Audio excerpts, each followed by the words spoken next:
2025 meeting of the Lyon County School Board of Trustees to order. The time is 6:30. The subjects to be discussed or considered upon which any formal action may be taken are listed in the agenda. Items do not have to be taken in the order shown in the meeting notice. In the event you are unable to attend the Lyon County School District Board of Trustees meeting, you may submit public comment by 12 p.m. the day of the board meeting by going to lyoncsd.org and typing public comment in the search bar. Public comment will be forwarded to the trustees prior to the meeting. Please note that this link is monitored for public comments only. Moving on to the Pledge of Allegiance. Trustee Day, would you please lead us in the Pledge of Allegiance?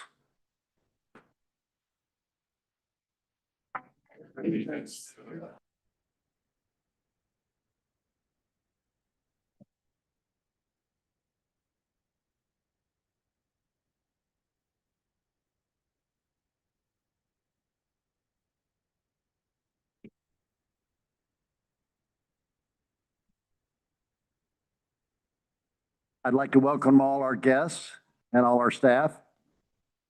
I'd also like to welcome our student representative, Ms. Thomas. Thank you for attending tonight. Approval of the agenda. Does everyone have an opportunity to review the agenda? Yes, but I'd like to make just a couple of comments. On the cell phone policy, we more or less decided that we weren't going to do it. I felt like by the end of that last meeting. And so I really don't see any sense in us having it on the agenda. So really, did you want to make a motion? Just as a point of order, Mr. President, we can take care of that during a vote during the agenda if we wish. Yeah, I'd heard all the public comment at the last meeting, and there seemed to be some interest in that, so I brought it forward, and we're just gonna figure we'll dispense of it in the first and second reading and see where we all stand on it. Okay, that's fine. So I'm looking for a motion to approve the agenda. Mr. President, I make a motion, we approve the agenda as written. I'll second that motion. Thank you for the motion, Trustee Farr, and the second, Trustee Bowl. Is there, all in favor, say aye. Aye. Any opposed? Passes unanimously. Approval of the minutes. Everyone have a chance to review the minutes. I'd like to make a motion that we approve the minutes as written. I'll second. Thank you, Trustee Parson, for the motion, and Trustee Whistler for the second. All in favor, say aye. Aye. Any opposed? Passes unanimously. Moving on to item number 6, board member reports. Trustee Whistler. I had a really awesome chance this month to get out and visit a couple of schools with Mr. Logan. And Mrs. Day was with us on one of those. We got to go to Cottonwood and walk around. It was really awesome because we also had Dr. Cooper with us, and just seeing how the school's functioning and how well they're doing. We went at a crazy time. Like it was, finding parking was really tough because it was right as they're getting out. And they are amazing at getting everything going in that school to get everybody out of there. And so we got there, we were able to meet with the teachers, and it was a wonderful experience. They do a lot. They have a little competition on attendance there, and they do like a little attendance video that I'm sure most of us got to see. So I was really, really proud to be able to witness that.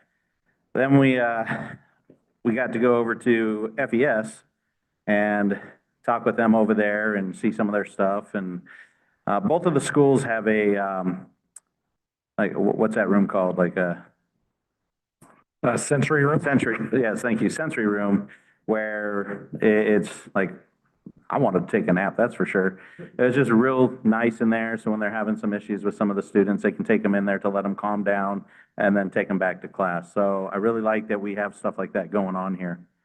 Also, last week on Tuesday, I had the awesome opportunity to go to FIS in the morning, and they did a Veterans Day thing on Wednesday, on Wednesday, the day after Veterans Day. They did a little Veterans Day thing. And I had hit up the teacher in charge, I think it was she was the vice principal, I think. They were putting it together and I said, hey, I got like a shadow box from my retirement and a few things that I could come and show. Would that be okay? And she was like, actually, would you talk to the students? It's like, okay. And so myself, and then I ended up seeing that a buddy of mine who was a retired Marine, he offered to show his uniforms and she convinced him to talk. So note, if you want to do something at FIS, don't offer to show anything, they'll get you to talk. But it was really awesome to see how excited the students were, to see how the teachers were for celebrating Veterans Day. It really touched my heart. And then I had the opportunity to go over to SMS, and they also put something on there for the vets, and we were able to, each of us were in there, that were there, we were able to get up and give a little talk and kind of talk about our service. And one of the really cool points was at the one of the Marine vets, he had a challenge coin for the student who put that together. And he doesn't really do public talking, so I offered to share the story of the challenge coin and where it came from and what its purpose was. And then he presented her with the coin. So I thought that was really cool to see a vet give one of the students a challenge coin. And that's it for the month. Thank you, trustee Whistler. Trustee Parsons. Yeah, I just wanted to mention that we made it to regionals in volleyball and football. And I wanted to say Joey Machado, he broke the record for the most tackles. And this record has held since 1986. So anyways, what's really amazing about those stats too is that he missed part of his junior year because of an injury, I think, but I'm pretty sure that's why. But anyways, yeah, so he's got that. So that's really amazing. And I just want to mention right now that I think that this is so great for these young kids, the different kids that get to come here and represent their school and tell about it. My granddaughter, she was for Fernley High, she did that. And she ended up, she's gone on and she's student body president of Oregon Tech. And she's such a good speaker that this weekend we're having a reception for her because she talked this guy into marrying her. So anyways, these talking experiences are good for these kids. And I just hope that we continue to let all of them speak. Thank you.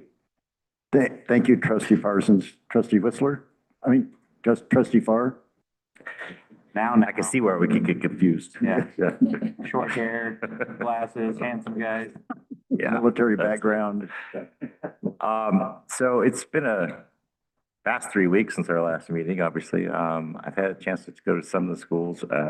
Unfortunately, I was not able to attend any of the Veterans Day events this year because of other prior commitments, but I did see the photos that Skylar took and submitted, and I thought it was really great, some of the programs that were put on across the district. And I love that the kids still get involved with that, so that's fantastic. I did get a chance to walk yesterday for the Silver Spring schools, the site visits, and I think they're doing an amazing job over there. I think they've got some big hurdles they're still trying to get over. I had some really good candid conversations with the administrators about the same issues that we're facing across the district with chronic absenteeism and performance measures and the like. But I got a sense from a lot of the teachers and the folks I interact with on the staff that there's really a team effort that's going into place, and they understand the problem and they're tackling the problem head on. They're being very proactive as opposed to reactive with some of the ways that they're trying to approach things. I did want to get a shout out, and I apologize in advance for forgetting this lovely lady's name, but the Spanish teacher at Silver Springs High School that is taking the Spanish-speaking students to the conference in New Orleans that they're going to, and I forget her name and I apologize, but I was very impressed with that group and what they were going to be able to accomplish on behalf of our district and going to New Orleans and representing. I believe it's a conference for foreign language instructors, if I remember right, Mr. Logan. But no, just very, very impressed with the way the schools are run there. I had some nice interactive conversations with Ms. Korf and some others that I think they're doing really good things to attack and address shortcomings that we may have in the Silver Springs area, and I applaud them for their efforts. So that's what I've got this. Great. Thank you, Trustee Farr. Trustee Bull? Thank you, Mr. President. So a couple of weeks ago, I was able to join in with the superintendent, deputy superintendent, Billy Joe, and Skylar, and do tours of the Dayton schools. A couple of things that stood out that day. We got to sit in on a rehearsal that was done by, I think it was a group of first or second graders that were preparing for a Veterans Day ceremony. And they were singing, and there's nothing sweeter to my ears than hearing children sing, and it was really pretty cool. I wish I could have made it to their event, but I wasn't able to do that. Another thing that struck me at Dayton, and this I think can be said for just about all of our schools, very impressed with the innovative ways that teachers and administrators are coming up with to try to get our absentee rates down. And in a lot of cases, it appears that they're being pretty darn successful. But a lot of it is just pure innovation, great thinking, and congrats to everybody in the district that's doing that. And we really need to get that absenteeism rate down. I mean, hard to teach them anything if they're not there, but Dayton was equally impressive that day. Today did some tours of Smith Valley schools. Mr. Mattice got to show off his brand new painted buildings over there, which was really cool. It was something that needed to be done badly. He talked a little bit about the upcoming turkey harvest program that's going to be happening over at Smith Valley as well, for anybody that might be interested in attending that. We made it back over to the Yerington schools. Had some good meetings, good discussions at the elementary school about, some of the challenges that are happening over there. And it's always eye-opening to go into these classrooms and see what our teachers are facing. And gives us a good idea of what they're up against and gives me a deeper appreciation for everything that they're doing. Lastly, had the opportunity to present a challenge coin to Mrs. Smith, an English teacher at Yerington High School. Her name first became known to me. I've never met her until today, but last spring I was sitting in on senior presentations here at Yerington High School. One of the topics that the students were told to present during their presentations was to cite people in their lives who had made a substantial difference in getting to where they were at that point. And Mrs. Smith's name came up in probably 3/4 of those presentations. So I was honored actually to meet her today and to present her with that challenge coin because she's obviously made a great big difference in the Yerington High School. And that's all I had. Thank you, Trustee Bull. Trustee Day? I need about 15 minutes. I'm kidding. So I had an exciting month. So on the 7th, I got to meet with Miss Margaret and meet the cabinet to do some training, sign my oath, etc. I was really interested to watch the culture of the cabinet, how they interacted with each other. And I was thrilled to meet such intelligent people that are in the right roles, that have the kind of passion that really touched my heart. So I really enjoyed meeting everybody and getting to know them. Then I did visit Cottonwood Elementary in Fernley with Trustee Whistler and Superintendent Logan. as he stated, we got to see some really cool things. I really enjoyed watching the staff talk to the children and getting on their level when they were leaving for the day and asking them what they're doing and just those small interactions. As for the school, it felt really warm and clean and it smelled really wonderful, which I wasn't expecting for an elementary school. All the teachers took pride in their spaces. The quality of the books that I saw and the spaces that I saw, the calm down room, I just loved it. And then we got to talk to some teachers about a mirror talk. Forgot about that. Which seems to be a really good training tool, which I'm excited to kind of see how they utilize. And then I got to see their roster for attendance video, which I loved. I also, on the 14th, got to attend a student assembly at Sutra Elementary School. I watched the school expertly tie in the Lyon County School District for domains, specifically the Learning for Life and Student Ownership, as they honored 2 students per class with a Perseverance Award and a SAFE Award. And then I got to go to Silver Stage Elementary School with Superintendent Logan and President Hendricks. I got to meet the administration, learn about goals, and watch 3 first grade classrooms teach math. Each of them were extremely different, but just as effective. I saw great classroom management and kids enjoying themselves. And I also got to meet a child that drew the best looking cat that I've ever seen in my life. I then went to Silver Stage Middle School, again with President Hendricks and Superintendent Logan. I loved that the door was locked and we had to state who we were. I met with the administration, staff, kids. I get to witness the kids eating lunch, learn about their recycling program. I had one kid walk straight up to me, introduce himself, look me in the eye, and shake my hand. It was a really big highlight for me. I then got to go to the high school. I was greeted with smiles, a passionate administration, and a beautiful space. I got to meet the librarian, learn about a silent pod. I watched a great math lesson and English class with students that were enjoying their mythology assignment.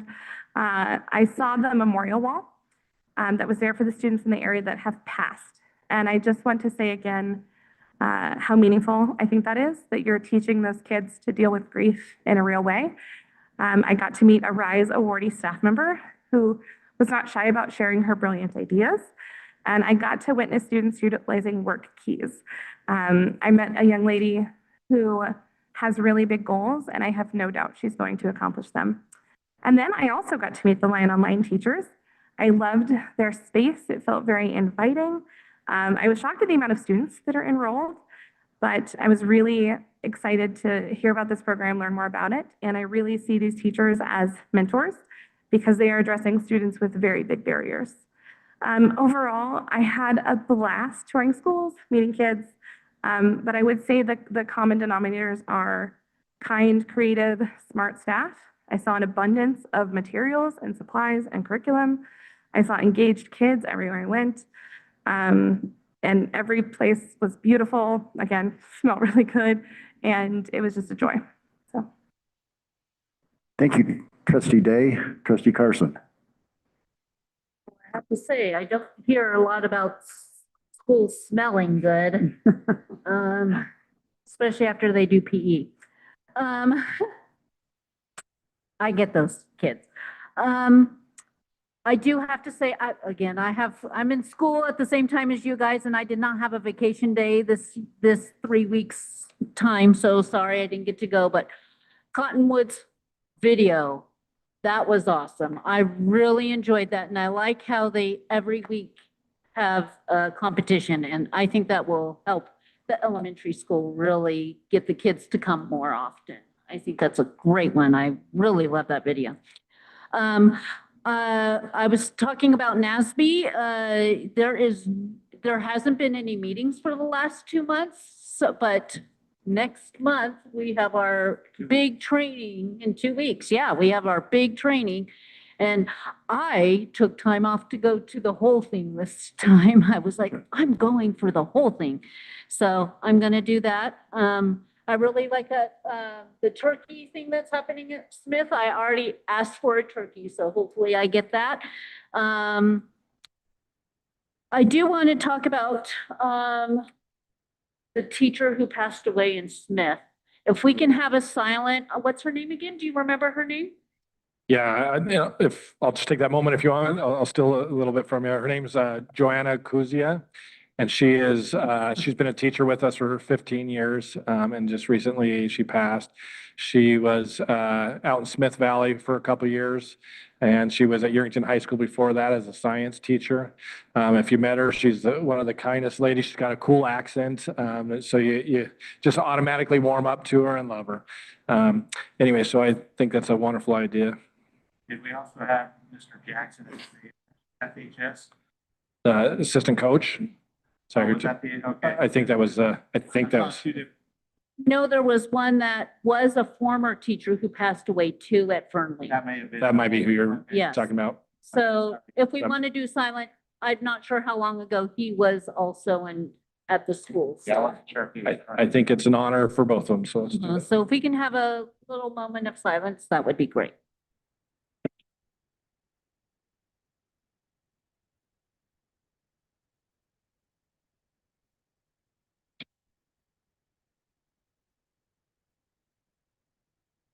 Thank you. Thank you, trustee Carson. Mr. Hendrick, so Yes, the, trustee Parsons. so the audience understands what they're talking about Cottonwood. What they did was for absenteeism, they took the classes and they made them into brackets, just like they do for sports, and they have it up on the wall. And so it's for absenteeism. Whoever's got the best for that week moves forward. So anyways, that's what they're talking about for Cottonwood, and it is impressive. Looks like Mark can add something. Yeah. Thank you, trustee Parsons. So I was able to visit the Silver Stage schools, all three of them, last week with trustee Day. And I was also able to drop in on Lion Online as well and spend some time there. Superintendent Logan was with us as well. And then the next day I was able to go to Fernley Elementary School with trustee Whistler. And I was really impressed by their attendance there and what they're doing with that. Amazing job. So I wanted to give them a shout out and recognize what they're doing over there. Prior to that, I was able to give a challenge coin to Lyon County Sheriff Brad Pope, recognizing him for his leadership and the fine work that all of the SROs in our schools are doing. I know there are some challenging times, and they step right up immediately and take care of it and keep all of our students and teachers safe. So a big shout out to our SROs. They're even TikTok famous now. They're even TikTok famous now.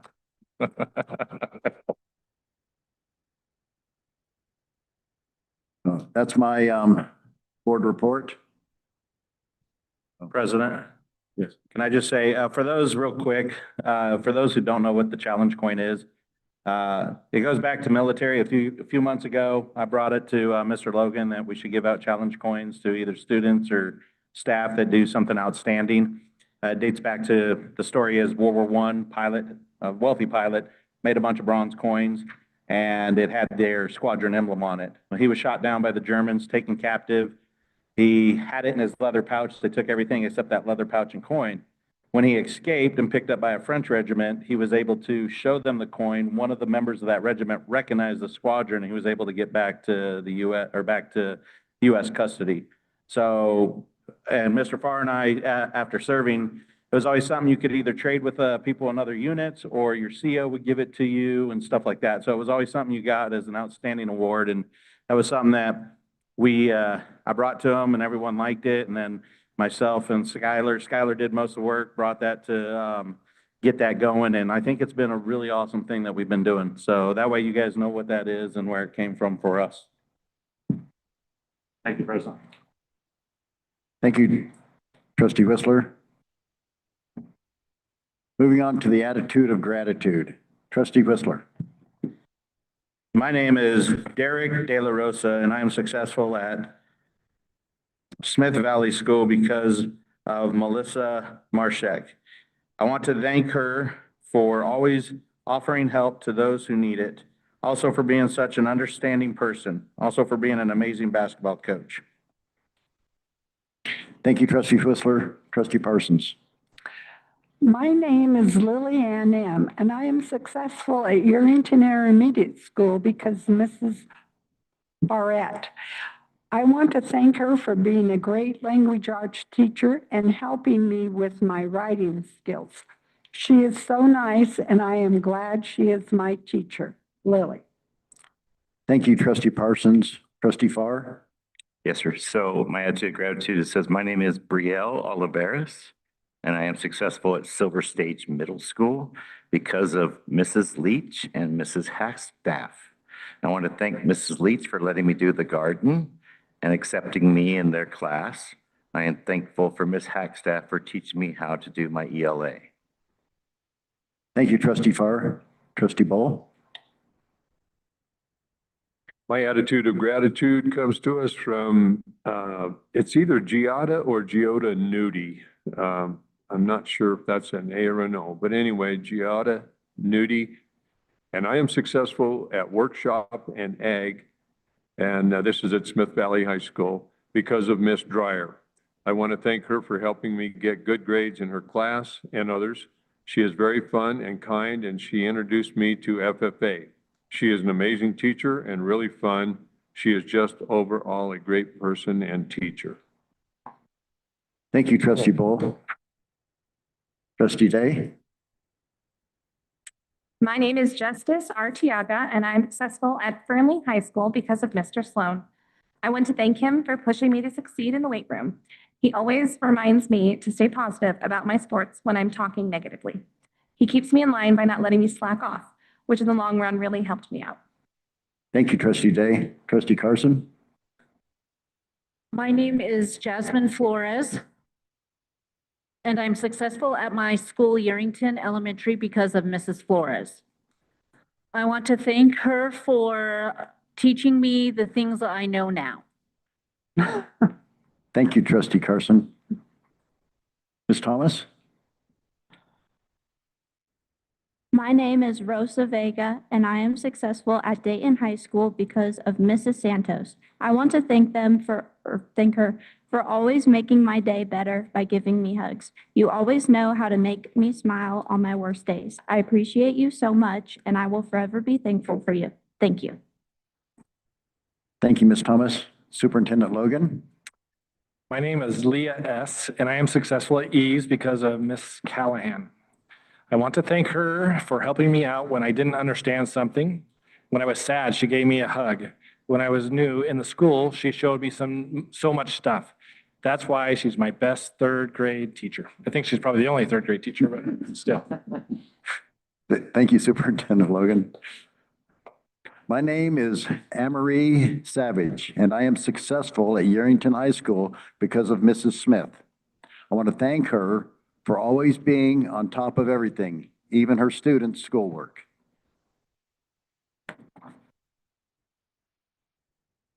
Moving on to item number 8, the superintendent report. Superintendent Logan. Wonderful, thank you.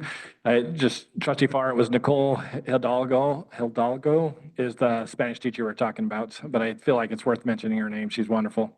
I want to thank YES staff as well as Chartwells for their hosting us tonight. They always do such a good job. I do also have a coin recognition that I did today, and it's Matt Strahl from YIS that I did. Teacher has been with us for a couple of years here, but he's got 37 years of experience from being an administrator to a teacher. Sometimes we get tired in our profession, and he's just one that has rediscovered himself, I think, and has just done an amazing job of trying to always be innovative and just challenging himself, challenging the students, and has done an amazing job at YIS, and I was thankful to be able to recognize him today.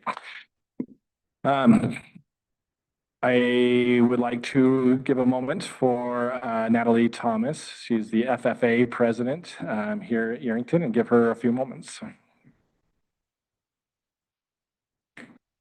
Hi, everyone. My name is Natalie Thomas. I'm a senior at Yerington High School. I have been involved with FFA for the past 4 years, and I'm currently serving as FFA chapter president. and I am also involved in Link Crew and have been for the past year. I'm here to tell you a little bit about what we do. In FFA, members learn skills that go beyond the classroom. We work on teamwork, leadership, and real-world agriculture knowledge. FFA members have the opportunity to participate in career and leadership development. If a member would like to partake, they will compete in their career or leadership development experience of choice at the Western Zone competition and state convention.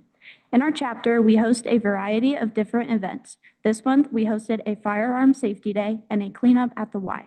Our chapter's goal is to try to do our fun events along with some type of community service activity. To our chapter, FFA is more than an organization. It's a place where we lead, learn, serve, and connect with the community. And in Link Crew, we provide safety, information, and connections to incoming freshmen. We help guide freshmen through what to expect on the first day of school and also give them valuable information about the ins and outs of high school. Link leaders provide friendship even before the first day at freshman orientation.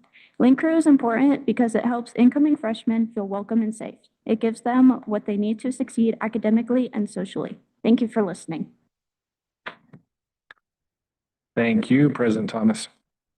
Probably don't get called that very often by the other students, but we have the honor of having our new staff here from the different schools from Smith Valley to Yerington.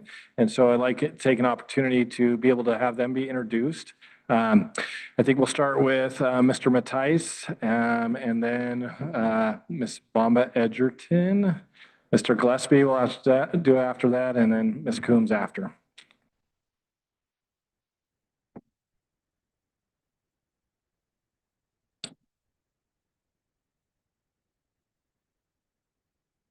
Good evening, everyone. I'm Dwayne Matthijs. For those of you who don't know me, and Trustee Bull, you nailed it. It's Giada Nudie. Well done on that one. We do have one new staff member at Smith Valley School this year.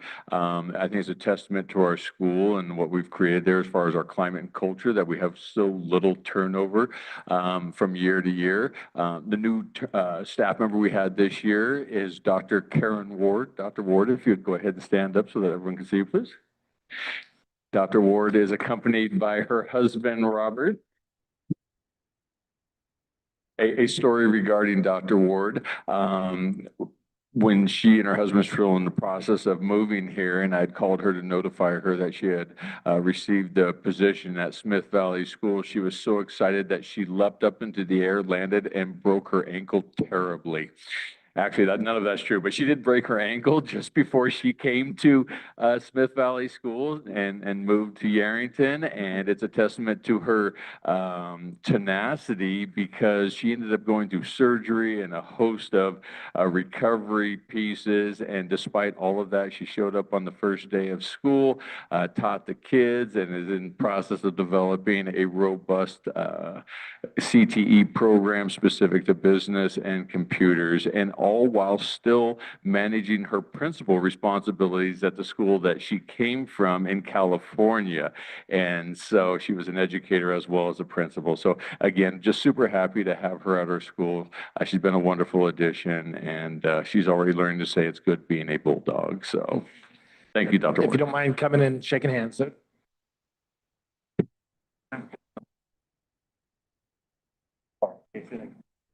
Your boss.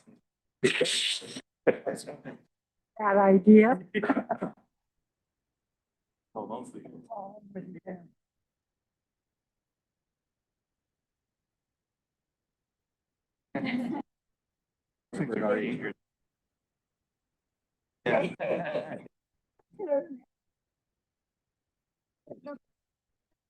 Sorry.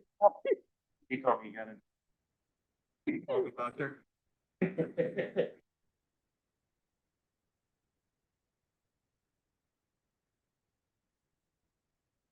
Ms. Bomba Edgerton, come on up.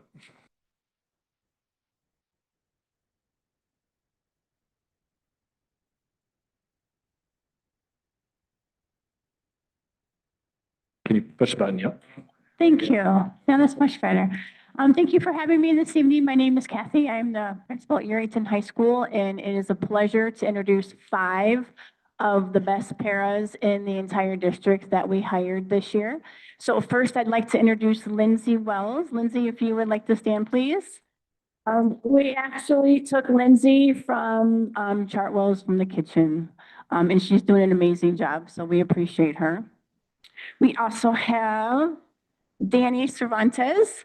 Danny was actually a CTE era, but when her position was lost, she stuck with us and she subbed, and so we were able to bring her back full-time. So we're super excited to have her back. We also have Donna O'Callahan. She is new to our district. She is our new special ed para as well. We have Virginia Montoya back there as well. And then we have two others that were not able to make it. Susie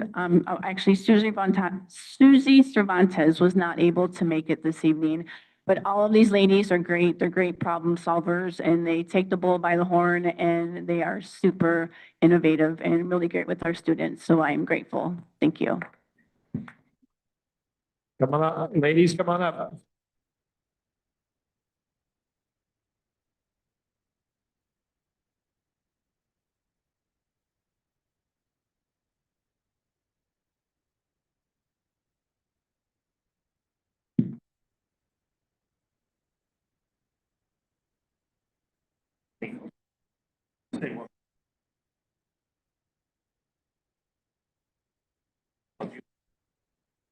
Just ship it now. Yeah. I was saying that, meetings ago, I was like. Mr. Gillespie, come on up. Yeah.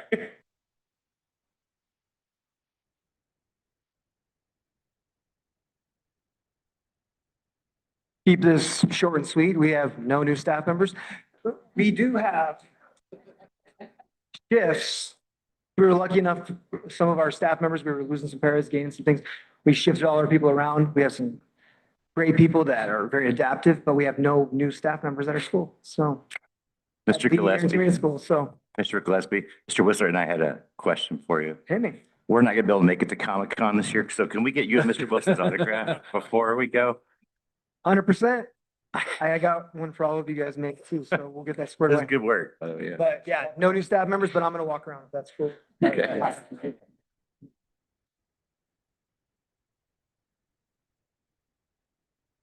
Oh, better, okay. You should have probably gone before him. Except I have a little bit of a comeback. It's in there? Okay. Hey, everybody, I'm Shannon Coombs, principal at Yarrington Elementary School.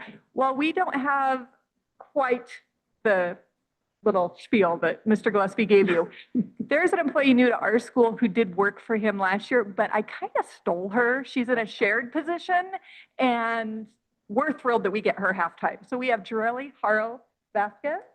She is in a resource position shared. And I also have a retiree that is here tonight and I really wanted to honor her because she is a fourth grade teacher and we are thrilled to have Michelle Matheson join our staff this year.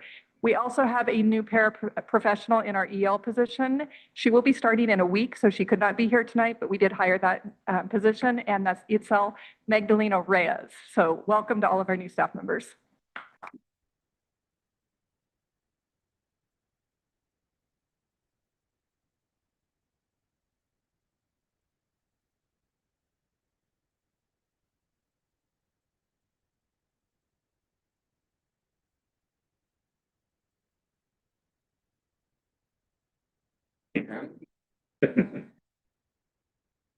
Let's see.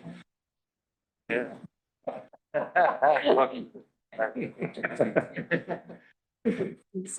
And that is the conclusion of my superintendent report. Thank you. Thank you, Superintendent Logan.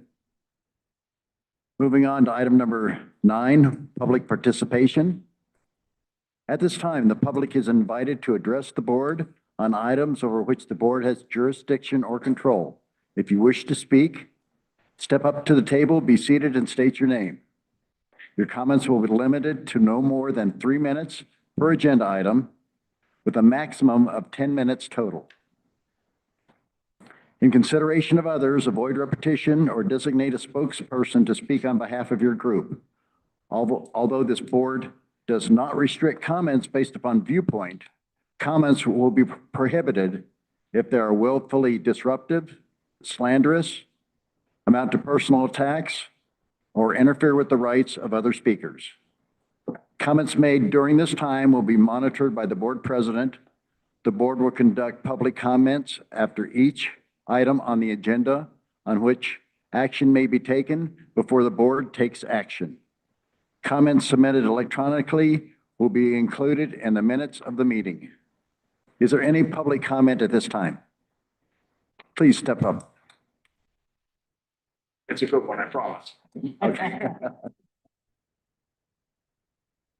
Am I on? Yeah.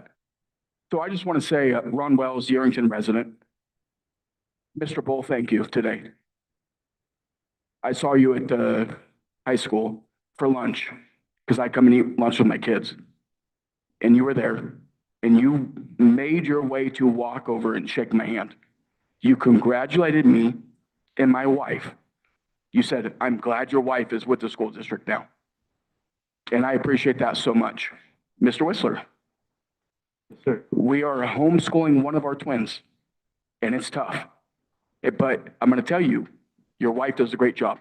Thank you. And you all do a great job. And I know you probably weren't expecting this, Mr. Logan. But no, seriously, you guys are doing an amazing job. And I appreciate everything you guys do for our school district.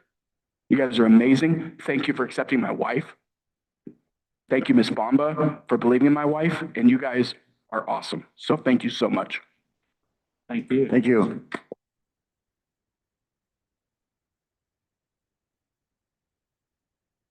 My name is Michelle Matheson. I'm here as a parent and a grandparent and everything basically for the community. I want to thank you guys for bringing the open speaking so we can talk to you during the ideas and everything. I want to thank Mr. Hendricks for doing that. I felt that in the past years, our voice has not been heard, and I'm really glad to have that back, and I really thank you very much for it. And it's nice to see some new faces and some old ones. Thank you.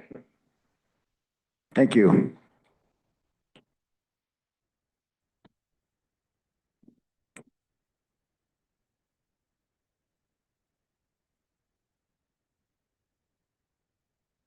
Hello. My name is Jamie Henderson. I am the principal at Fernley Elementary School, and I'm also the parent of a freshman at Fernley High School. I'm speaking on agenda item 17 that proposes revisions to policy EDBB. As previous stakeholders mentioned, I agree that devices can present a distraction to the learning environment. I also acknowledge that revisions have been updated since September's agenda. However, I'm still concerned about the newly proposed consequences that are misaligned with our current restorative discipline plan, have deep roots within restorative initiatives and our current discipline document. I strongly disagree with claims of alignment, as restorative measures include the following: building and repairing relationships through collective problem solving, repairing harm without punishment, and assigning consequences appropriate for the severity of infractions. The proposed changes to policy EDBB do not align with these definitions, rather they are punitive. Research on punitive consequences for minor violations showed increased health and safety concerns, chronic absenteeism, and achievement gaps. 18 LCSD schools are guided by performance plans that mirror the high expectations of our DPP.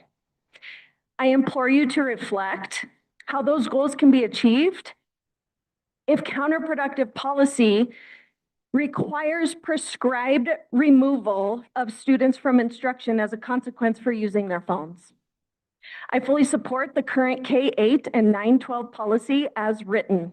Proposed revisions further restricting 9th through 12th grade use during unstructured times has the potential to negatively impact the safety and success of our high school students.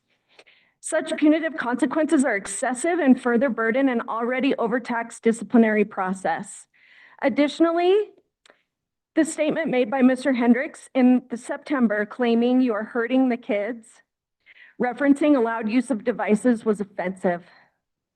My colleagues, staff, and I devote our livelihoods to ensure the safety and success of our students, and such statements are demeaning and create a false narrative. I recall past meetings where board members vocalized lack of transparency with district decisions such as hiring and curriculum. Where was board transparency when revising policy EDBB? Which stakeholders with boots on the ground were consulted about the impact of change? The current policy has effectively been in place since January 2025. Why such extreme propositions of something that's not broken? As a district administrator and a parent, it's frustrating that input was not gathered prior to being agendized. Finally, with 20 years of experience in public education, it's my professional opinion that the revised policy is not in the best interest of students. I'm confident our board holds school staff in higher regard than harming students, and will support the current restorative Excuse policy me? that permits. You've exceeded your 3 minutes of time. Thank you. Thank you.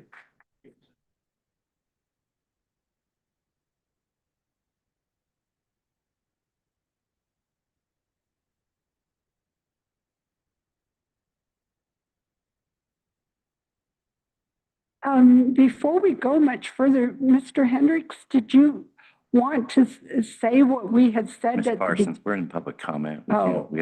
we can't comment because we have decided no cell phone policy, so. No, we haven't decided that. Well, We we not decided haven't? that, No. Oh, we haven't voted on it. Please go ahead, Okay. Mr. Matisse. Dwayne Mattias, principal of Smith Valley School. Tonight, I will be referencing a message from Mark Perna, author of Answering Why and creator of the Career Trees program, which was recently adopted by the Lyon County School District. Mr. Perna is an education pioneer. He has created an approach to Generation Z students that provides the personal purpose and relevance that today's students not only expect, but also need in order to stay engaged and focused. He refers to Generation Z as the Y generation. He states specifically in his book, Answering Why, that the Y generation thrives on the steady use of technology to remain connected and informed. Despite this, in some districts, these same devices that have allowed students to stay connected to information are treated as taboo for fear that they will be a significant distraction. In many cases, the opposite is true. When used properly and with communicated and proper etiquette, technology can be a huge advantage, which should be harnessed. Ultimately, young people want to stay connected, use technology, and communicate through social media to research, crowdsource, and solve real-world challenges. They want their biggest challenges, or they want their interactive relationships to be both interpersonal and electronic. Their biggest challenges come in the use of that technology and understanding that how they use it exists forever and becomes part of their identity. As an educator for 30 years, I believe that we have an obligation to our students as educators to provide a safe environment in which they have the opportunity to develop and utilize these skills for the benefit of their future lives. In closing, the opposite of education is ignorance. In my experience at Smith Valley School, the current policy creates the necessary balance of allowing students the opportunity to build future skills while providing the necessary boundaries to maintain an effective and positive learning environment. Thank you. Thank you.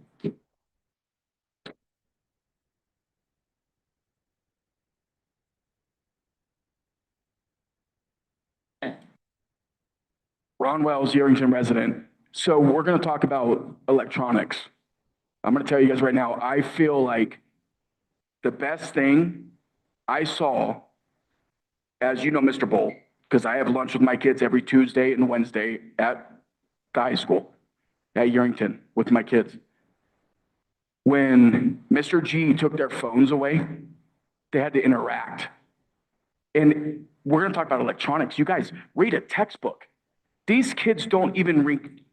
I remember being a kid and you had a backpack full of textbooks. You had a math book, a science book, a social studies book, all these books. Now, even doing online, my son reads one page and that's it. Like, you guys want to talk about they need to have electronics? Stop it. Like, dude, they need to read books. We used to read with our school English books. We used to sit there and you read this paragraph, you read this paragraph, you read this paragraph. We don't do that anymore.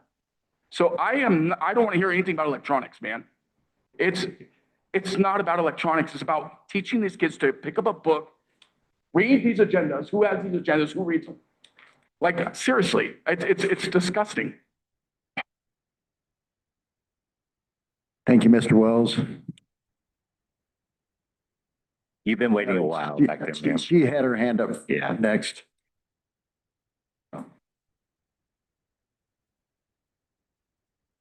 I was just being patient. Hi, my name is Leah Cincione. I'm a parent to 3 children, all attending the Yerington schools. I know that I made public comment 2 meetings ago, and so I know that you guys all got a copy of that, but I wanted to come and speak publicly in regards to just expressing my concern about this teacher at Yerington Elementary School still having a job. I had to pull my student from this class feeling unsafe with comments made on social media about somebody being killed and it being celebrated by this teacher. It was apologized for, and I've talked to Wayne, or Elmer Bull, and I also talked to the principal and the counselor at the intermediate school. They took care of it, but then again, I saw this week that there was more comments being made, laughing at the fact that Lyon County had named the building after Charles J. Kirk. So I just think it's disgusting behavior, and you know, how does she treat these children in the classroom if she's bold enough to speak on behalf of somebody that she doesn't even know? Something else that I wanted to talk about is the cell phone policy. My son just recently had his AirPods stolen out of the hallway because they're unsupervised and there's no lockers to put these book bags. That's a concern that my children will be having their electronics on them at all times, and it will not be left in the unattended hallway. Thank you. Thank you.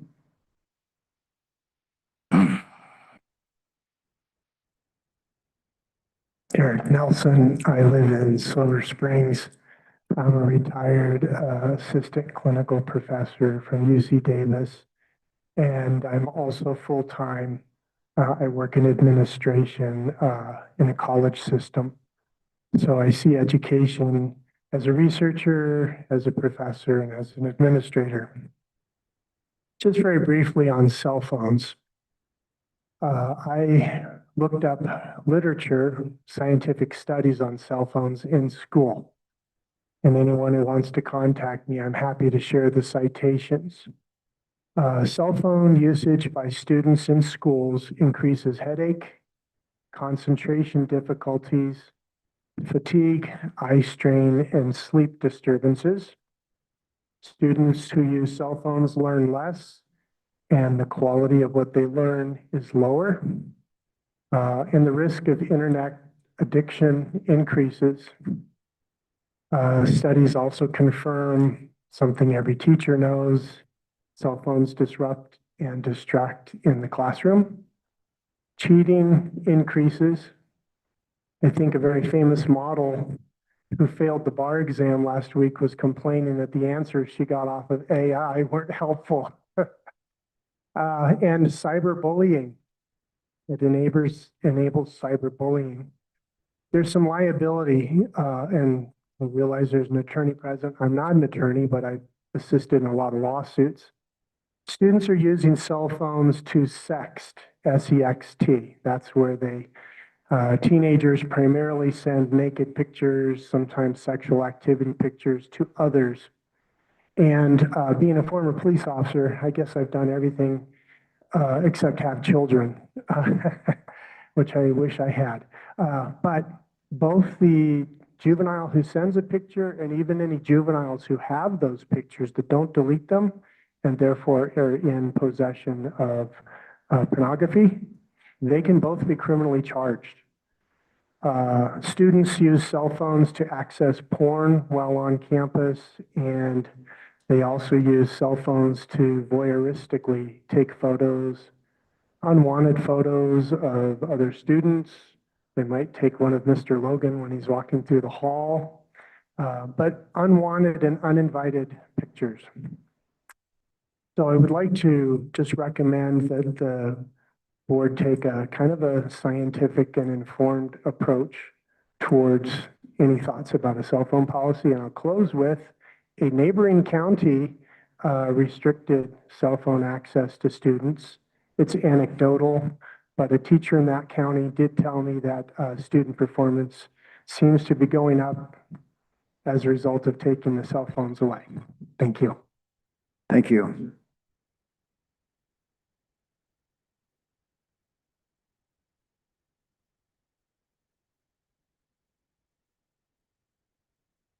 Hello, my name is Anna Rigsby. I'm a student from Smith Valley Schools, and I'd like to make a couple comments about things I've heard with the phone policy. As a student, it's important that you guys hear our voices with this policy too. A lot of the things that have been said are from a higher up point of view, and as a student, I can assure you, we read textbooks. I have a textbook in every class, and I want you guys to know that having a phone, a lot of the time does not take away from that. Another claim that has been stated is cheating, and with that, most of our curriculum is online, on laptops, on computers, school computers, and cheating with our phones a lot of the time doesn't happen as often as you would think. Another thing that has been stated is scientifically, phones cause decrease in sleep, pornographic images, sexting. Although those things are true, those things would not happen at a school. Although maybe in very rare cases, there might be sexting or pornographic images at school, it's more so phones at home, which would be a parent's responsibility. And as a student athlete, I'm in multiple clubs, I'm in multiple sports, and I have to stay after school a lot, okay. I'm at schools from 7 to 7 most days. And my mom in the back can tell you for sure that it's not always a simple schedule. It's not always, I'm at school from 7:50 to 3. Sometimes I have to have my phone to text my mom if we're getting an update in class, say, oh, I need to stay after until 4 for something like FFA.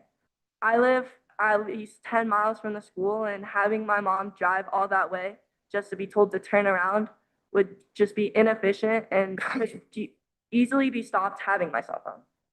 Thank you. Thank you.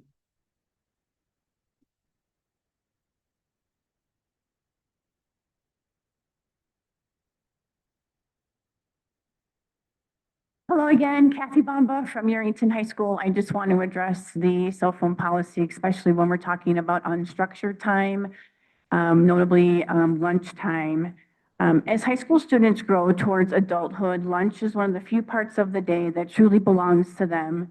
Restricting cell phones during this time sends a conflicting message. We ask students to develop independence and responsibility, but limit their ability to make choices during their own break.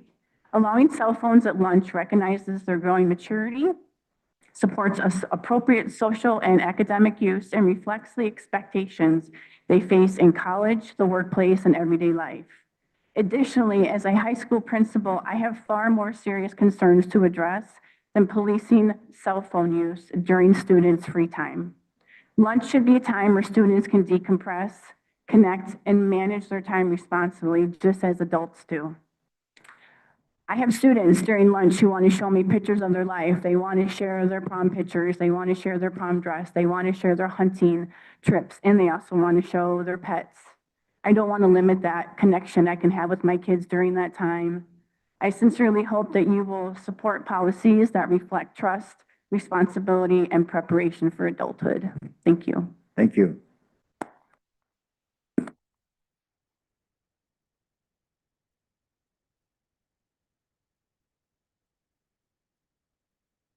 Is there any more public comment?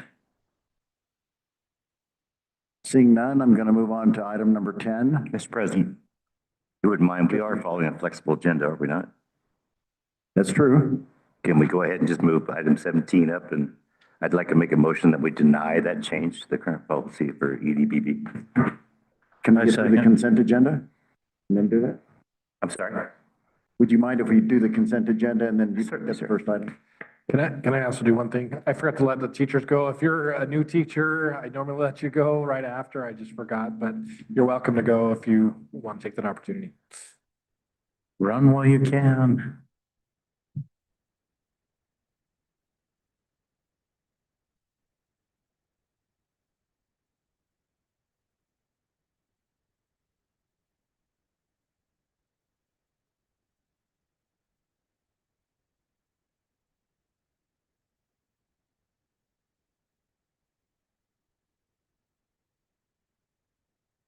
So moving on to item number 10, the consent agenda for possible action.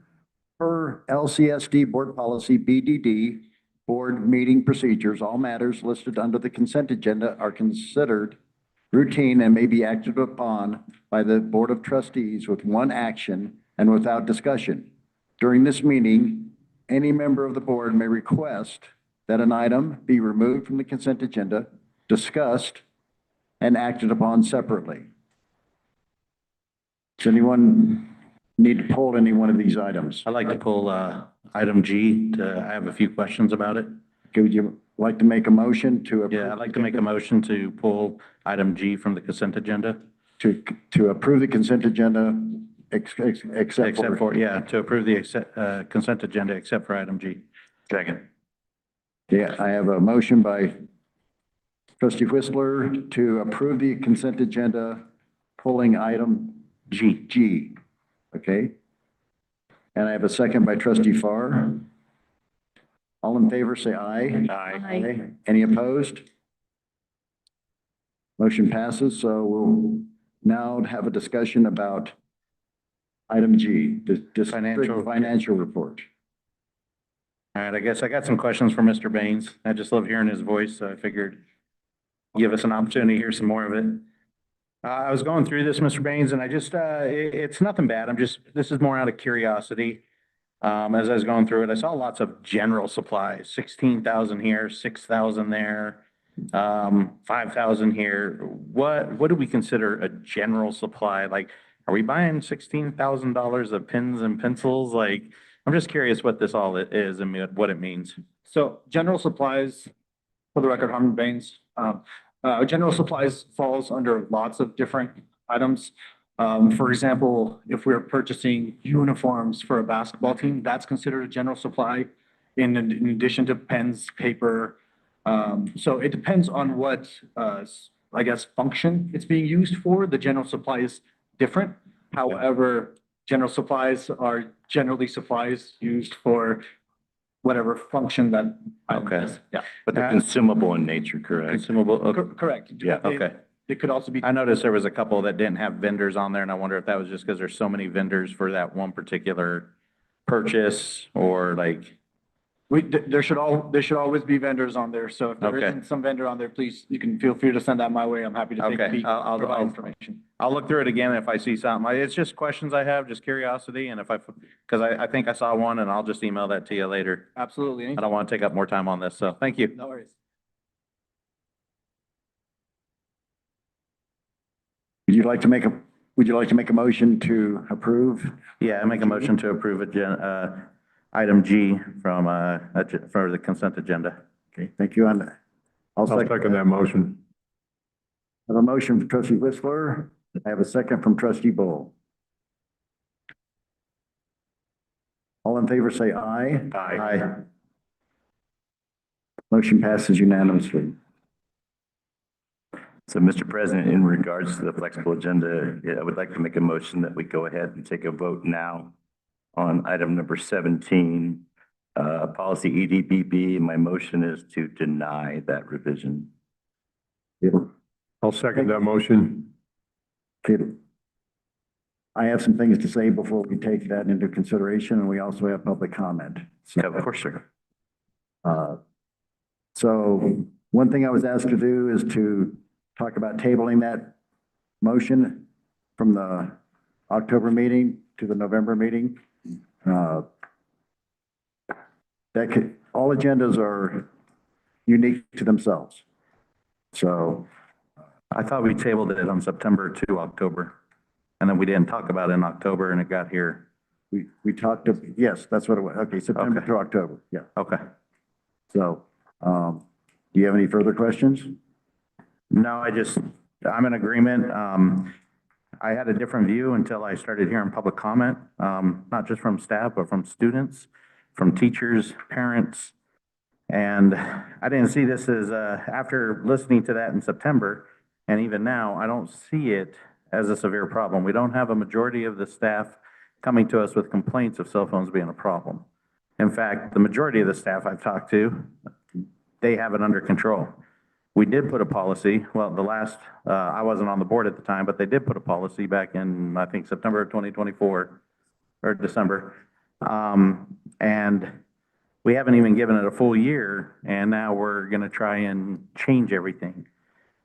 We have to give time for these things to take process. We have to allow for the teachers to, and the staff to enforce it. And like Ms. Henderson said, that's a lot for us to ask when some of these schools have bigger issues going on other than a kid having a cell phone out at lunchtime. Mr. Cross told us in September, he goes through the lunchroom and kids aren't always, if they're on their phone, they're playing a game with each other, but they're conversing with one another. And so I'm in agreement, we just need to kill this, give it time. This is something that if a majority of teachers or parents come back to us because it is a problem, then we can take it a step further. But I don't see why we need to change a policy that hasn't even been around for a full year and to restrict even more lunch. Like, I'll be honest, if I was a student, I'd be fighting it. And as a parent, I have 2 kids in high school and they know. They get in trouble. I'm not picking their phone up. I'm not going to the school. That's their problem. They know what the rules are. They're supposed to sign an agreement. So let's trust our students that they're doing what's right, first of all. Like the young lady said, you know, and and I think it was Ms. Henderson that also said, we're here teaching them to be responsible. Actually, I take that back. All of you said this. We're teaching them to be responsible, but then we're going to turn around and say, oh, we just don't trust you on your time. Each of the teachers, when I walked around, they had something in place for the cell phone thing. And I just, don't fix what isn't broke. And this isn't broke. We haven't had multiple complaints of it being broke. And if we did, we would know about it because they would be coming up telling us, fix it, not don't touch it, leave it alone. And that's where I'm at. Thank you, Trustee Whistler. Trustee Parsons. I think we can deny the data that cell phones are harmful to our kids.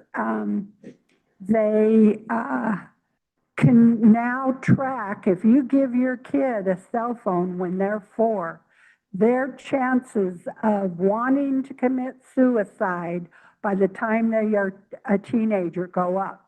And it just follows the grades. The lower they get the cell phone, the worse off they are as adults. So what our principals are saying, though, that we've only had this policy a year. And so we need to continue with it because it's working in the elementary and it's working in the intermediate. And so maybe after we've had it for years, maybe we can add the freshmen to it or something. But right now, we can't do it because they say we can't enforce it. Because these kids that are, you know, juniors and seniors and sophomores, they've had their phones, some of them since they were 4. They're going to be going through terrible withdrawals. So we're going to have to. It's already in the other policy for grades 9 through 12. There's already rules for the policy. It's true, and it's working. So I just think we ought to just go ahead and come back to it there. But we can only do what we can do, and the principals say they can't enforce it. So for the upper grades. Thank you, Trustee Parsons. Trustee Farr. So I'm not going to reiterate what a lot of points have already made, except for to point out something that I think is being lost in all this discussion.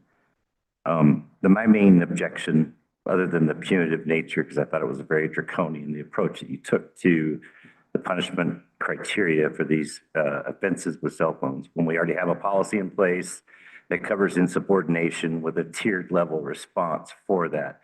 What I will say is these are 14 to 18-year-old kids on average. And this is the last stage we have to prepare them to be responsible adults and to function within the community. And if we don't take every opportunity to reward good behavior and good choice making amongst these students and give them the privileges that come with those grade levels, I think we're missing the boat entirely. And I think that what we can do is reinforce positive digital citizenship with our children, as opposed to making it a punishable offense for having a device that we all, by society, depend on every single day.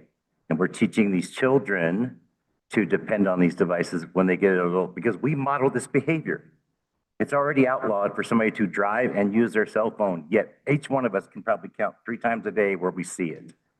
It doesn't work to try to enforce that. All we can try to do is to reinforce the message of being positive and being on best behavior with those devices, whether it's courtesy or etiquette or just good common sense. But I don't think we need to write anything into proverbial law at the district level that offers up like punishments that boggle my imagination when you look at kids who probably look at this and go, oh, so I can get away with this, this, and this, and there's no problem, but boy, I better not have my cell phone. It's ridiculous. That's my comment. Thank you, Trustee Farr. Trustee Bull. Thank you, Mr. President. Again, I'm not going to echo what's been said multiple times already across this table tonight and in some of the public comment. Couple of things about this. First of all, we're not trying to fix something that's not broke already. I mean, there's no reason for us to take that up. And I think what convinced me that this was a loser is when the folks who are going to be charged with enforcing a changed policy were coming out and saying, this is not what we need to do. And therefore, it's going to be a failure. I mean, even the Manhattan Institute article that you cited stated that the biggest problem in trying to enforce cell phone policies in many different locations was inconsistency in the way that enforcement was applied. So without support, with no need to change it, without support from those that would be charged with enforcing it, this was a loser. With that said, one thing that I think that we need to do and look at, and I'll probably try to work with Mr. Logan on this, but I think we need to get into the younger ages and start doing some education. I don't think there's any doubt that these cell phones are harmful, and we have taken that away during instructional time for K through 8. But I think it would behoove us to start working with those young people also and impress upon them the perils of these devices and what can happen if you let them control your life. That's a tough one to crack. They're already into these things, but maybe in conjunction with us limiting what they do with these things in school, maybe we also start treating cell phones like the truly addictive devices that they are, and work on educating young people about the problems that can come about from extended use of these things. So, thank you. Thank you, Trustee Bull. Trustee Day. So a lot of people stole my thunder. I was checking off my notes. So regardless of how I think and feel about it, I think that the community and your teachers and the administration have voiced their opinion. I do want to say thank you to them and to the students and anyone who stood up at the mic and shared public comment on this. I think it's really important. I understand the intention of trying to help students, trying to address mental health and the dangers of cell phones, but there is also a lot of positives with cell phones. You have a computer at your hands to research many things at the drop of a hat. I think it's all in how you use it. I echo Trustee Bull's opinion of maybe providing some support to our teachers and our staff and our kids about how to use these in a way that could benefit them versus not. But I also kind of feel that that is the parent's job. So I think it's a parent decision. On my personal mind, we had an experience a couple months ago at my stepson at school, code red lockdown. Everyone kind of knows what that means. If my stepson did not have a cell phone in his pocket to text my husband and say, I'm okay, I don't think I could have stopped him from going there. So on a personal level, I want to know where my child is. So I thank you for your time, and I really thank the parents and the administration. Thank you, Trustee Day. Trustee Carson. As a teacher who, okay, you guys are lucky. Our school is a lot more strict than you guys when it comes to phones. I have to say, my students have learned, they have taken notes. They're doing everything. Now, I'm not sure about the elementary and intermediate. You guys are doing a great job because they don't have their phone at all. But high school, I want to make sure that they aren't using it in the classroom. I know some teachers like to use it in the classroom, but again, they have computers for that. We give them these computers. They have this, they can use it. To be exact, they have good cheating ways on this too. So they can use the computer for cheating too. That's the reason why the Go Guardian thing is going to be good. They have electronics. This is their electronics. It's their textbooks too. That's where their textbooks comes from. Yes, our classrooms do have normal textbooks in it too. So if the teacher wants to use a textbook, they can. But I'm really have trouble with kids. Don't get me wrong. Our kids put burner phones in their yonder pouch, and they put 3x5 cards in their yonder pouches. We catch them with that, but they do things like that. So they do have it, but if we catch them with their phones out, we can get the principal to get the phones. So I just hope that the teachers are being just as supported with their principals as if that's what they need to do. That's all I'm asking for, is that our principals and our administrations in the high schools are supporting their teachers well. Thank you. From the reports we've been getting, walking around, teachers are really happy with the support they're getting on Good. this. No, but as soon as it's not happening, I Yeah. want to know. Well, Because I want absolutely. to- And some of these teachers have amazing ways of dealing with the cell phone in their classroom. So I think, Don't tell me that kids don't say, no, you can't have my cell phone. I get Negative that, attitude, but so, yeah, yeah. they're kids.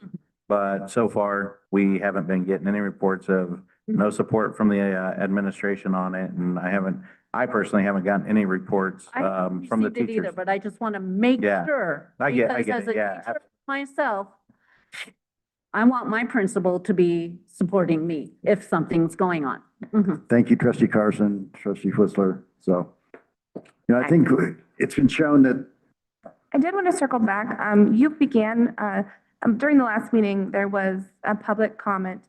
And during this agenda, you were supposed to address why it was removed last time. I did. You started to say that. I wanted to follow back around. Okay. Last time we had your appointment. And looking that over, that agenda item looked like around 3 hours. Okay. With all the other things on the agenda, adding this, which was about a 3-hour item from the last meeting, we couldn't have fit all of that in to the meeting.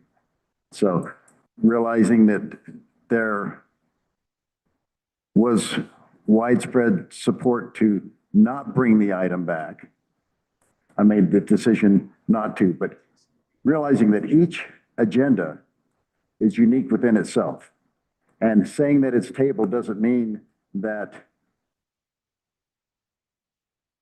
it doesn't mean it will or will not come back. That's not in open meeting law. That's not in Robert's rules. So it's just the fact that that agenda was made without that item in it. And now this agenda was made with it. Mr. Henry? Explanation work for you? Yeah, and I don't think there's really, I think she was wrong because the superintendent and the board president make the agenda. And so if he wants to put it off for a month, he can do that because they make the agenda.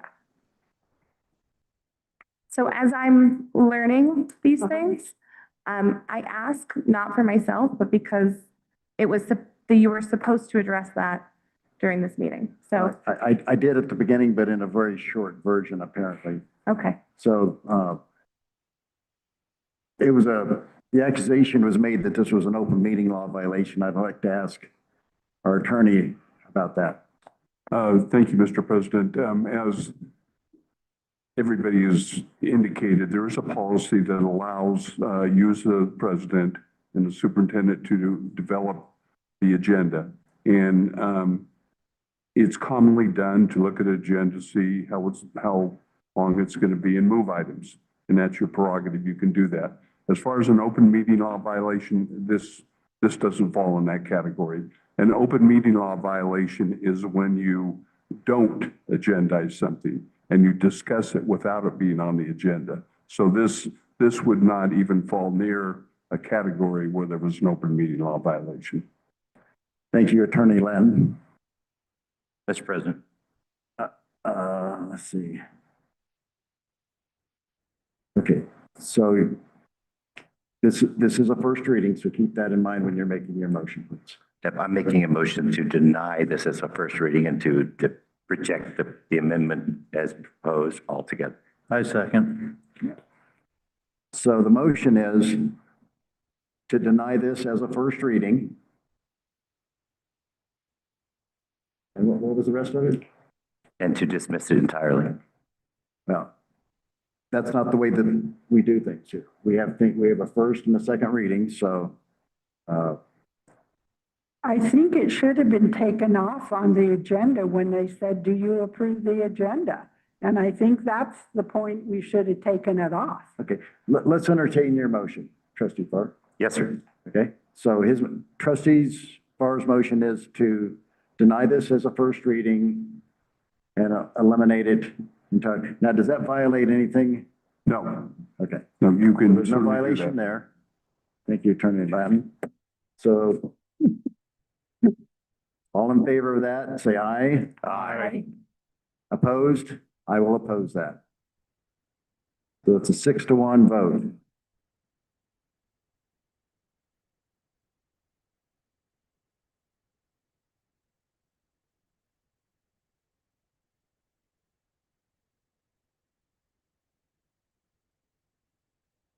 Trustee Whistler, were you the second? Yes, sir. Okay. Actually, I believe when the motion was first made, it was Mr. Bull who seconded. That is correct, sir. Yeah. Yeah, so it was For when I'm the clarifying. Bull. And I'm not and who keeping score, seconded so that's that? fine. Yes. I seconded. Okay, so Farr was first. Okay. And that's to deny.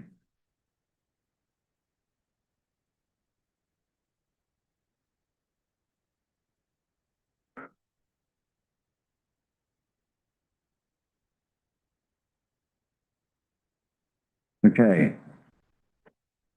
Moving on to 11, acceptance of donations. So You have it? the Board of School Trustees accept the generous donations from the following. A donation to Fernley High School of $500 from the War Veterans Memorial Association. What? Sorry. A donation to Fernley High School of $500 from the War Veterans Memorial Association of Western Nevada. And a second donation to the Fernley High School robotics team of a originally valued at $150,000 from the Tahoe Douglas Bomb Squad. Mr. President, Yes, trustee Carson? I would like to approve the generous donations, especially the Fernley Robotics team donations. Thank you, trustee Carson, for your motion, and a second by Parsons. All in favor, say aye. Aye. Is there any public, sorry. Is there any public comment on this item? None, so it passes unanimously.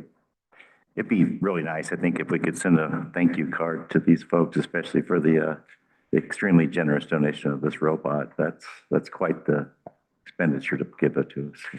The schools usually do that, but we can also do that from the board. Absolutely. Thank you. Can we have a demonstration so we can all play with the robot sometime? Is that the robot that goes with the bomb squad and then they just donated it? I'm not sure on it. I haven't seen the robot myself, but no, you cannot play with it, I'm sure. That's for 14 to 18-year-olds. I identify as an 18-year-old.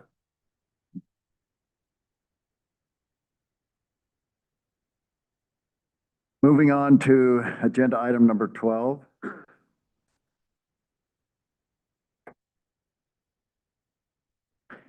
Review of board governance policies.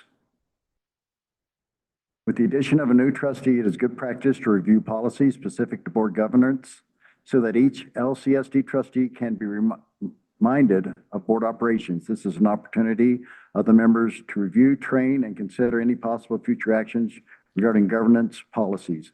So I know myself, I don't mind having a review of this. These are policies that may not come naturally to some of us, but certainly as when I was brought in as a new trustee, this was brought forward, and considering trustee Day is new, we wanted to bring this forward so she had the opportunity to look at these as well, but I certainly appreciate this. Trustee Parsons. I was just going to say that if she'll commit to reading them, or anybody else that thinks that they haven't read them in a while, we could move on. Yeah, I actually have some comments. I do too. You do? Oh, yeah. Okay. I did want to assure you I read them. Thank you. So thank you, trustee Parsons. Trustee Farr. Mr. President, thank you.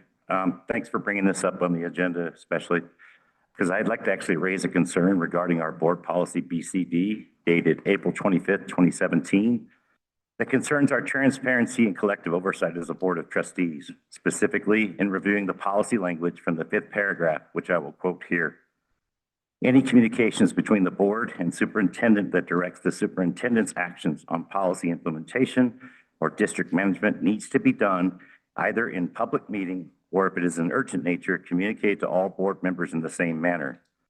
It has come to my attention that there is an established pattern of one-to-one communications via face-to-face meetings between our board president and our superintendent that have been specifically required by our board president. To my knowledge, these meetings have taken place at least once a week for a few months now. None of these meetings have been open to the public or the board, nor have any of the conversations been brought up in a public forum via a board report or otherwise. Furthermore, I believe that these mandated meetings are in direct conflict with board policy BCD and do not foster a sense of balanced and fair working relationship between the board that represents all stakeholders and the superintendent.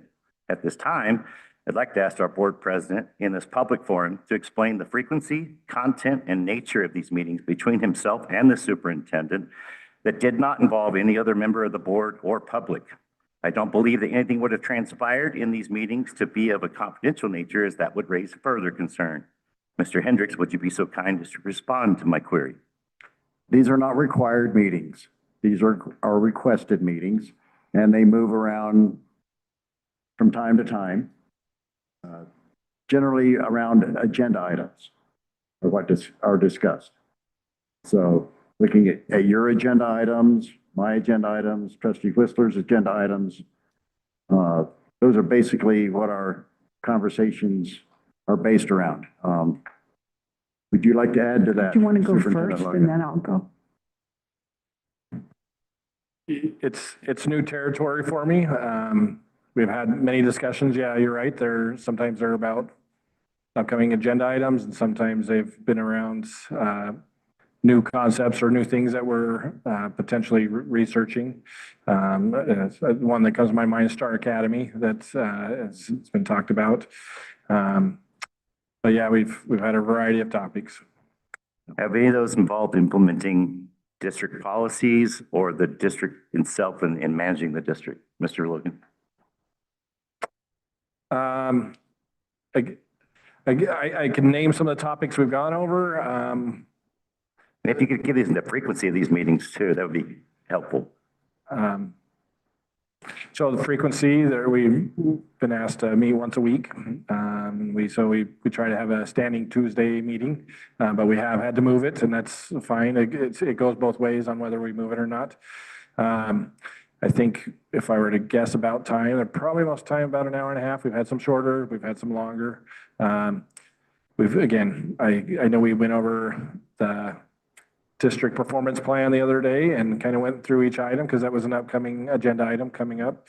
Against our academy, we've talked about the outdoor recreational credit that was being proposed, volunteer credit that's being proposed. Those are the ones that are coming to my mind that we've recently discussed. So I have a question, Trustee Farr. Have you had any meetings with the superintendent or conversations with him that you happen to do? Only during supervised school visits. Only during supervised school visits have I talked about whether it's the performance plan or absenteeism or any of the other things that we've done in a public forum. So you're telling me you have never contacted the superintendent outside of For a constituent concern, that would be the extent of it, sir. What's a constituent concern? Please break that down for me. For example, if somebody calls me from the Fernley area and wants to complain about the way we change bus stops, I may go to the superintendent and go, can you explain to me why we changed the bus stops? I have a constituent that's concerned with that. And he would put me in touch with Harmon or with the transportation manager and get that person's name, and then they would direct the contact with them. That's pretty much the extent of it, Mr. Hendricks. I don't discuss implementation of policy or district management with the superintendent outside of this board meeting, sir. Well, as the president of the board, it's my job to talk about the agendas with the superintendent. For 8 hours a month, sir? What's wrong with that? It takes more than an hour tops, then I don't think you're very good at your job. No, I tell you what, it takes a lot to create a new agenda item, a new policy, as we did with the outdoor recreational activities. And those conversations are critical But those conversations are supposed to be done in public, sir, with stakeholders involved or their representative involved. None of the rest of us is privy to those conversations. Make the agendas. That's written in policy. That's to make an agenda, sir, but not to discuss those individual agenda How do you items make other an than agenda placing it on the discuss agenda. it? Let me ask you this. Did you contact the superintendent in this last week to ask why you weren't invited to a school walkthrough? I did in fact ask because I heard about it secondhand. That there was no openly disclosed, usually we get from Dr. Did you Cooper. disclose that to all the other board members? That what? That there was a board meeting I wasn't, or a walkthrough that I wasn't invited to? No, that you had a conversation with the superintendent. That has nothing to do with implementing this district policy or implementing district management. It had to do with you were doing a supervised school walkthrough and it wasn't openly offered to the rest of the district. Can I call a point of order? We're not here to discuss we're not here to get into this thing of who's doing what and why they're doing it. Okay, we need to stick to this. Other people have questions and comments. We don't need to be going back and forth, pointing the finger and trying to find out who's doing what. I didn't illegally. open up this can of worms. Trustee Farr did. Trustee Parsons, do you have any? Go ahead. I'll go after you, Trustee Parsons. Go ahead. We've been lax on the way we have handled things because they're supposed to take notes on whoever calls, and that information is supposed to be relayed to all the other board members. But when they were good friends, the president and the superintendent we know what went on and nothing was ever conveyed to the rest of us. And so really, that's what we should do, is what is in policy. We should have, Mr. Logan, Superintendent Logan should have somebody keeping track of whoever calls, what they say, and it should be sent to every other board member. And so that's the right way to do it, and that's what we should be doing. Okay, I agree. And since we're talking about the right way, mine refers more to BBA, policy BBA. The board will, one of it says the board will employ staff necessary to carry out the educational program and provide for regular evaluation of staff. Okay, so with that, I'm asking, with certain hires, why are we not involved? Especially administrators. We should have a board member on there so we can get to know these administrators, so we can see what's going on. We have too much past history where a lot of stuff has flown of they're hiring their friends, they're doing this, they're doing that. I look more into it. NRS 391.100 says the Board of Trustees of a school may employ a superintendent of schools, teachers, and all other necessary employees. So reading that, there is nothing that says in any policy that we as board members cannot be on a hiring board of administrators or even teachers for that fact. So I would like to, in fact, start seeing us when, especially the administrators, when we hire them, that we as a board member, somebody is on that board to get to know them, to ask the questions and see where they're coming from, because they ultimately will hire our teachers. Well, that would be a policy change that you would would. have to write. Yes. You might want to get with the superintendent to help write that as well. So that would be a meeting that you would have with him. So. Well, that would be done in open forum like this. We would do that. I wouldn't meet with him personally. Okay, so you would meet with him, you would have that discussion in this meeting. Yep. Okay, if that's the way you prefer to do it. Yeah, and when we get to that, And create the agenda item Mhm. in an open meeting. That's how we did it for the calendar. I didn't go to him or anything. We all did it right here in the open meeting. We talked about the new calendar for the LCEA put out. It wasn't in private with anybody. And that's how it's supposed to be. Well, I'm not going to discuss with Mr. Logan how to rewrite this. I make the rewrites, reread them together, and if we like it after a second or third reading, we put it into policy. Well, to be honest with you, most of that work was done by others in the district and just reviewed, so. Okay, is there any other board comments on this? Is there any public comment on this item?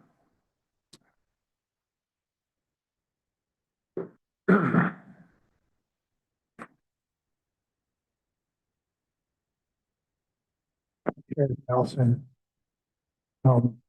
any organization needs to be able to have two leaders, not a whole group of leaders, but two leaders talk. Two members of the board call each other, or they go to the same church and they run into each other. You know, the colonel needs to be able to talk to the lieutenant colonel. The gunny needs to be able to talk to the staff sergeant. You know, the first class petty officer needs to be able to speak to the second class. I suspect everybody here is a very honorable person, and I think everybody should be given the benefit of the doubt when two individuals meet, even if it's the two most senior people. Oh, one other comment. Did you discuss your policy with the Superintendent Logan that you brought forth? Which policy would that be, sir? The policy you're bringing forward tonight? Did I discuss with it, or did I submit it to him for peer editing and then to put it on the agenda? That's all I did. I didn't actually discuss with him the particulars of that amendment or what we wanted to do. That was a discussion that happened legally outside of this room with Mr. Bull and myself. But you also submitted comments to the superintendent, or you submitted your agenda item for review of him, by him? I did submit it via email, electronically. Okay. Was the rest of the board made aware of that? The rest of the board was made aware that I was bringing forth an agenda item that would contain for as a first Exactly, reading, that's which is what's what you're done getting tonight. And in the meetings between myself and the superintendent, whatever's discussed there ultimately is brought before this board.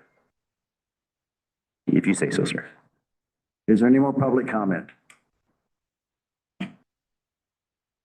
This item is for discussion only, so there's no need for action on it. Yeah, public. Oh, I'm sorry. Hi, Janice Kenny. So I have a retired Lyon County School District as my mother, and I have 4 employees with Lyon County School District currently. The lack of transportation or transparency from you and not understanding that our policy does require transparency with Mr. Logan is insulting to what we have done in the past. I think that you should understand the policy a little bit better and not have standing meetings with the superintendent by yourself, because that's not the purpose of this board. It is to be public and to also be accountable. And it is an insult that you don't understand that. So should not. Could you turn up Thank you. on your, oh, So moving on,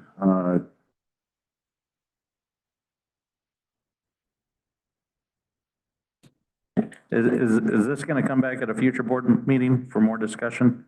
I had something else, but I will hold off on that. Mr. President, I think it would be appropriate at the end if you want to put that on the agenda for that. Okay, okay. Agenda. Thank you, Mr. Latin. Thank you. thank you. So, moving on to agenda item number 13, discussion and possible action regarding the results of the 2025 spring assessments, CRT, SBAC, CTE, ACT, and WIDA. This item is being presented by Executive Director of Educational Services, Heather Moyle, and Jim Giannotti, and Professional Development Data Manager, Damon Etter. Mr. Giannotti, Director Giannotti. President Hendricks, members of the board, we are pleased to present the Lyon County School District Assessment Report from last school year. While you have access to this 159-page report, there are some definite highlights, and we acknowledge that there is a need for us to keep our sleeves rolled up and continue the work necessary for continued growth. Our way forward focuses on enhancing student achievement and ensures every student develops a competitive advantage for career and life success. The strategy is built upon 3 foundational pillars: enhanced data usage, strengthening collaborative teams, and a renewed commitment to aligned instruction. First, we are transitioning to a more effective data-driven decision-making. This involves implementing quarterly data digs to utilize assessment for learning data more effectively. We are developing improved data decision rules to ensure we are proactive in identifying and meeting the specific needs of students who are both struggling and those who are excelling. Second, we are dedicating time and resources to cultivating strong professional learning communities. Teachers will be provided with a scheduled time to collaborate on developing a guaranteed viable curriculum, which ensures every student achieves the same essential learning outcomes within the allocated time. These weekly collaborative meetings will focus on the 4 critical questions of instructions: what students need to know, how we measure mastery, and what targeted support we provide for students who are struggling or have already mastered the material. This collaborative effort will also strengthen our K-12 multi-tiered system of supports. Third, our core instructional focus will be on foundational skills and real-world readiness. We are committing to aligning our instruction with the science of reading and best practices, beginning with the onboarding of staff in LETRS or Aspire training. Targeted academic goals include improving reading proficiency in grades K through 3. A parallel effort will focus on significantly boosting math fluency in grades 4 through 8 to strengthen the computational foundation necessary for advanced coursework. For students needing intensive help, we will utilize Tier 2 interventions like corrective reading. And finally, we will expand K through 12 work-based learning and career exploration opportunities while continuing access to advanced placement, dual credit, and career and technical education courses. This comprehensive measurable approach targets academic growth and equity across the district, and many of these things are outlined in our district performance plan and are part of the goals that we set aside for this year.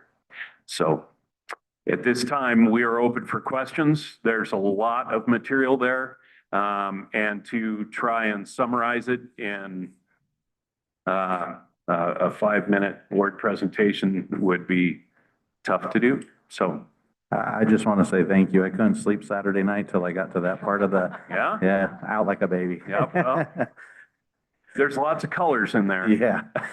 But thank you for all the hard work that you have all put into that presentation. I know it's not easy. I'm not a graph person, so going through that sometimes is a bit nauseating, but I appreciate the hard work you guys did put into that. Thank you. I'd like to thank you as well for all the hard work. Trustee Farr.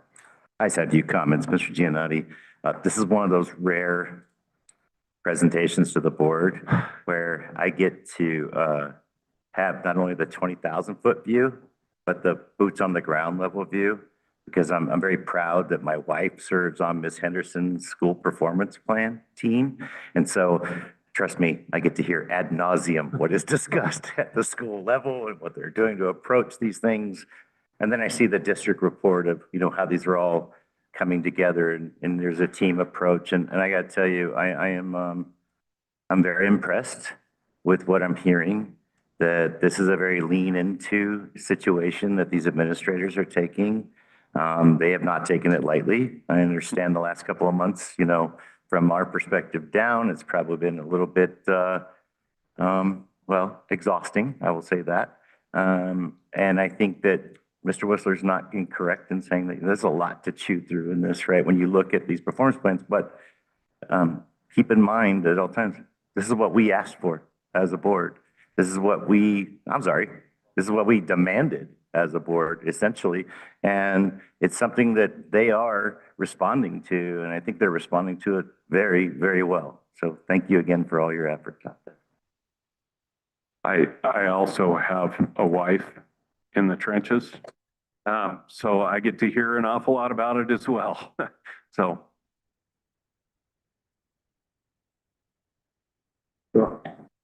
I have some questions. I don't know who to address them to. Just pitch them. Page 132. Which page? Page 132.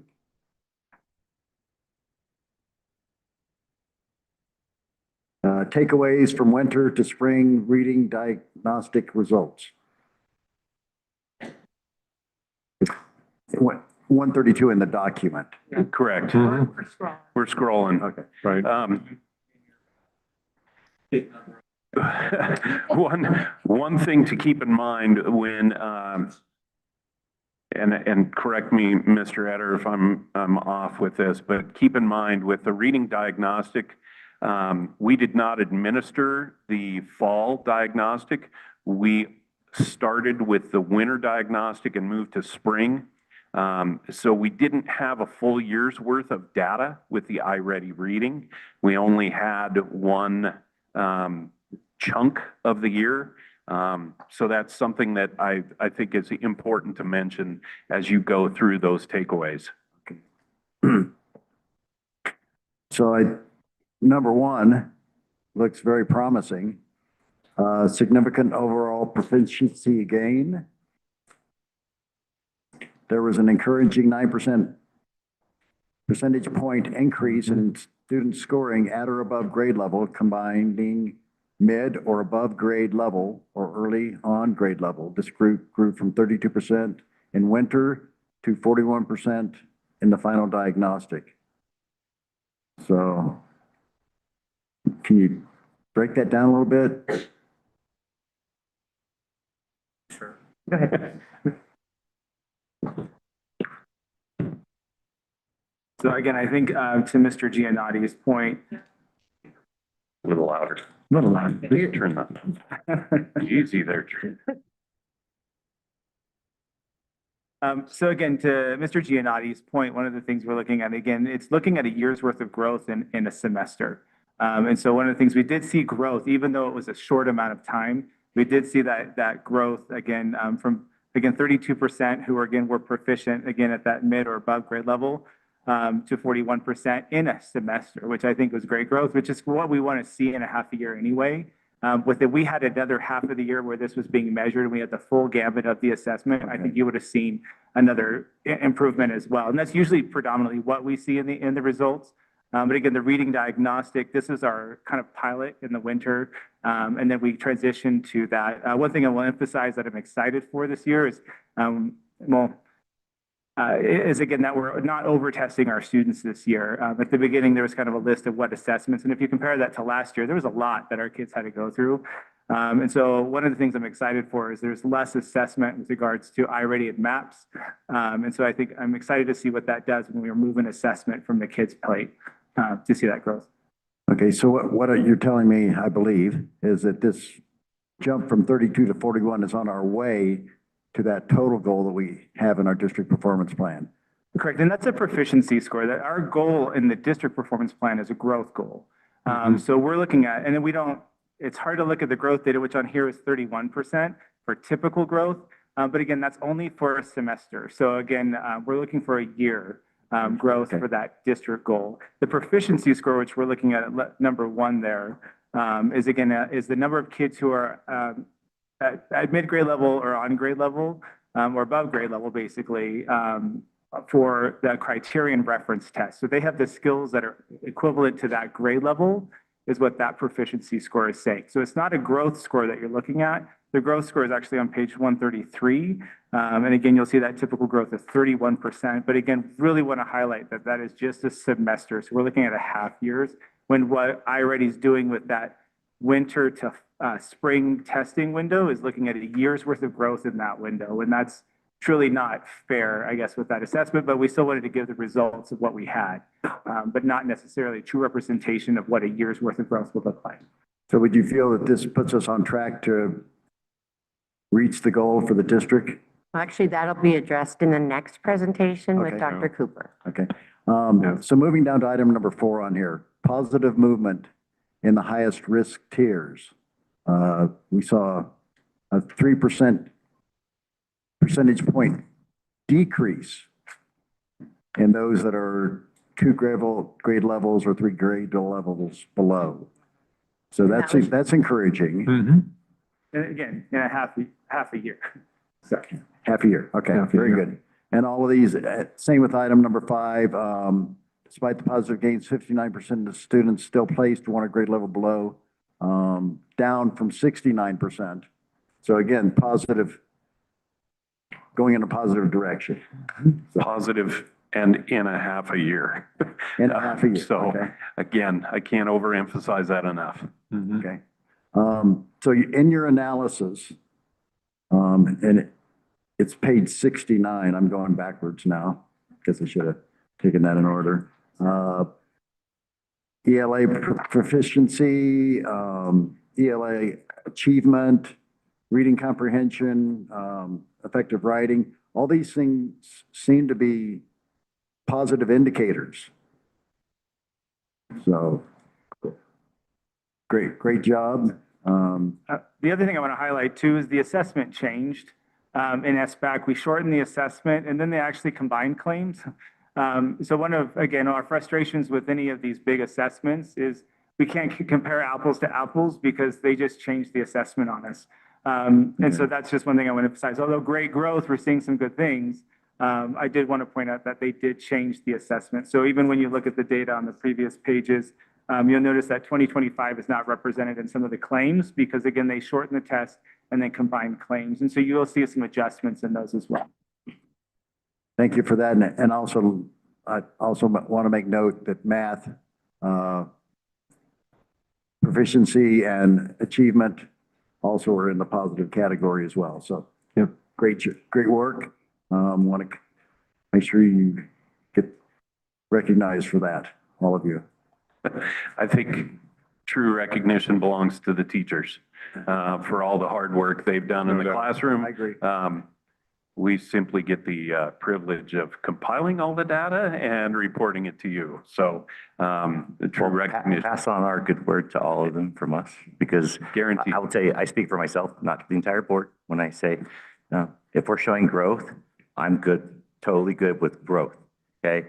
I may not worry so much about us hitting these goal markers if we're moving towards them, because that's a step in the right direction. So thank them all for us, because, and on my behalf, thank you, because I know how much work is involved in this. I'll second that. Amen. Thank you all for focusing on the goals. I recommend that the board approves a report on the assessment results for the 2024-2025 school year. Second. Okay, I have a motion by myself and I had a second by trustee Carson. She beat you to it. Is there any public comment on this? Seeing none, all those in favor say aye. Aye. Opposed? Motion Thank you passes very much. Unanimously. Thank you.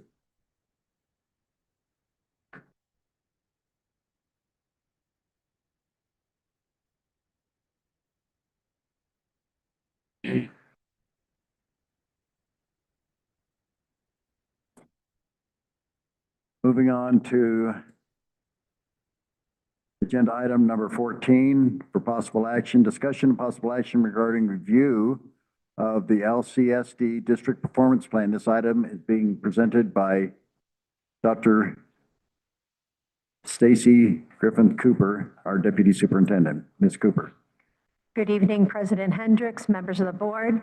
It's a pleasure to come forward today with our first foundational component of our district performance plan and our progress towards goals report. One of the big primary differences between what I will be presenting to you this evening and what you just heard was that the past presentation was considered lagged data. So that data was last year's full report. So it gives us a good indication of what we aspire towards with our goals, but the work of the district performance plan goals is reflective of our student performance for this year. So it's a good opportunity for us to initiate this presentation this evening by recognizing that what I'll be presenting to you this evening, it is in your board packet.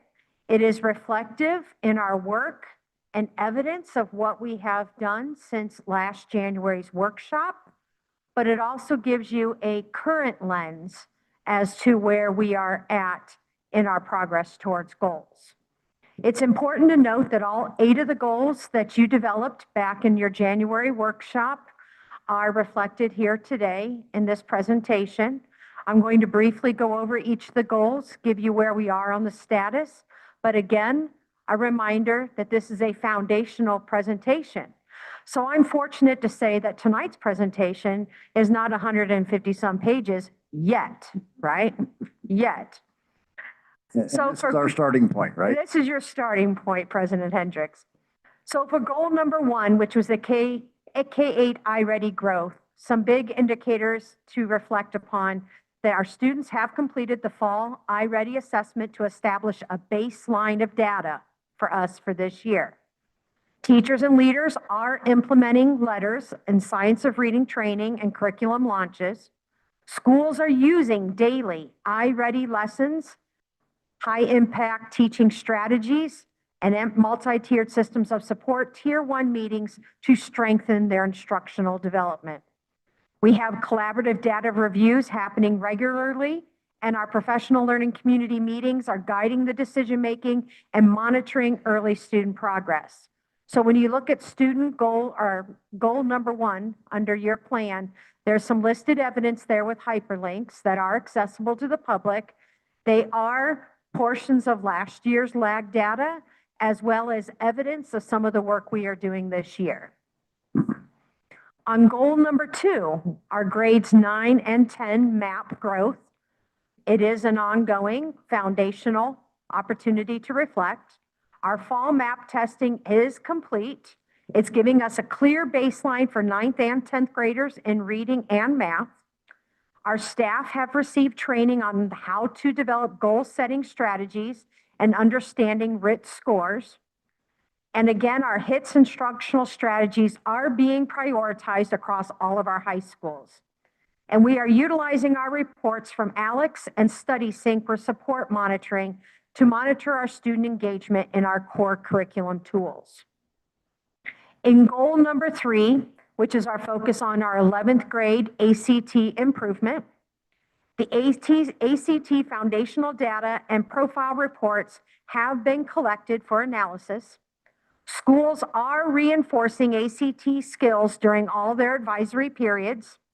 Administrators have attended ACT workshops to strengthen test readiness supports. And baseline data shows that 74% of our college-bound students met the composite score benchmark of 16 or higher, forming a starting point for our improvement. On goal number 4, our graduation rate increase. All of our administrators have completed the NSPF training to support and further understand the importance of the graduation metrics. Schools are monitoring their failure rates, credit sufficiency, and CCRI indicators. District leadership teams are engaging in data digs with our wonderful Mr. Etter and ongoing school-level MTSS discussions. Our final graduation rate verification is still pending from the state. It's expected any day now. So we will be able to provide that at our next scaffolded report. However, you do notice there's an 88.7% highlighted in yellow. In my scrutinization, I can only speculate that that 88.7% was what we anticipated during our January workshop, when indeed it may not accurately reflect what the cohort graduation percentage is when it comes forward and is validated from the state. If you look it up right now on the Nevada report card, it is an unofficial rating of 87.6. So I'm just letting you know, we are going to probably recalibrate that 1% graduation percentage when we come back to see this in February. Thank you. On goal number 5, increasing our work-based learning. All of our staff, kindergarten through grade 12, have been trained in school links to expand our work-based learning opportunities. We conduct district-wide monthly work-based learning newsletter supports of awareness of job shadowing and career pathways. We had Mark Perna come and present district-wide to our parents, students, teachers, and administrators. And our Q1 data shows that more than 22,000 work-based learning experiences have been reported, moving towards our 10% increase goal. So that's phenomenal growth. On goal number 6, our Work Keys implementation for all 10th graders. All staff received Work Keys curriculum training in June 2025. Student accounts have been uploaded and activated for all students successfully. Weekly administrative meetings ensure consistent rollout and troubleshooting, and the curriculum implementation is still underway in all of our high schools, establishing the district baseline for future certificate tracking. On goal number 7, increasing student participation in the work-based learning on our MET and exceeding. Both our elementary and secondary staff are using school links to support student career exploration. Our work-based learning coordinators have conducted site visits, and they are providing ongoing monitoring of all of our activities. We are holding monthly newsletters to promote work-based learning opportunities and job shadowing for all 9th through 12th grade. And our Q1 participation already exceeds our annual goal, with 4,122 students participating. Last but not least, on our goal number 8 to reduce chronic absenteeism. We launched a pilot program with NDE to train staff in in-home visit strategies to reduce chronic absenteeism in Dayton for our Dayton Elementary and our Dayton Intermediate schools. We are excited about that program launch. Schools receive weekly attendance data to guide interventions from our lovely Mr. Etter. Social media campaigns and parent communications are increasing the awareness of the impact of high absenteeism in our district. Schools are celebrating short-term improvements, as you have mentioned tonight, with Cottonwood Elementary, and they are not the only school district-wide, reinforcing positive attendance habits. I do want to note that for our 24-25 school year, we had a chronic absenteeism rate of 36.2%. And with our 25-26 goal to reduce that by 10%, we are aiming for a 32.2% chronic absenteeism rate. And what I shared with you in your data packet is a small snippet comparing where we were at this time last year. And I know it's a very small analytic, but we are already much better than where we were at this point last year. I now open the floor for any questions you may have. President Hendricks and members of the board. I just Thank want you, to say. Dr. Stacy Cooper, for that presentation. Sorry, President. I just want to say thank you to all the staff that put in all the extra time to do that and to redo that and to bring it back from before the board. It sounds like we're making amazing progress, that the schools are on board with these district goals, along with their own goals that they have set. And I know it's not an easy task. They've been asked to bring that to us, to change it, to bring it back. So I personally, and then when you're out there, tell them I say thank you, but hopefully they'll see this. And I personally thank all of them for the hard work and dedication they put into this, and yourselves. Thank you. Thank you, Trustee Whistler. Trustee Farr. Thank you, Dr. Cooper. I also want to express my gratitude for the efforts that you guys are making district-wide. Couple of points that came to my attention the last couple of months where I'm really seeing it in person is that I've gotten to see some of the interventions that have been going on at the grade school levels, and they've been, I think, really critical to, especially with some of our ELA successes that we're making. I think that's key. I'm very excited with the walkthroughs that I've done, seeing just how imaginative and creative our administrators are, especially at the K through 4 level with their attendance stuff that they're trying to do, whether it's highlighting students in Miss Combs' class where they have like a highlight board with their pictures up on the wall and they get to look like a VIP, and it's pretty cool at that age, you know. I don't know if that would work on sophomores and juniors, but it works on second graders for sure. But no, I think that's fantastic what you're doing with the intervention strategies, with the attendance stuff.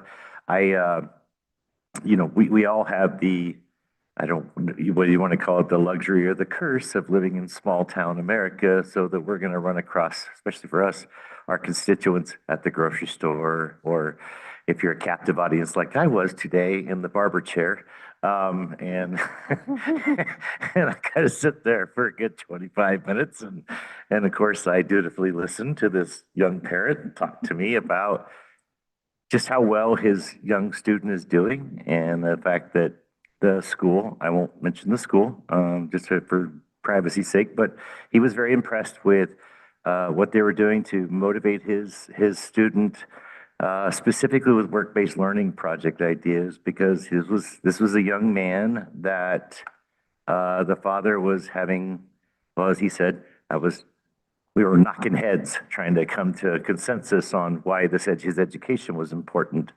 But he started seeing older students and other projects come around and people talking about their professions and what it takes to get to this next level and where you got to go. And he goes, and for some reason this year it clicked. Now he has a goal to shoot for. Now he knows why this is important, that he gets the math just right. So I think if we can increase and keep going with our opportunities, especially with work-based learning and exposing our kids to positive examples and role models in the industries and things. I think that really, excuse me, will serve. I like where we've gone in the last couple of years of taking it from a high school down to an intermediate level as far as that exposure, especially with various occupations and things like the school field trips that went to UNR to look at shared space and the educational opportunities. I had kids talking to me on that field trip about, I didn't even know you could get a degree in blah, blah, blah, and whatever it was. And they were really impressed because the college students were talking to them on their level about, yeah, well, you better be really good in math if you want to pursue this, and you better do this. So I think that helps. I think using older students, especially college age level students, especially for someone my age in their 50s, I need that bridge generation between me and the younger kids to really speak to them. So I applaud your efforts and the creativity that's going on out there. Thank you. And if I can reinforce one piece, because we've mentioned frequently tonight, chronic absenteeism and work-based learning. Look behind you at the wall. Our teachers are studying data continuously at grade levels, classroom, district-wide. The competitive nature amongst our county is definitely there. As one principal said in Dayton, I'm going to throw the gauntlet in because I want to outbeat, quote, quote, quote, quote. It's about academics too, our math and our reading. So I'm excited about the work. I just want to remind us that the work we are focusing on is the work that starts from this foundational data and then grows over the course of this winter and into spring. Just as Mr. Etter stated, last year's assessments started in the winter. We didn't have a whole year. We are looking at this year's core group of students and seeing the impact of the academics from this initial foundation of assessment and analysis all the way through till the end of May. And we really are looking forward to that. Thank you, Trustee Day. As a parent that just went through a student conference and got to see my son's scores and to have that be narrowed down to know specifically what he was struggling with and being able to communicate with his teacher was wonderful. I am excited to see the growth. I echo the previous trustees' notes of this is really great. I'm really glad you guys are moving this way. I am excited to see what comes next, and I do love the competition between the counties and the schools. Oh, not the counties, I'm sorry, the schools. And just thank you for your hard work and the teachers and the staff and everybody. Thank you, Trustee Day. Trustee Parsons. I just want to tell you, this is so refreshing. I mean, for years, it was, data isn't that important. And, it's just how the kids are feeling and all that. So this is just, to me, makes my heart sing. So thank you. Thank you, Trustee Parsons. So, seems like we've had somewhat of a refocus here with positive results. So I have a couple of questions. So I assume many of the new strategies many of the strategies in here that you've stated are new or adjusted strategies. Would you say that's true or false? I would tend to disagree to a basic level. Have we reinvigorated ourselves? Yes. But we have traditionally used professional learning communities, MTSS teams that study tier 1 foundational, tier 2, tier 3, and tier 3 plus interventions for our students. We are held to a high level of accountability with the state on our data reporting, and that does trickle down all the way to the classroom. However, with the support of our 8 professional goals that have been given to us by you all, it brings this discussion probably more into your front space than ever before. Thank you for that answer. I have one more question. At what points do you determine if adjustments are required? I already anticipate some adjustments to our cohort graduation data when we get that confirmation from the state. I also foresee us probably revisiting in a future work session, a recalibration of our goals. I would hate to see these goals be retired to a certain level because reading and math is always important, right? Graduation cohort, ACT performance, work-based learning, college and career readiness, they're all important. So I'm hoping that this is a continual work where we are continually recalibrating, refocusing, and adjusting because we have nowhere else to go but up. Thank you for that, Dr. Cooper. Thank you also, Mr. Etter. I appreciate your involvement in this. So is there any public comment on this item?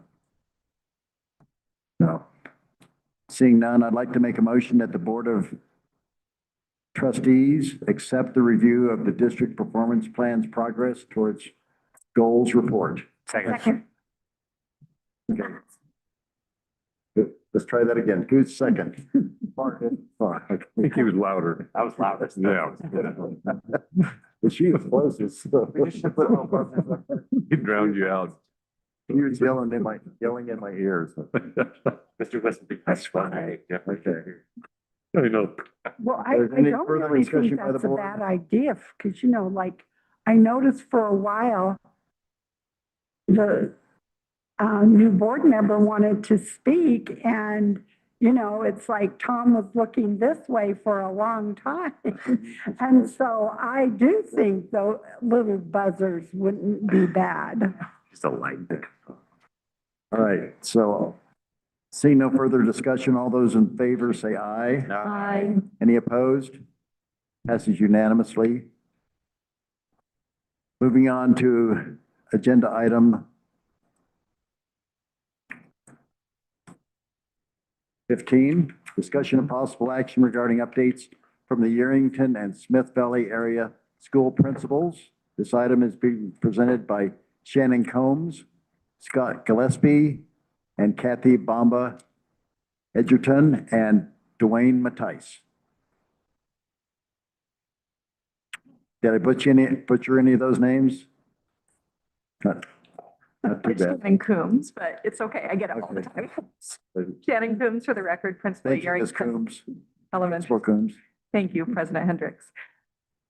Thank you for being here tonight. I just want to really emphasize, I know I say this year after year, but we are continuing at Yerington Elementary School to build our culture, and we are proud of our culture with our community. We want families to feel welcomed, and we keep hearing it from them when they come visit. They love coming to our school. So that is something we are extremely proud about at our school. We regularly have parents and other visitors to our campus during the school day, and we've hosted our first family night just last week. We had it a little bit delayed due to timing and the availability of staff to host, but we had it last week and it was a raving success. Our family night attendance has more than doubled in recent years, so we really work hard to plan engaging and educational events for families, and they look forward to them every year. We also have events such as our Halloween parade tradition, our annual Veterans Day Assembly, which is led by students. They do the entire thing themselves, and our upcoming tree lighting ceremony to help be a part of the Yerington community in the winter season. I do want to acknowledge the Yerington Elementary School PTO. They are very involved throughout our YES community all year long. They sponsor many school-wide events each year, and this year they are dedicated to bringing in engaging learning opportunities in the forms of assemblies. Most recently, we had BMX bike riders visit our school to give our students reminders of how to ride their bikes safely, and it was quite a show. Skylar was able to join us. In the spring, they do have a special presentation with a science dome scheduled, and Mr. Gillespie over at YIS has very graciously let us use his gymnasium for that. So thank you to YES PTO for everything that they do. We are continuing our MTSS process to target student interventions and PBIS rewards to motivate students to be Sherry, respectful, responsible, and safe. And we do call that using our GER each and every day. Everywhere that they go, we definitely emphasize that, not just at school, but at home and when they go out in public. If you ask any student on our campus, they'll let you know ways that they can show their GER, both in class and out. You'll also see signs around our campus reminding students of those expectations. Regarding our data, our attendance improvements, which were a school performance plan goal last year, have been recognized by the state of Nevada. We're extremely proud of this as well. We have improved our chronic absenteeism rate by 40%, decreasing from 35.6% in the 23-24 school year, and it's gone down to 21.1% last year in 24-25. So we've made a lot of great improvements there. We're motivating kids, we're recognizing kids, and we are celebrating them coming to school. This continues to be a focus at YES. We do have weekly attendance awards for the grade level with the best attendance. And at the assemblies, we honor kids in first quarter. It was 2 days or less. They got to stand up and be recognized, but then their pictures on the wall if they had perfect attendance. Academic achievement is increasing at Yerington Elementary School as well. From 23 to 24 to 24 to 25, our pooled proficiency increased from 23.1 to 26%. In math, that was our overall proficiency, sorry. In math, it was 23.4 to 28.6, and our ELA from 22.9 to 23.4% on the SBAC assessments. So that's all data from our star rating, if you've reviewed that. Our SPP goal for academic achievement was that YES student body would increase their reading and math proficiency rates. We also looked at iReady diagnostic data for 24-25, and that showed that 79% of our students met their typical growth goals from fall to spring, and 35% of our students met annual typical growth goals in only half a year in reading. So our goal this year is that at least 58% of our students will meet or exceed their typical growth goal in both reading and math on that iReady diagnostic. We also have incentives for that as well. Our upcoming incentive next week is an ice cream party with Mrs. Townley and myself. Our teachers need to be recognized as well. They are working so hard to use student assessment data to drive their instruction, both whole group and in small group interventions. We're very proud of our teachers' dedication to their students' growth, not only as their grade levels in that data up on the wall, but individually as teachers within their classroom as well. Lastly, we have achieved an overall index score of 32.5 for the Nevada report card, which was more than double our score of 14 that we had the year before. We are proud that our efforts are reflected in the score increase, which also resulted in a star rating increase for the first time since 2017. So I'm proud of our staff. They've done well.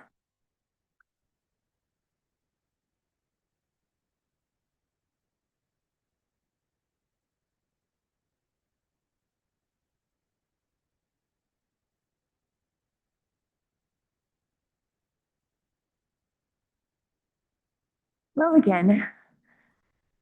I'm Kathy Bamba. I am the principal of Yerington High School, and it was really hard to pick things to talk about because we have a lot of great things, so I picked some of the most important to share with everybody this evening. First and foremost, we have our Paiute language class is now a dual credit class through UNR. So our kids are now getting college credit and high school credit for the Paiute language course. So super excited about that. We continue to map test, and while we have our SPP goal of testing and looking at the data 9 through 10, we test all of our students. We feel it is extremely important to know where all of our students are to provide interventions and to look at where our students need to be. So we continue to test every student, even our Jumpstart students. We continue to expand opportunities for students who learn work-based learning, and this I know is another goal. But I'm super proud of our teachers, especially our CTE department. They have really taken this on. And I just wanted to share the numbers of where we are right now as of November, where we are, and all this has also been logged into our school links. So we have 96 CTE work experiences completed. We have 102 general work experiences completed, 191 supervised agricultural experiences completed, and Miss Natalie was sharing a little bit about that earlier in her presentation. We have 37 simulated work experiences completed, We have 695 work-based learning experience completed that would include guest speakers and also work site tours. And we currently have 38 students who have earned a state industry recognized credential, and we are going to keep going. So we're super excited. And when others, especially Dr. Cooper, are talking about being competitive, we're ready. We also took first place in the Paiute Language Bowl again last year in Reno for a second year in a row. So we're hoping to take it again for a third year. We know the competition is going to be tough because we have, again, we had to fill some big shoes, but we're ready to go. So we're super excited for that. That usually takes place in May. We also continue with the junior achievement for our seniors. I know there was a presentation about that last year. So we continue with that in our economics class, and we are in our second year implementing that. The other thing I'm super proud of with my staff is we gained 22.5 points on our NEPF star rating from last year. I believe we're 4.5 points away from being a 4-star school. And I truly believe that we can make it this year. Last but not least, just on our highlights, we recovered 52.5 credits during summer school. And that was part of our plan for really getting our kids back on track to graduate on time. That is the most, since I've been at Yerington High School, credits that we have recovered in a summer school session. So 52.5, our students worked really hard. And so we're really proud of that. Our goals, so we do have our goals where we're going to increase the total number of work-based learning opportunities provided to all students by 10%, and we will definitely meet that goal. I don't think there's going to be any question about that. We're also going to increase the number of students participating in K-12 work-based learning opportunities by 10%, and I know that we will reach that as well. We're clearly on the right path for both of those. We're going to help increase the graduation rates.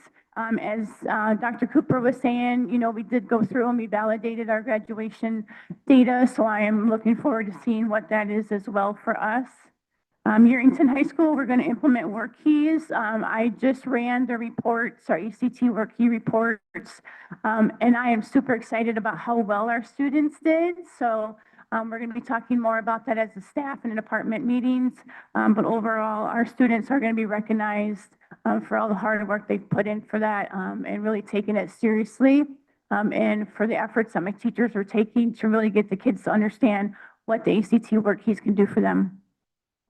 We're also working on our chronic absenteeism rate. So as a staff, we're working on that, really trying to make sure we're talking with parents, meetings, sending out letters. We get referrals from teachers as, you know, as far as their concerns, and we do take those to our MTSS team, and we work those out and provide feedback. We are also looking at, again, looking at the math growth. So I know that we're looking at, in our SPP goal, we're looking at 9 through 10. We do look at all students, and so at least 55 of our students will meet their individual growth. We did look at that just last Friday at our staff meeting, and I feel pretty confident that our students are going to blow it out of the water. The percentage of college-bound students, I really feel, I was talking to Mr. Giannotti about this, or in a composite score. I think having our sophomores take the ACT work keys is going to be a really good thing for when they take the ACT. I feel like they're getting a taste of it, and I really feel the biggest part of it is building that confidence with our kids. I think some of them, they hear the ACT, you know, word, and they kind of shut down, they get scared, intimidated. But I feel like it's more, if we build their confidence, they know more than they realize, and that they can perform better than they realize. And then our last goal, number 8, is focusing on learning goals and skills.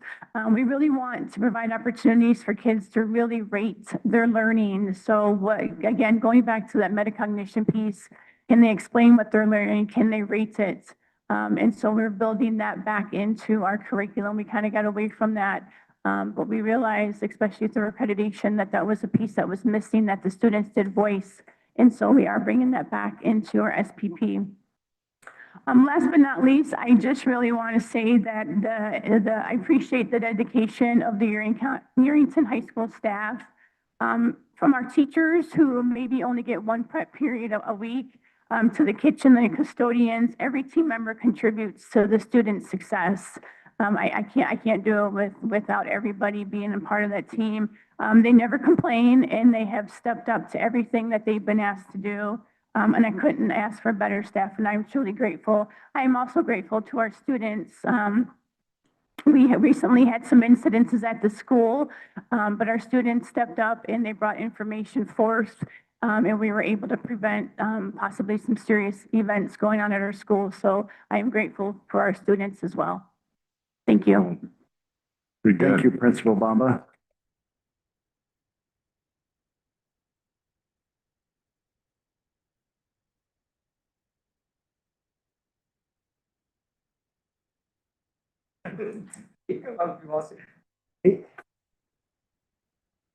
Hello, everyone. Thank you all for being here. Howdy, howdy. I had to make sure I don't follow Dwayne Mattice because he's very articulate. He uses big words. So I'll go ahead and go. I'm Scott Gillespie. I'm the principal for the Yerington Intermediate School. Statistically the best intermediate school in the universe. So I want to mirror what Kathy said. Our staff is top notch. And the great thing about our schools is we're so close together. We work very well together. It's every day I wake up with just pride, and I have to pinch myself because we work with the greatest people that I've ever been involved with. So some highlights, work-based learning, the stuff that School Links is a great tool, and it's good for not only our awesome kids, but one of the things that Mr. Wilson and myself do, especially when kids are getting in some trouble, is one of the first things I do is I'll pull up their School Links and we'll start talking about their future plans. And it's interesting to note that a lot of kids don't think about it, and I think that's part of the reason why we implement these programs, and they have like these lofty goals, but they don't have the skills that are necessary to get there. So it's one of the things that we go over all the time with our kids that are struggling. As far as our goals go, last year we reduced our students that are 2 or more grade levels behind in math from 55% to 40%. Our goal was 35%, but we're on our way getting there.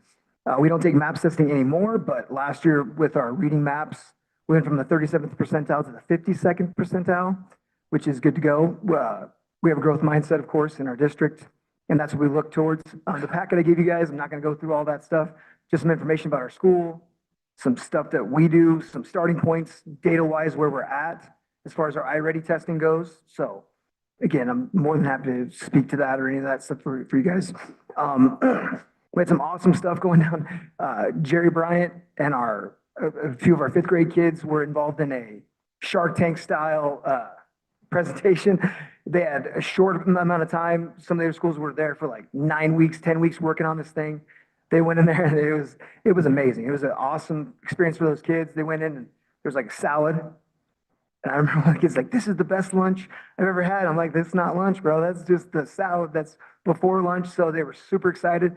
They presented in front of business leaders. It was a huge like gala event. They were blown away, and then they ended up winning the competition, which was super awesome. Very cool for those kids.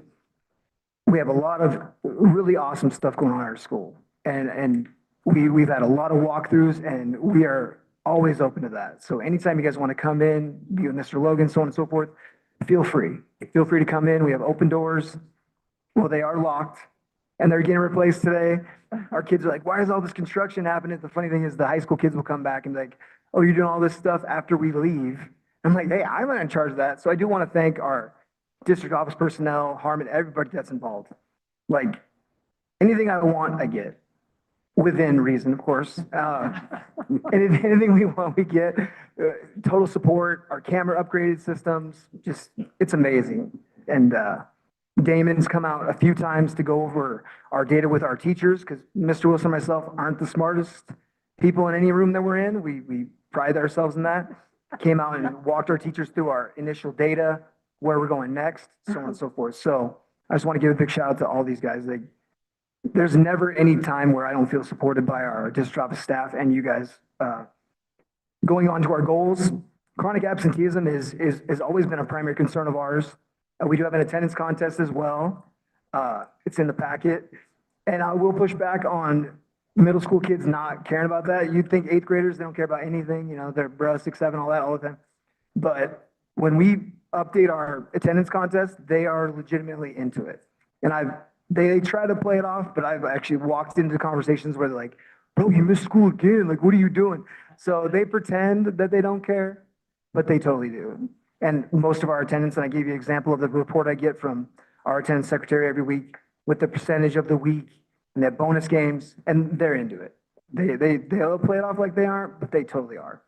So that's one of our main focuses, and we do that multi-tiered. Because again, our programs matter, our curriculum matters, it all matters. But we could have, like I say this all the time, we could have the greatest principal, the greatest staff, the greatest everything, every kid could have a VR headset, but if they aren't there, none of that matters. So that is one of our primary focuses. And Mrs. Nicholas, I'm going to give her a shout out. Dina is the greatest attendance secretary. I call her the executive director of punctuality and presence for our school. On point, amazing. We talk to people, call people, they get their robocalls, we do home visits, we are all over it. And one of the best ways to get kids to school is to make the school an awesome, inviting place to be. And that's one of our primary focuses from top to bottom. Mr. Wilson, myself, well, we're on the bottom, but our support staff and our teachers all the way down to the bottom. So we're definitely focused on that. Our 58%, we were 52% last year as far as our meeting their typical growth goals, which is a good goal to have. The work-based learning 10%, we've already smashed that. So sorry, the goal is great, but we've already gone above and beyond that already this year. So we'll try to go 100% increase instead of 10%. Want to just add a zero, like pretend it was a typo or something like that. So there's a lot of information in there for you guys. Peruse it. If you have any questions for me, feel free to reach out. I mean, if that's not against board policy, so on and so forth. So Principal Gillespie, thank you for this packet. Very informative. I have one question. Hit me. So increasing parent event attendance by 23% compared to the previous year. How do you expect to achieve that? What are your plans there? Well, what I would say is that just community outreach is number one. Like one of the main reasons that our parents don't come to events, it's not that they don't want to, it's that they don't know about it. So one of the things that we have our digital reader board on the outside. We've actively engaged with a bunch of different community groups in order to get the information out. Social media is great. Sergeant Kozak's been awesome. He's a viral TikTok star now. We have our own video out for our bingo night, which is tomorrow. It's interesting because we do a lot. We calls, we have our mass comms, and there's multiple parents like, well, I didn't read that, or I didn't see that email. So we do our best to just get that information out in as many ways as possible. What we found is that talking to our kids about talking to other kids, like word of mouth is actually really good too. So that's how we hope to achieve that, is just by a multi-pronged approach to just getting the information out of there. Because most parents, if they don't come to an event, it's not because they didn't want to, it's because they didn't know about it. And it seems an interesting problem to have because we do all these things, but we can always be better. And that's something that we're going to do. We're just going to keep pushing out and keep having events. Even if we have minimal people, it don't matter. We're just going to keep on doing it. Just more information out to people. Thank you for recognizing how critical it is to have parents involved in their kids' educations. 100%, 100%. Yeah, I gotta get Superintendent Logan, our sign-ins for our parent conferences. I think we had like 95% attendance. It's amazing. Yeah, it was awesome. So, yes, sir. Trustee Farr. Thank you, Mr. President. So Scott, I wanted to give you a shout out. Okay. So we belong, the board belongs statewide with an organization called NASB, the Nevada Association of School Boards. And up until this last year, I served as our director on NASB. But my first year on the school board, what NASB will do is if you're a brand new school board member, they will assign you a mentor from another district who's got some seniority to mentor you along. And my mentor was a lady named Dr. Diana Nicolette, who is a trustee with the Washoe County School Board. She's been there forever. I mean, she's been there a long time. And she sent me an email back on October 17th. I want to read it to you. Dear Darren, hope all is well and good with you. Today I attended the Junior Achievement Recognition Luncheon. Wow, what fun it was to hear the Yerington Intermediate School students present their business concept. They were fantastic. quite the entrepreneurs. I'm thinking I might need a pair of their glasses in the future. My eyes and hearing are not what they used to be. So please pass on my congratulations. So there you go. Very cool. Thank Yeah. you. They did awesome. And I want to be clear. I didn't do anything. I literally facilitated Jerry Bryant Yeah. to help, and I drove the kids. That was it. I take zero credit, but they were awesome. It was amazing. Well, they deserve to be recognized. They're awesome. Awesome kids. Anybody else? You sure? Thank you guys so much. And again, thank you. I'm having an awesome time. So. Thank you.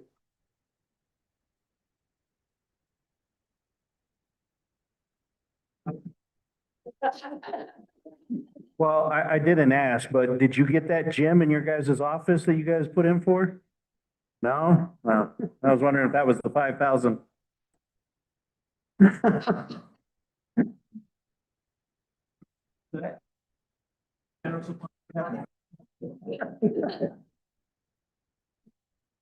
Principal Tice, Smith Valley School.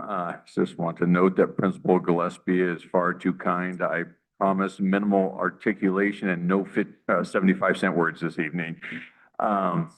You know, every year when we get this opportunity, I'm always very grateful that the board allows us to present some highlights and give you an indication of what our schools are about and the things that go on within those schools every single day.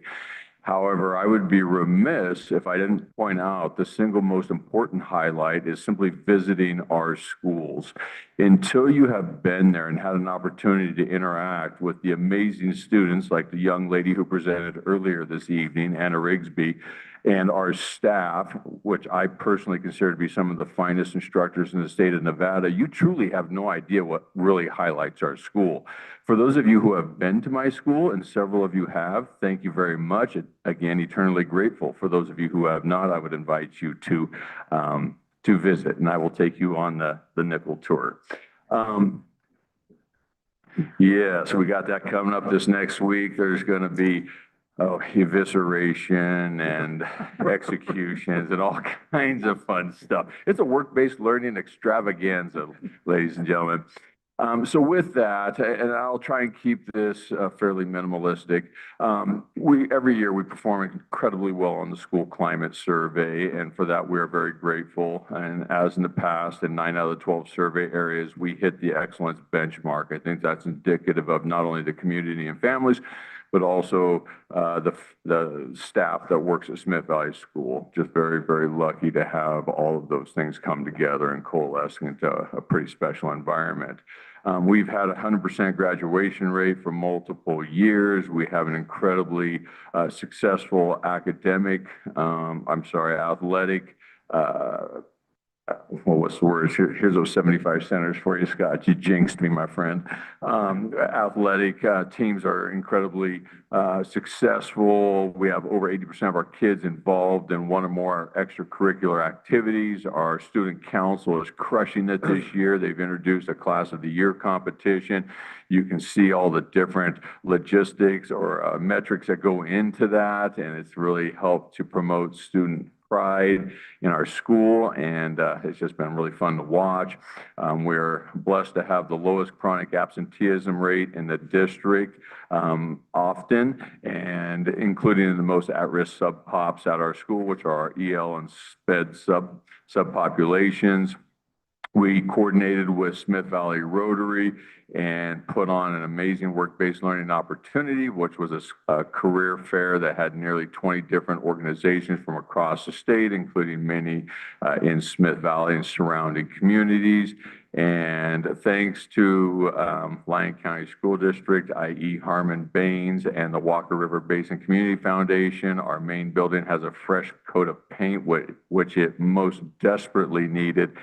And one of your trustees was able to see today. So anyways, just a couple of highlights. I promise I'd keep it brief. I believe you're fairly familiar with the school improvement plan goals. Those have been beat to death this afternoon. However, I'd be happy to answer any questions you might have about them. Trustee Whistler. I just want to say this isn't just for yourself, because I did get to see your school last year. I bought a wonderful turkey. It was the first turkey I ever cooked, but it was wonderful, and I'm glad to hear that. I just have to say, to all the schools, not just here in Yerington and Smith Valley, but all the ones we get to visit, this past week, especially when I was visiting, the two up in Fernley, FES and, Cottonwood, I was able to talk, hearing the enthusiasm come from the staff, the teachers, and to hear that, just the fact that we have so many returning that graduated from here, that many of the staff has said, oh yeah, they were in my second grade class or whatnot. It's really awesome to hear when students go that far in life and then come back or remember specific teachers. Most of us can remember, I have 3 teachers that I remember specifically, 5th grade. One was 2nd and 3rd grade. She taught 2 of my other brothers, and then one of my high school teachers. When you have enthusiasm and leadership like I've been seeing here, these kids will never forget. They will remember those who specifically pushed them along in life and who stood by their side when they needed it most. So thank you so much for that enthusiasm. You see it in the kids every day, and I love seeing it. I love going to the schools and hearing it, and then being able to get these reports from you all. And I mean, I need to know what what you're on over there, Mr. Gillespie, because your energy level, I have to drive back to Fernley and then get up at 2:45 for work. So could I get some of that? But I truly do appreciate everything you guys do to put some good effect and life lessons into these students. So thank you. Trustee Bull. Thank you, Mr. President. First of all, I'd like to thank each and every one of you for just excellent reports. To read down through these things and see what is going on in our schools is truly, truly impressive, and I appreciate everything that you've done to put those reports together. Just to kind of echo what Mr. Whistler was saying, though, for you to be able to sit up here at 9 o'clock at night and display the kind of enthusiasm that you all have displayed is truly remarkable, and it's showing up in what we're seeing in improvements in a lot of these areas. I really like to hear this, the efforts made to bring the community into the school. We know that chronic absenteeism has been a problem. We're seeing really good improvements in that. I think by bringing members of the community, parents and so forth into the school realm, that's going to do nothing but yield benefits along those lines. And that's just terrific. I know in speaking with teachers, sometimes parenting isn't where we would like to see it. So any outreach efforts to try to get to those folks and bring them in is going to do nothing but yield positive results. And that takes a lot of energy on the part of you folks. And I just truly enjoy seeing that. And I'm really happy. You're seeing the results and you're all feeling really good about it. And we want to thank each and every one of you and all of your staffs for what we're seeing. It's impressive. Thank you. Thank you, Trustee Bull. Trustee Day. At the risk of sounding like a broken record, I love the reports. I love the passion. All of you have been amazing. I love the aspect of bringing the community in, and especially the parents. I cannot wait to see all of your schools and hopefully some of your teachers in action. But I did have a question just out of curiosity. You mentioned that school absenteeism is pretty good for your school. I'm sorry, is lower for your school. What are some things that you guys have done that might have contributed to that? Quite honestly, I think it's the climate and culture primarily and the relationships we have with our families. Those are the 2 primary things. Kids love being at our school. Trustee Whistler asked what we're on. It's a love drug. We love what we do. And that creates the energy and the motivation within us. And I think that feeds directly into our schools. And it's not exclusive to just Smith Valley. It's all of them. And as you guys have shared, there's a lot of people working super hard, but you want to be somewhere where you feel appreciated and you feel successful. And when you create that environment, you build it and they'll come. I appreciate that. Thank you. Thank you, trustee Day. Thank you. Trustee Farr. So, by now, and most of us in our adult lives have heard the cliche, it takes a village, right? I just want to say thanks for being part of our village to all of you.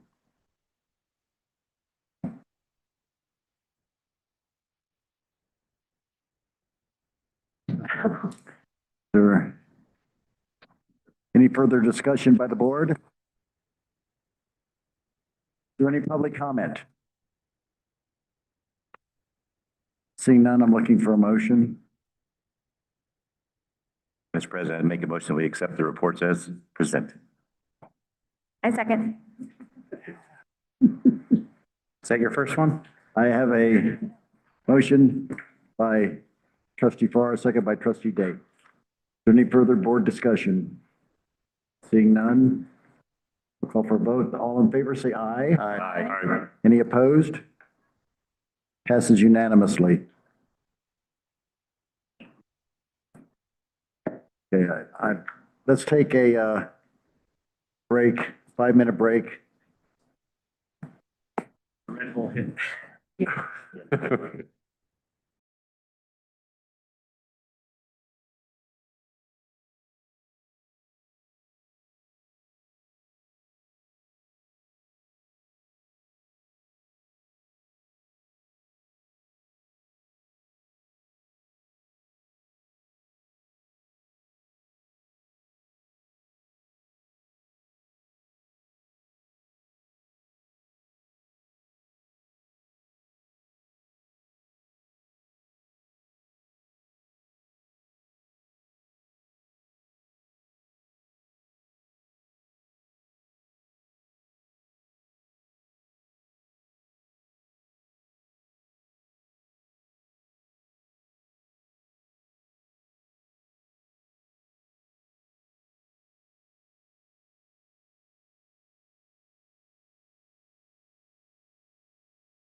9.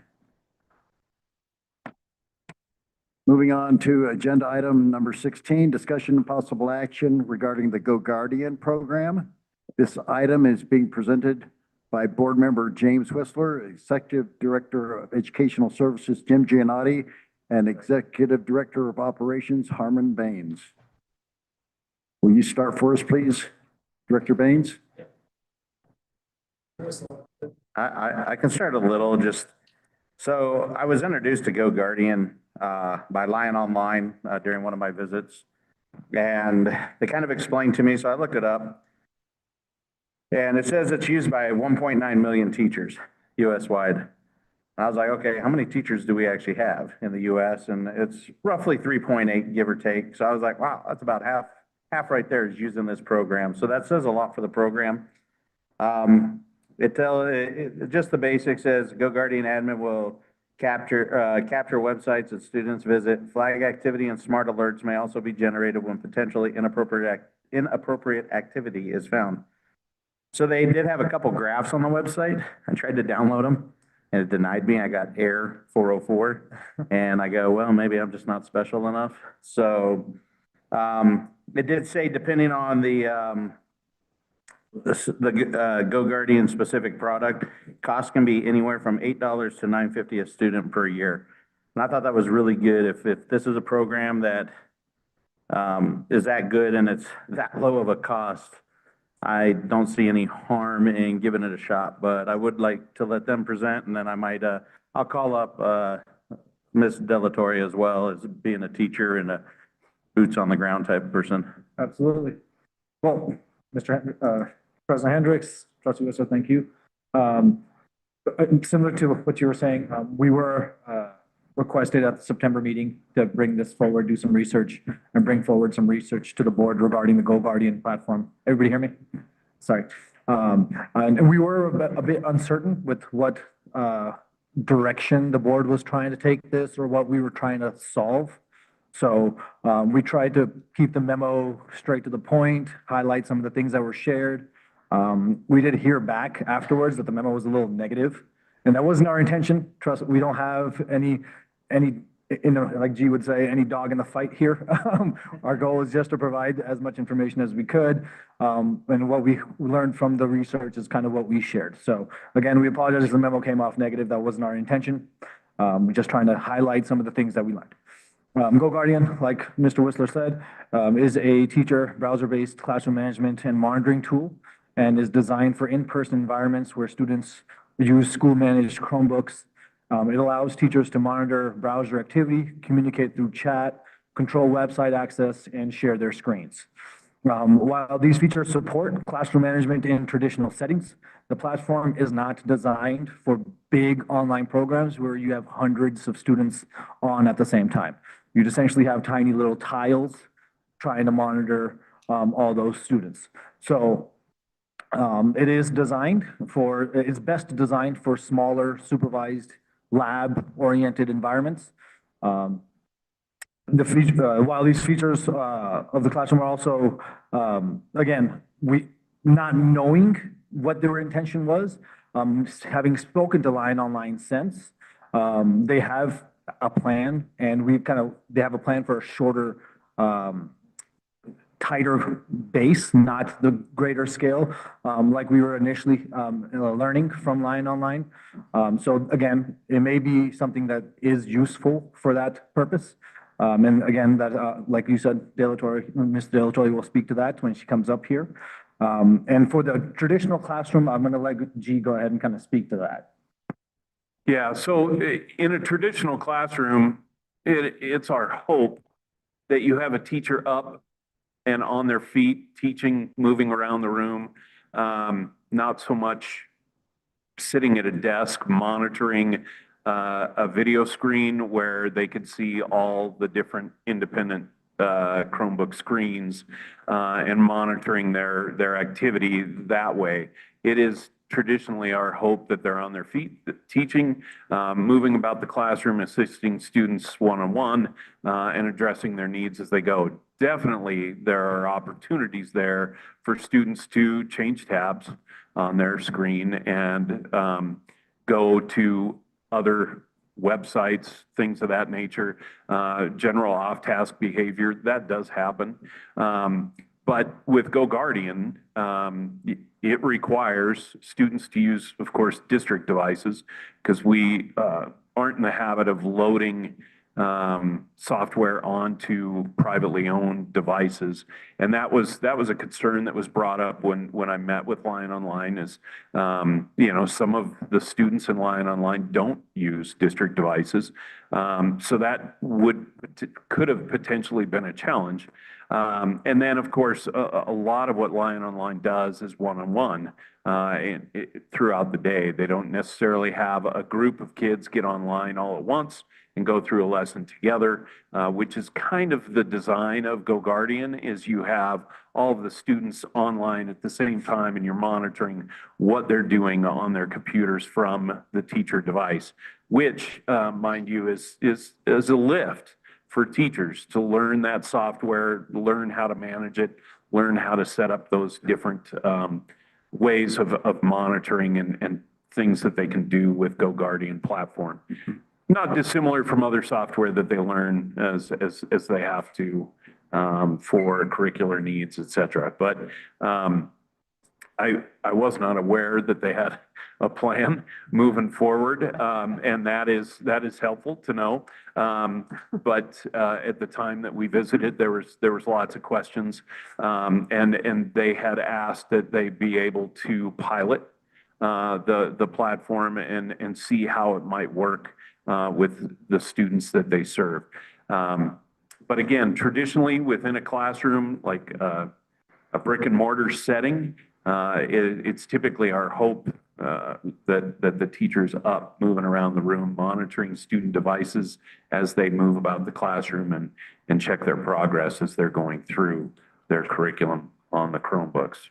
And within a traditional classroom, so a teacher, it's cumbersome it can be cumbersome for a teacher because they'll be forced to create what's called scenes within the platform, which is these 25 kids are going to be in my classroom for this block to this block, and then another 25 from this block to this block, and it's constant.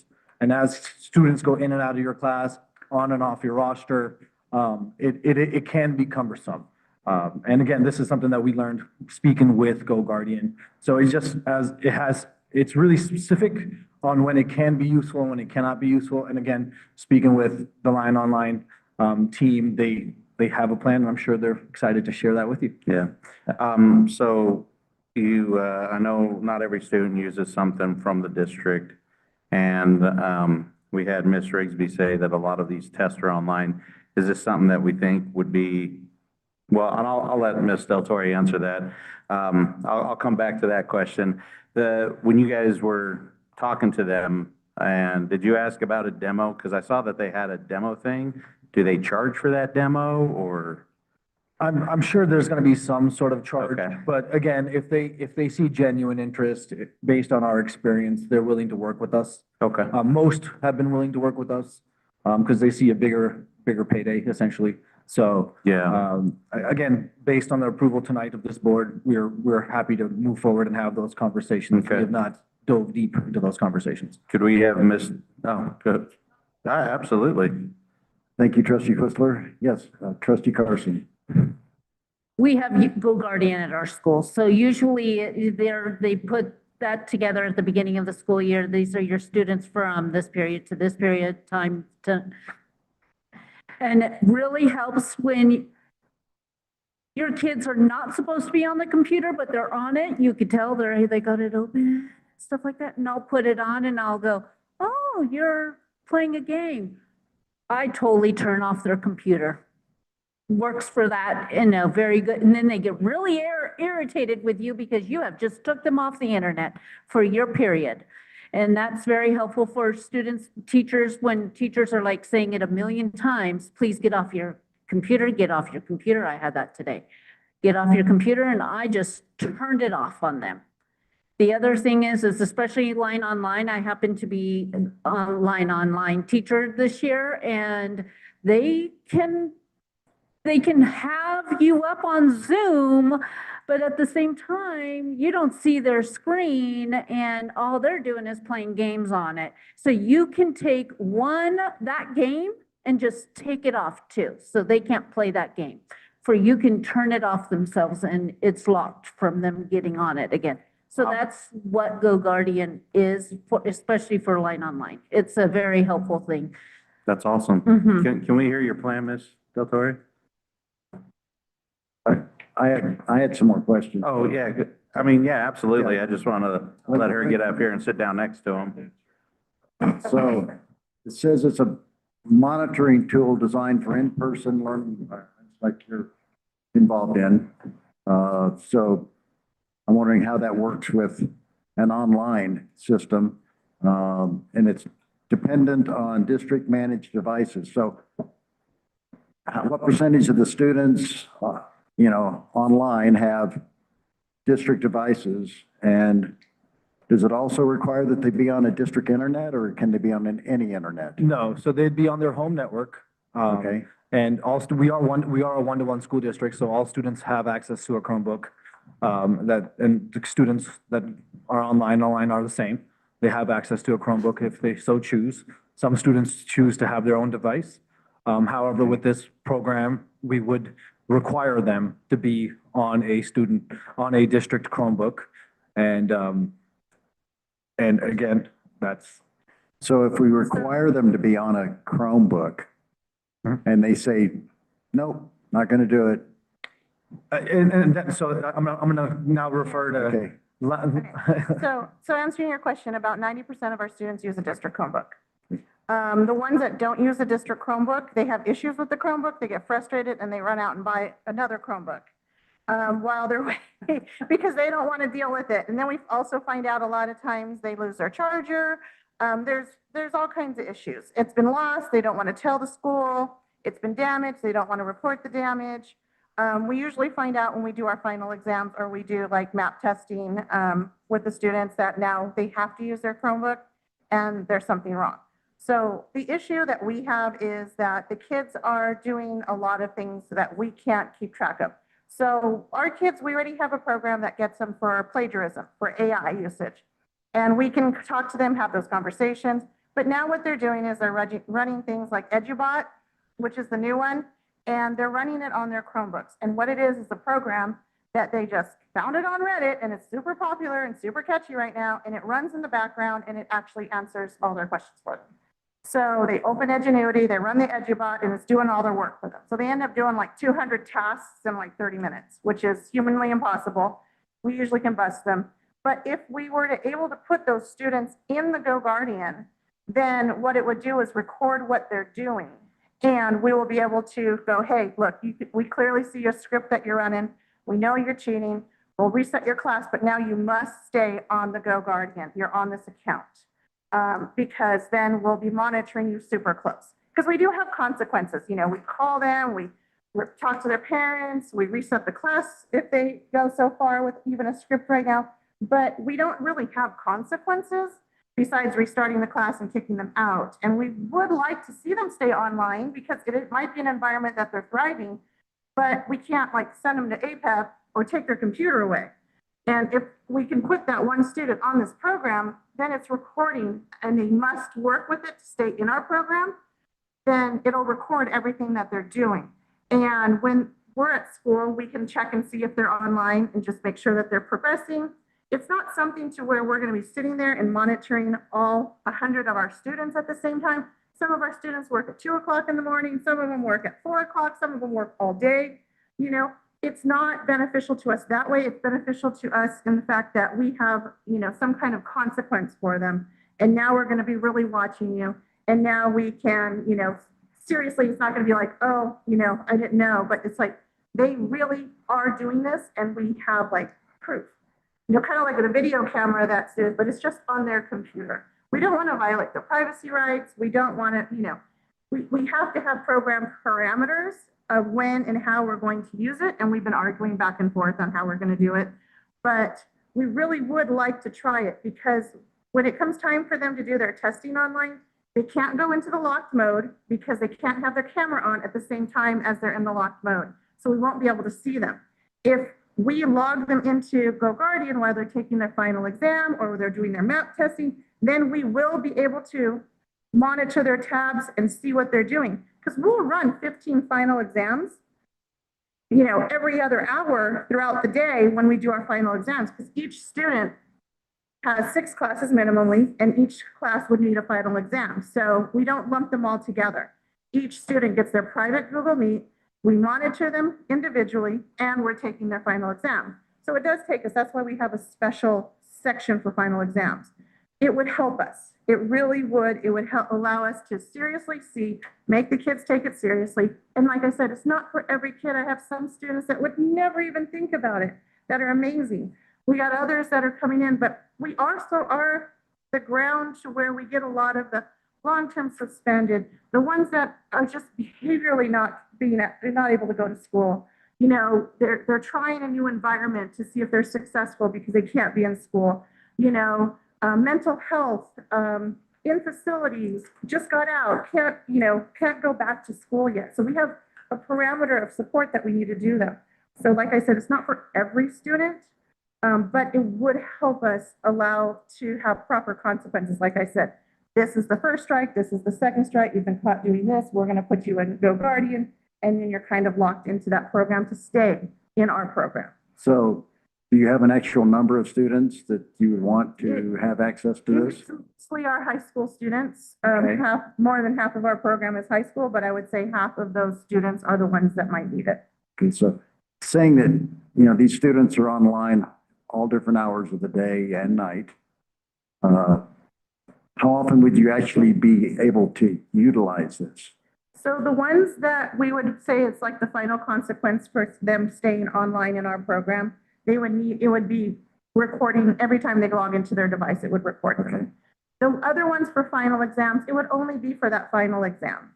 If it's for map testing, it would only be for that map testing period. So as soon as they're done, we unlock them from there and they're free to go. They're not permanently living in it. So we set up classes, we already create groups, we already test, you know, and we have lists, we have spreadsheets. I mean, we live in that world anyway, so us dropping and adding kids is not a big deal.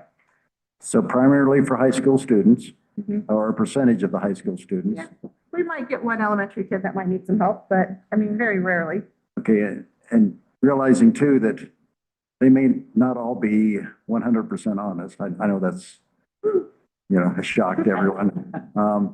To keep them from having another device running outside of your vision, giving them all these answers? We deal with that all the time. One of the things we do when they're on doing their final exam, they'll have to keep their microphone on. We get kids that are reading them out loud and they're really reading to someone else on the other side of the monitor. We can hear them, they're having conversations. We've had parents literally behind them on the floor giving the kids the answers. Flashcards, right? Pretty close to it, yes. It would help us. It really would, but it's not going to be a complete answer to those kind of situations because we're not there. Thank you. Trustee Day? Or is it- Trustee Farr? Sorry. It's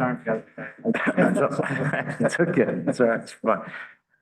I appreciate all the concerns. I appreciate that Line Online is looking for anything they can to make this 100%, you know, not able to cheat on this stuff and get through this stuff, right? I love that you're looking for the integrity part of this, but I do have some concerns about the gaps in the program that I'm reading here in this memo. Number one, we already have this kiosk mode feature on our Chromebooks that for testing of any kind, it renders GoGuardian can't function while kiosk mode is active. So that sounds to me like there's going to be an IT issue that has to happen. We do not use kiosk mode with our kids online because they cannot have 2 tabs open at the same time. And one tab must be the camera and microphone, and the other tab would have to be the testing link. Okay. My second one is, so you're already using the camera and the microphone on a school-approved device, somebody else's web network in the privacy of their home? That's actually happening right now is what you're telling me? That's when they schedule their final, that's why they're private Google Meets, and they're not allowed to have other students in there. So no one else besides us are watching and monitoring them. It's a district device. It's part of the program. I don't know how Okay. else to, All you right. can suggest for us to proctor a final exam. Fair enough. Okay. I get that part. I guess the only other concern that I actually had with it was reading through this memo is, if you're talking about, because I remember visiting yesterday, you were showing me the 300 and something students and how many of them were high school students. And now you're talking, what, maybe 150 kids might be used for this. Is the juice worth the squeeze? That's the thing with this cost on these, right? We only. Or do we have our IT department can't come up with some type of solution that would do the same thing? I'm asking an honest question here. Like, we're gonna go out and buy another product. I love that we are not talking about putting this in the classroom, because I can tell you, if I was in the classroom and I have one more application that I had to troubleshoot on the fly, I'd blow my top, right? I don't want to deal with that because I'm not an IT person. But for you, I guess if it's helpful, I just want to know, is the juice worth the squeeze here? At this point, we want to give it a try to see if it is. We don't want to do it long term. We would love the opportunity to try it out on final exams, see how that works. And be able to implement something to where we're not seeing the students. So our issue is that if our only threat we have is to send them back. And for a lot of them, that's really not even an option. They're not going to be successful. We want them to be successful. We need some kind of parameters to help those that might, constantly look. So, Ms. Del Torre, in your scenario, you have a kid that you're obviously, they're trying to scam the system, right? They're trying to game it. About 6 right now. Okay, so with that in mind, what you're basically saying then is your only other step now is to go with the Go Guardian program. That means they have to come in with their device, right? Surrender their device and we put it on there, or we just do this remotely? It gets pushed out. It's through Chrome, just Okay. like they would add an app. Yeah. And Okay. so just like we're locked into specific areas and they can't have access to these apps and these apps are okay, it would be the exact same thing. They wouldn't have a choice. It would be Gotcha. Okay. pushed out to their devices and all we would do is activate. It can be on every student's device.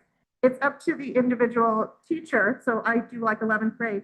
I would activate it for that specific student because that student would be mine and I would monitor it. And it's not, like I said, it's not something that we would sit there, oh my gosh, when we get speed alerts through Edgenuity, and those speed alerts allow us to go in and look, and it. So like with the iRadium maps, if they're pushing through the test route back. Yellow flag and red It's flag. Gotcha. yellow and red flag. So Yeah. it tells us that they're doing 200 tests in under 30 minutes, Okay, and they're getting 100% on every single one. right, okay, yeah. And those are the kids that we would like to. I wish they Okay. would use it for that smartness for good, and maybe go into computer programming or something. Program. Okay, well, that answers my question. Thank you. Thank you, Trustee Farr. Trustee Day. So I just got some questions. I first want to make sure that I'm kind of understanding what you are trying to do. So you have a desire to use this, not necessarily as a discipline method, but if you suspect or believe that there's cheating, that's kind of when you would roll this out. About 90% of the kids are using district Chromebooks. Excuse me, and you primarily want to use it for testing right now, correct? We would like to start with testing, and we do have, like I said, 6 kids that are running EduBots or scripts on the side Okay. that we're working with right now. So They would be a good pilot for it too. Okay, so do you guys use Edgenuity, correct? Yes. Is there any overlap with Edgenuity, what you're already using now, that could? The only thing that Edgenuity provides for us right now is they will run plagiarism and AI checkers on the assignments that the kids submit. And honestly, it's not on every assignment. It's on select assignments that Edgenuity feels that it should be run. So the other assignments, we actually, and Jim helped us last year, we use QText and we will copy paste that into QText and run it ourselves. So we do have that extra step. So it's not that we haven't tried, and we do work with them with that, and we want them to understand. And we've also educated them on how to use like AI properly. It's not to write your report, but it's there to help you structure it, and not do it for you. So it mentions in here, like this wouldn't work on cell phones. Do we have kids utilizing their cell phones for We classes? do have some kids, that's where that 90%, that 10%, they get their own device. A lot of them are using their cell phones. When it comes time for finals though, they do get online on a computer because it is very, very hard for them to do their final with us if they're using their cell phone and the camera. So they do it a lot when they're at work. So when they work during the day, because they have work-based learning, they will use their cell phone to do some of their edgenuity while they're at work. They're not normally the kids that are doing AI and those other things. Okay. Just so you know. It also, here it says you would need a consistent Wi-Fi connection. Has Wi-Fi been an issue for some of these homes, some of these families? I'm thinking bandwidth. The part of our program requirement is that you have a consistent Wi-Fi at home. And we do certain accommodations for our CIT students. Okay. Yeah. I think to be honest, I think I'd be interested in the pricing aspect of it and maybe like a demo, to be honest. It sounds like this could be used maybe one time for one student. Would that rate of the $7 just apply once, or I think I would just, would they cut you a break if you could, if you use that one license one time a year and then you could roll it over and use it on another student? Sorry, to that point, I think that's a conversation that we can have if the board wishes for us to proceed. And I think there's a lot more conversation for us to have with the Lion Online program. Because it really comes down to, there are already certain requirements that a student must accept when going into the Lion Online program. So if approved to go down this direction, obviously Jim, Principal Shannon, and the team would sit down and they'd make additional regulations and guidelines. And you say it's not disciplinary, but in a manner, it may be disciplinary, because if you get flagged, according to their plan, if you get flagged and you're doing 200 tasks in 10 minutes, well, we can include that as all students who may be flagged will proceed with being on Grow Guardian for an X number of tests or X number of days, however. Again, that hasn't been figured out. That conversation has not been had. However, it would be had if this board chooses to proceed with this. And so it'd be like our electronic device contract that you make parents and students sign. This would be an addendum to theirs for Line Online. So what we do when we start our program, all our kids must attend an orientation. And during that orientation, which is about 30 minutes, the parent and the student must attend, and we go over all the guidelines and parameters. So we already go over our plagiarism and our AI policies. This is when your notification is, this is when we restart a class, this is when we kick you back because, it's just not working. We really don't want to kick them back if this is a good environment for them. They're all online with us for a specific reason. We're not hunting them down. We got a wait list of, close to 100 kids for next semester. So if we're only talking, maybe 20 kids a year? That might be to use it all year round. We would still also like to be able to use it during our final exams. Okay, thank you. And Trustee that's twice a Parsons. year. And map testing, sorry. Okay, you only want it for 150 kids, and it's only, didn't you say it's only $8 per kid? Well, here it's between 5 and, the highest I've read online was $5.50, but in here it's 5 to $7.14, and you never know, some of these Okay, companies so have if deals. it's between 7 and 8, and we're only talking 150 kids. Have you seen what we spend on technology for a year? This is just a drop in the bucket. We actually need to do a line for technology because it is crazy, the amount of money. I circle it every month, the hundreds of thousands of dollars every month. So if she just wants to get this and try it, I don't see what the harm is. Because how much are you guys spending and you never bring it before the board? And it is hundreds of thousands every month. Ms. Parsons, I assure you, we have not said yes or no to this program. We are simply here providing information. I know, It's the board's decision to make. we could talk about it all night and find out every Just stuff detail. like that, parameters and guidelines we want to put forth together so we have consistency. We just know that we have this problem and we're looking for solutions to help us with this problem.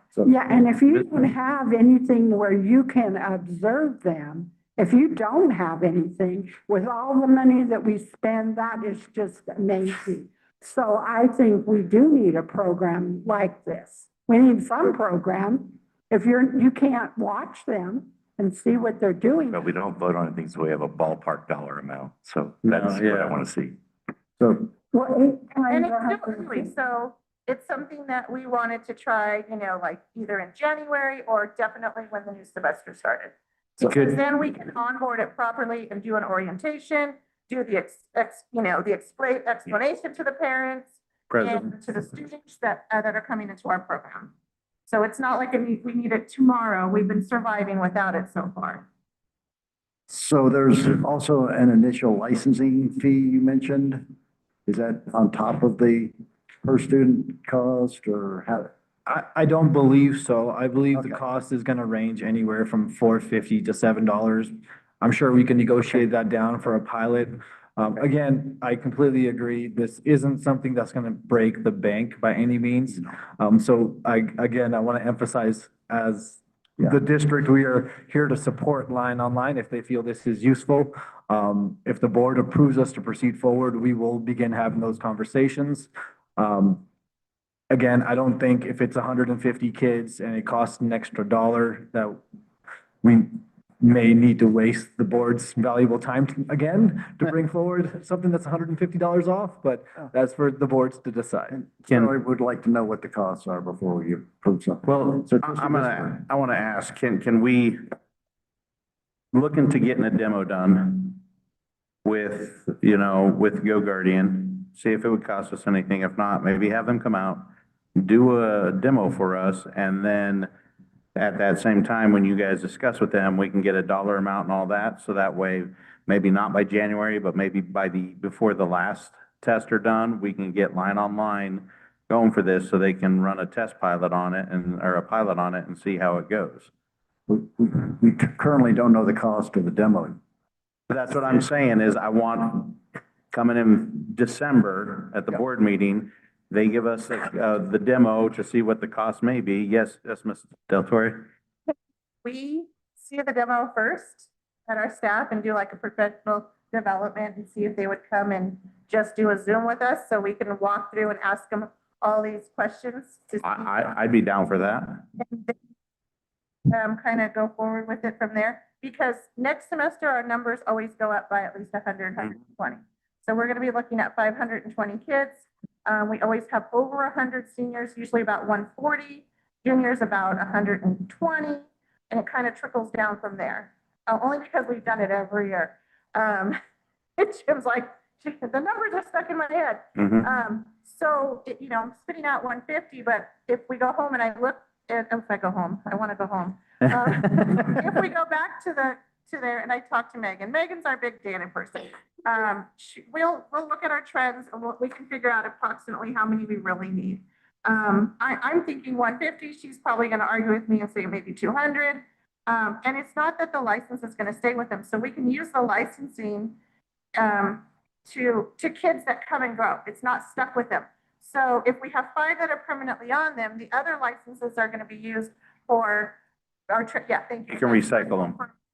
For final exams, for any other testing that we need to have done with the kids, because then we would just be jumping them in and out. And none of us are disagreeing with you, Ms. Delatorre. Well, what we're trying to tell you is, like, for example, I just did a quick calculation based on your high end, which is $7.14 per student at 150 kids, that comes to $1,071. What we as the board need to hear is $1,071 that we're approving and not to exceed this. Absolutely. That's what we need in order for us to vote. Not to exceed 200 kids, that's how. Well, no, we need a dollar amount. To be honest, I don't necessarily need to see a demo. If it works for you guys and it suits your needs, I'd be more interested in seeing how you would use it. the steps in which you would implement it.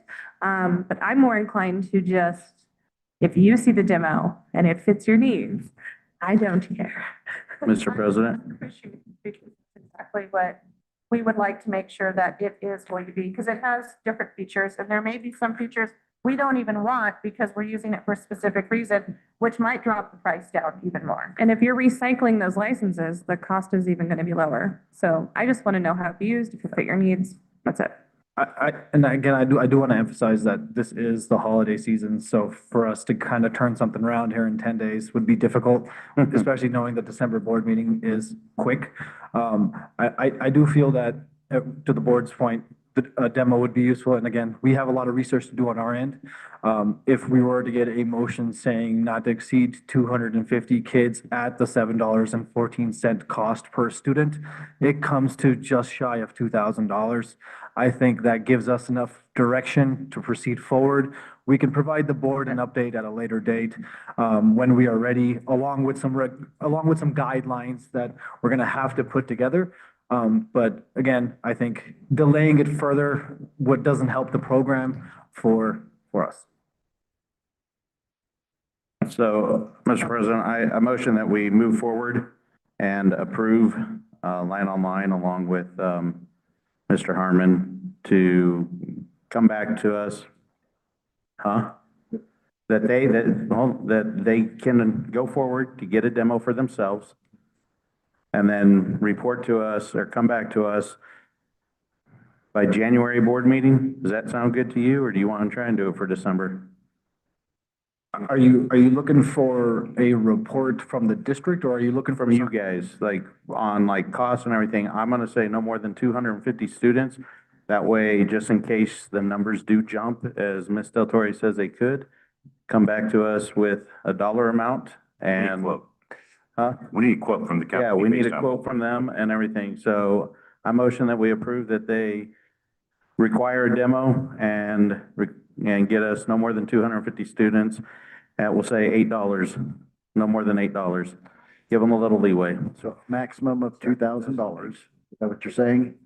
Well, 714 is just over 2,000, so. 8 times 250 is 2,000. But can we just give him some way here and just say, look, Mr. Baines, we'd like your team to go to the company, arrange for a demonstration that line on line agrees with, and then get a quote from the company based on 250 students and present that to the board. Can we just say that? Because we don't know what the price point's going to be, and he can't go into a new company with, going, it's got to be this. We could do that. I'm struggling a little bit too. It's $2,000-ish, and you guys are getting super involved for something that we normally spend without bringing to the board. Yeah. So I have no problem coming back. I mean, we can, but it is true. Now it's January. Now we're starting the pilot in late February. And I almost just go, you guys make a decision, but you're making a recommendation that no more than 250 students. yeah, at roughly $2,000 or under, that we move forward, and that you would like a report back in May or June with how the pilot worked, and if we need to expand the program or whatever at that point. Sounds good. Okay. I agree with you, Logan, because we're I'm gonna motion that we need to amend your. do what everyone has said together. I'm not gonna try and repeat that. I already feel this big, so. Okay, I'll second. I'll go ahead. I'll go ahead. You So- motion it, I'll second it. Okay. I'd like to make a motion that the district move forward with the pilot for the Go Guardian program and procure the per student licensings for up to, not to exceed 250 students at a cost not to exceed $3,000 to the district. And please come back with a follow-up report on those results when they can. I second that. Okay, so before we do anything further, I'm going to ask for public comment because I think someone out there would like to speak. It's all yours. It's all yours.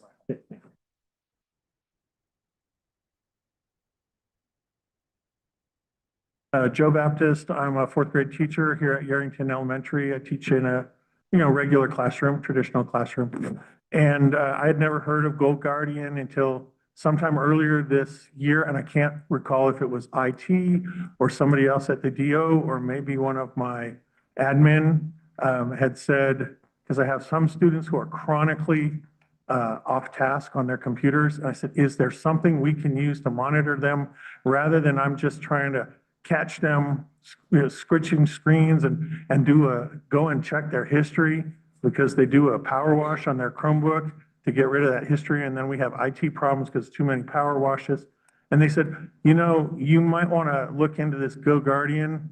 I heard that they're going to be piloting it at Lion Online. Let's do this, not just for the online, but so that in future, I don't want all of my kids to have this, but if I have one or two in the class that need this extra control to be able to let them use their Chromebooks, that is a tool that would be so valuable for me as a teacher because we are 100% online curriculum here. And I'm sorry, Jim, that means I do have to spend a lot of my time sitting behind the computer and monitoring what they're doing on HMH and monitoring what they're doing on iReady. And I can't be running around the room constantly. And if I am giving that one-to-one, they know over there that I'm not watching them because I'm helping this kid. Let's try this out because first we'll get it honed with Lion Online, and then it can be an additional tool, not for every kid. Every kid does not need this, but some kids, it will really help their teachers and it will really help them and will help make our online-based curriculum work better, even in the regular classroom. I hope I made time. Thank you. Thank you very much. And Mr. Farr. Any further public comment? Seeing none, we have a motion from Trustee Farr, and I will second that. I already did. We already did, okay. Yeah.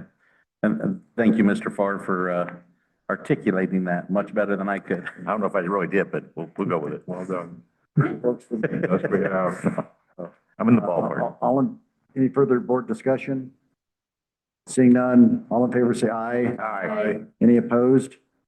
Passes unanimously. So agenda item number 17 was addressed earlier in the meeting.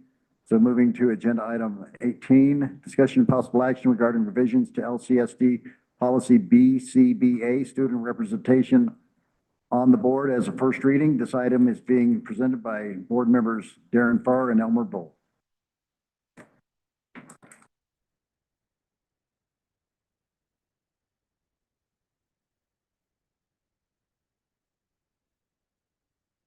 So, you mind if I talk first? No. Okay, cool.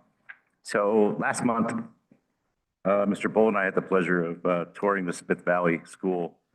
And Mr. Patice came up and said, hey, look, I've got this student who's really eager and has a project she'd like to propose to you. And I was wondering if during your school walkthrough, if you had a few minutes to sit down and listen to her proposal. And so we were on the walkthrough with Dr. Cooper, Mr. Logan, myself, Mr. Bull, and I believe Skylar was there and some others.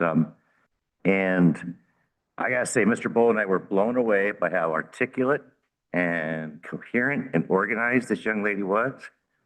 She came forward with a proposal that we both just kind of looked at each other and went, yeah, like, this makes a lot of sense. Why don't we have this already, you know? So I'm going to defer to Mr. Bull and then he can defer to Ms. Rigby, but I think it's spelled out pretty clearly in what we addressed. And I don't know if Ms. Rigby, if you had a chance to read what we had amended to the policy.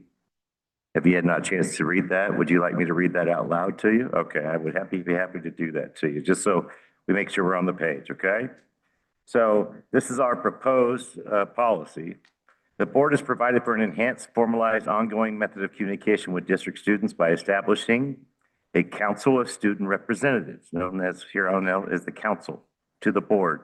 Under this plan, the student leadership group at each high school in the district will appoint one representative to the council. At the end of each school year, the council members will convene a meeting and designate one member of their council to serve as a representative of the council at all meetings of the Board of Trustees. All members of the council shall receive notice of meetings, the agenda, and the appropriate agenda materials for review. It will then be the responsibility of the council members to exchange and articulate thoughts about items on the agenda that interest the council and then develop a cohesive message that will be delivered by the council representative at the next Board of Trustee meeting. The council representatives will be provided a place at the board table and shall have the same privileges as discussion is applied to board members. The council representative should not be a voting member, nor may they make a motion or second, and may only attend the open meetings, sessions, and gatherings of the Board of Trustees available. Sorry. Lost my place here for just a second here. Available to the public body. The council representative shall serve from July of the forthcoming school year until the end of that school year, June the following year. The council of student representatives shall be invited to participate in board workshops as well as any local LCSD board governance training as provided. Implementation of a student council representatives will help to ensure that all stakeholders have voice in the decision-making process, fostering transparency, inclusivity, and more comprehensive perspective on board matters.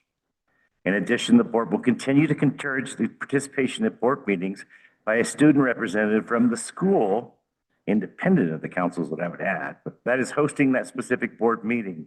The student representative shall be given an agenda item titled Student Representative Report immediately after board member report to give an update on their particular school. The student representative should not be a voting member. If the student representative is not available, the council representative may speak in their place during the agenda item. That's the proposed policy. And now, Mr. Bull. I'm not sure what I'm supposed to add here, but anyway,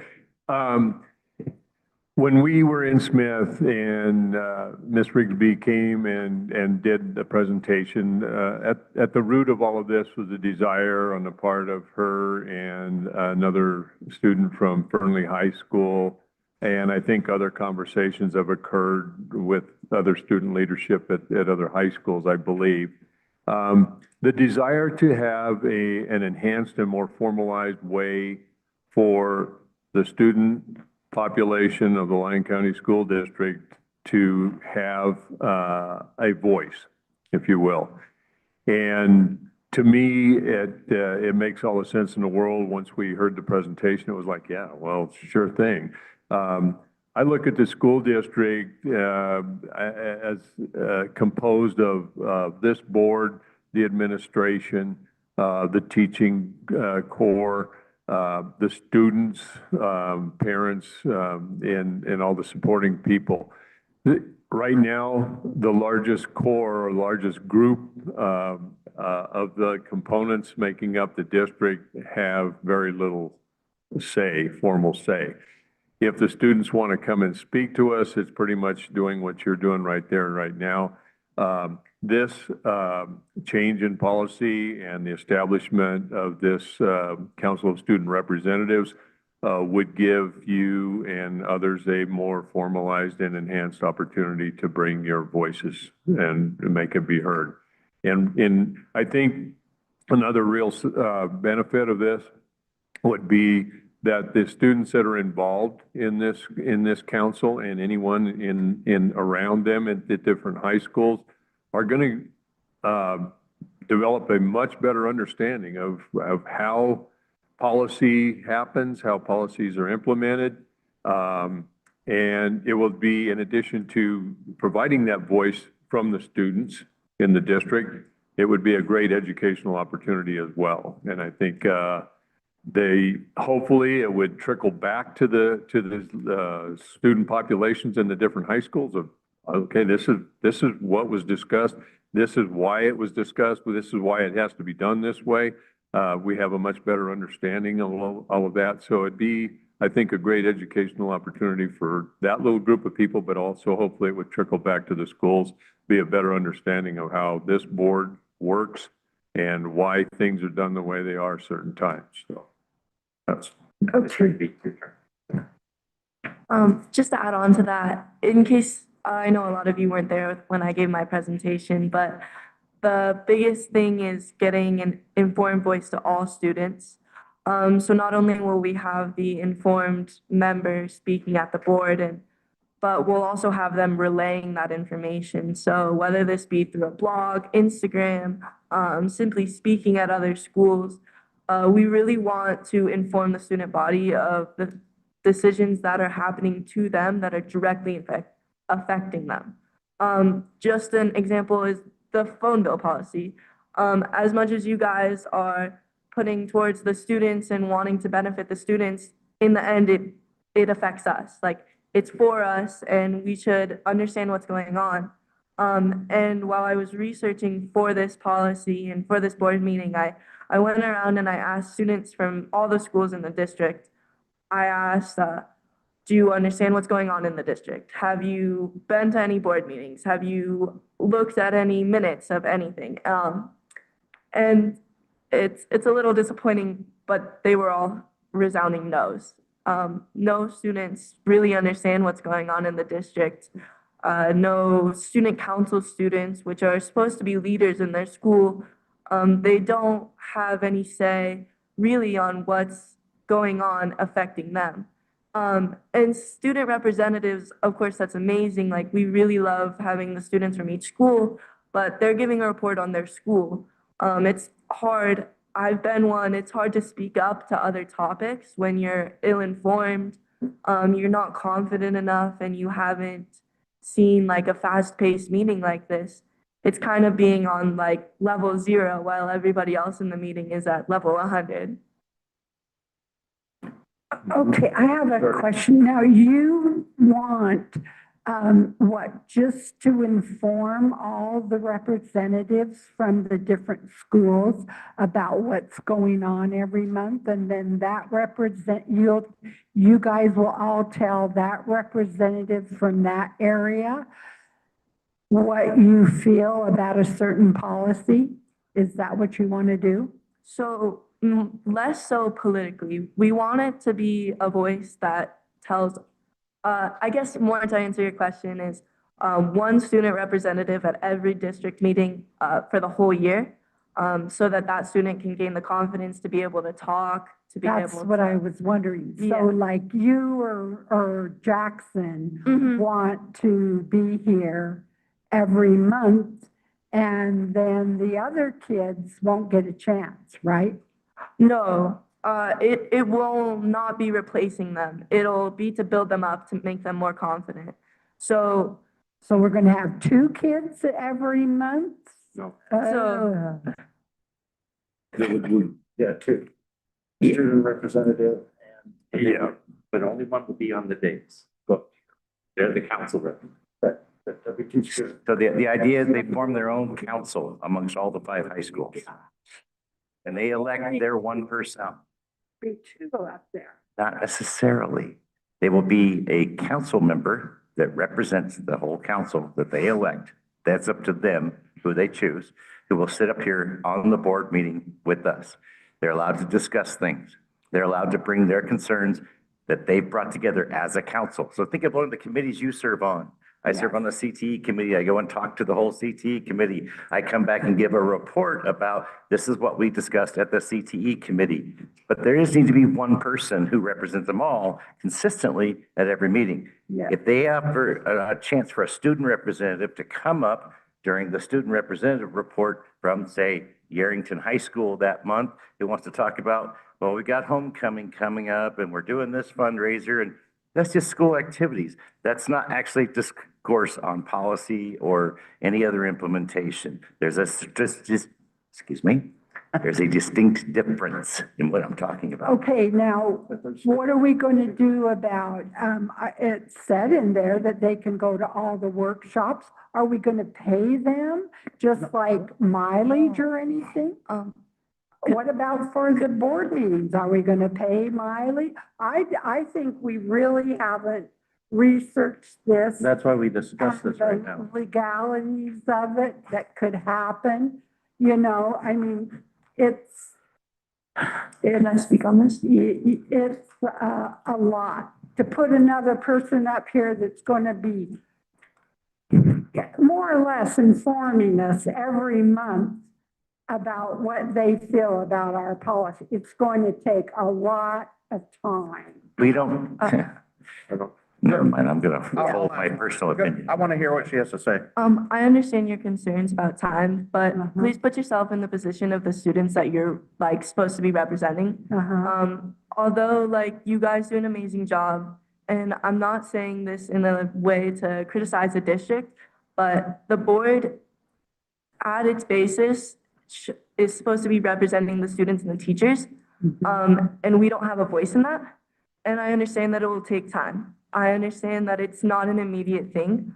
And there will have to be a lot of talking through it, a lot of time taken. But it's a goal to get to. We want student representation on the board, not only to benefit us, to benefit you guys as well, so you can make more informed decisions, given student input. Because the current student representative, although there are some amazing student representatives, it's really hard, speaking from personal experience, to have the confidence to talk up.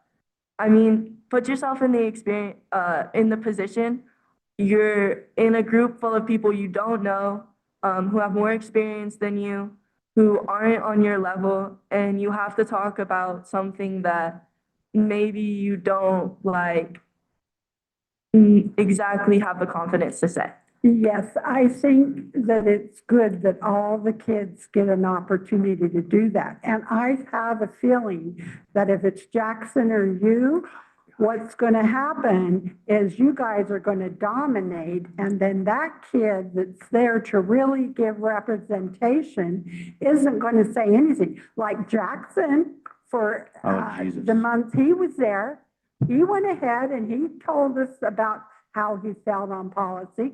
We never stop any of the kids from doing that. In fact, we encourage it. But I think that if we go ahead with this, it's going to be, it's really going to end up being a can of worms. Thank you, Trustee. Trustee Whistler. I just want to say I commend you students for coming to us with this, and I think that's a great idea you had. Yeah, there's always going to be concerns. One, you see how late these meetings go. If you vote for the student that lives in Fernley and we do a Smith Valley one, you know, there's got to be some kind of way to make sure that they're getting here to and from safely, you know, whether their parent brings them or whatever. The other question I had was, is the district going to cover the gas for that student? Stuff like that. But overall, this is a good way for you students to learn leadership. It's a good way for you to learn to, you know, voice your concern when you don't think anybody cares. Just like Jackson did at the September meeting, he told us how he felt about the cell phone policy. But I think this also provides an opportunity for you students to look at it and go, oh, they're talking about this, this does affect us. How about, you know, it's just as an example, you and Jackson call and go, okay, find out from how many students you can, how they feel. You find out from how many, and then that student representative says, hey, throughout the district, we talked to 300 students, and here's what all 300 had to say. That way, you know, it does eliminate 300 students marching in here and taking up 5 hours, you know, which I'm not against sitting here listening to every single one of them because that's what I signed up to do. So with this, I truly do commend you guys. This is a lot to one, say that once a month you're going to drive, you know, you live here in Yerington, right? No? Okay. Smith Valley. Oh, even, okay. You're going to drive all the way to Fernley and sit down until 10:30, 11:30 at night and then return home. That takes a lot, especially on a school night. I commend that because when I was a student, I just, no.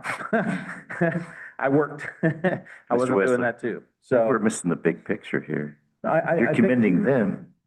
This is a huge opportunity for us as a Well, board that too. to learn the student perspective. I get that, yeah, but it takes a, Let them come and talk to us. that's what they're trying to do, but it also allows them to do it more of a collective way and to bring the entire concerns to us versus 300 students coming to us. And it gives them a chance to learn how to. If they care, they're going to be here anyway. Can we, Excuse the me? discussion, one trustee at a time? It gives them the chance to learn how to talk and converse amongst each other over important items that they feel are important and to discuss. And that's what it's really about. I mean, this is education for them.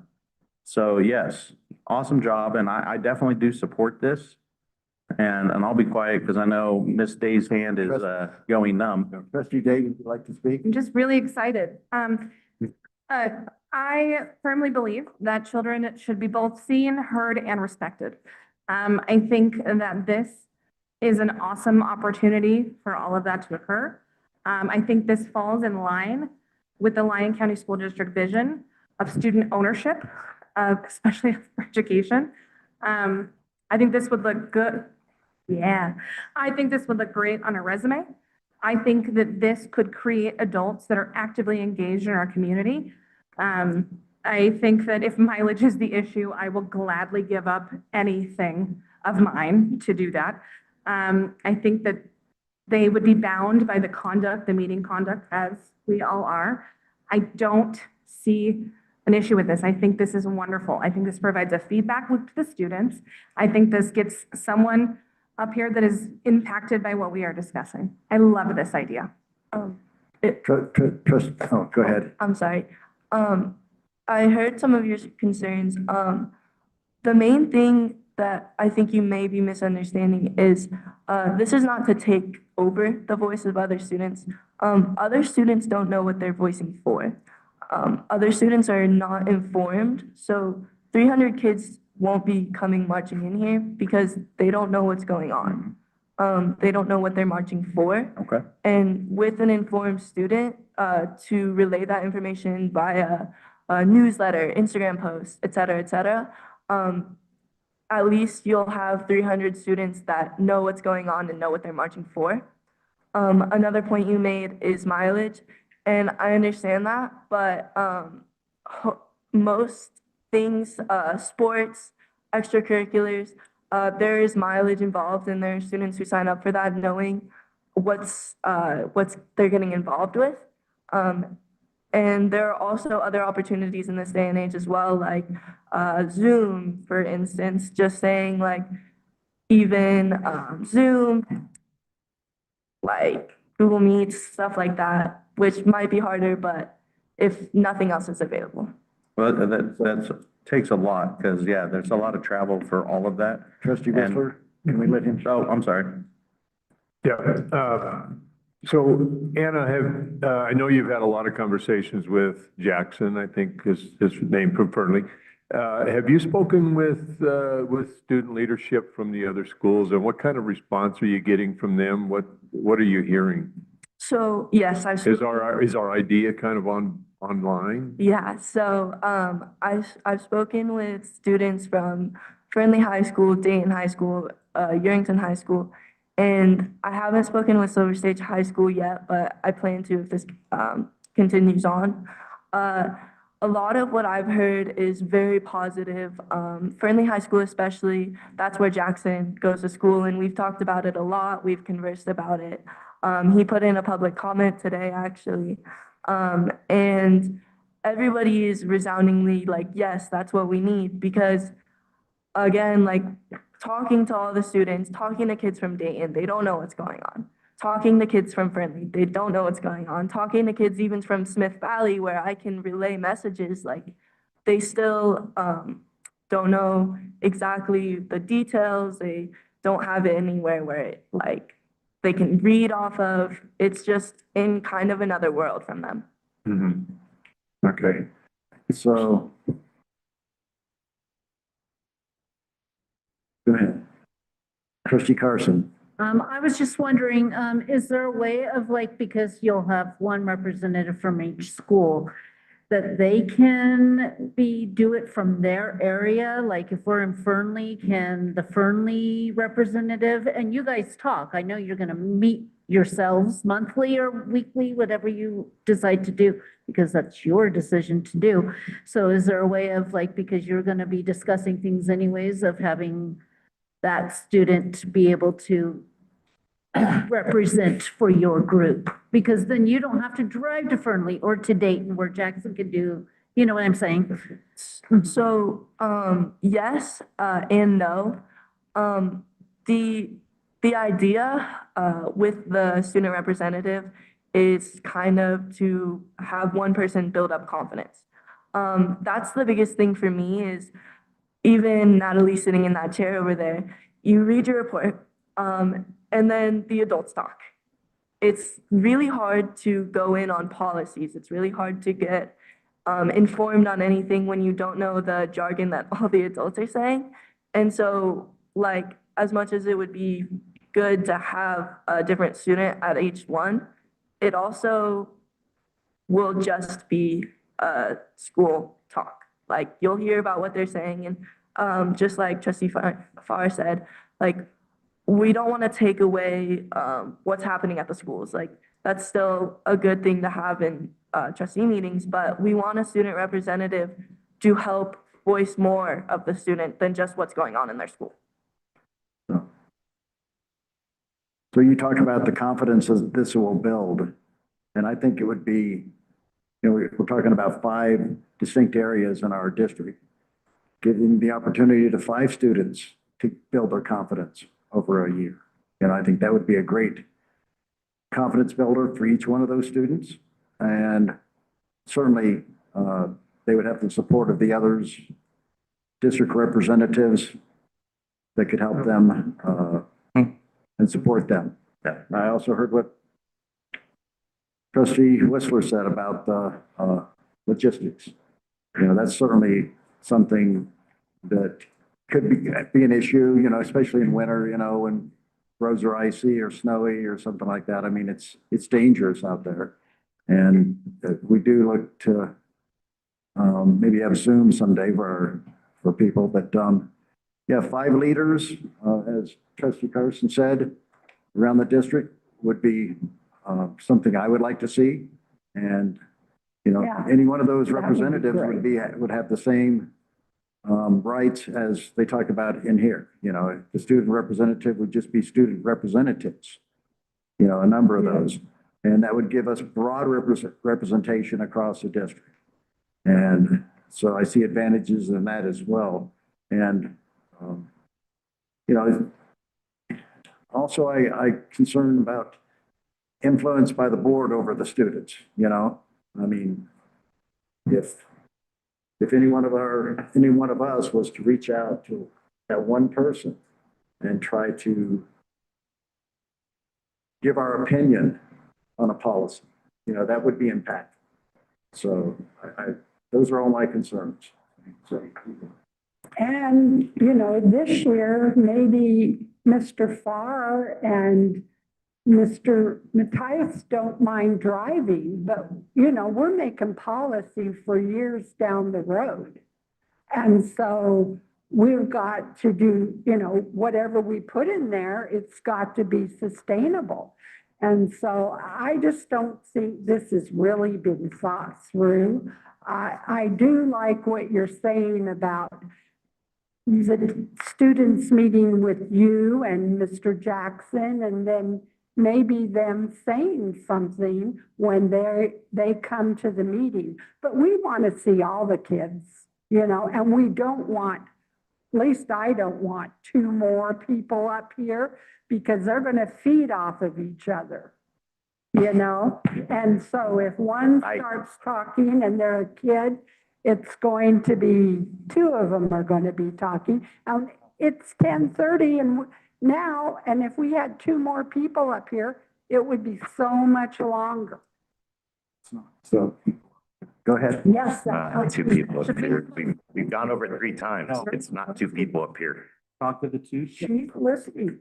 Talk to them. It is not. Ms. Parsons? Sitting up there. What she said then. You didn't hear what anybody else said.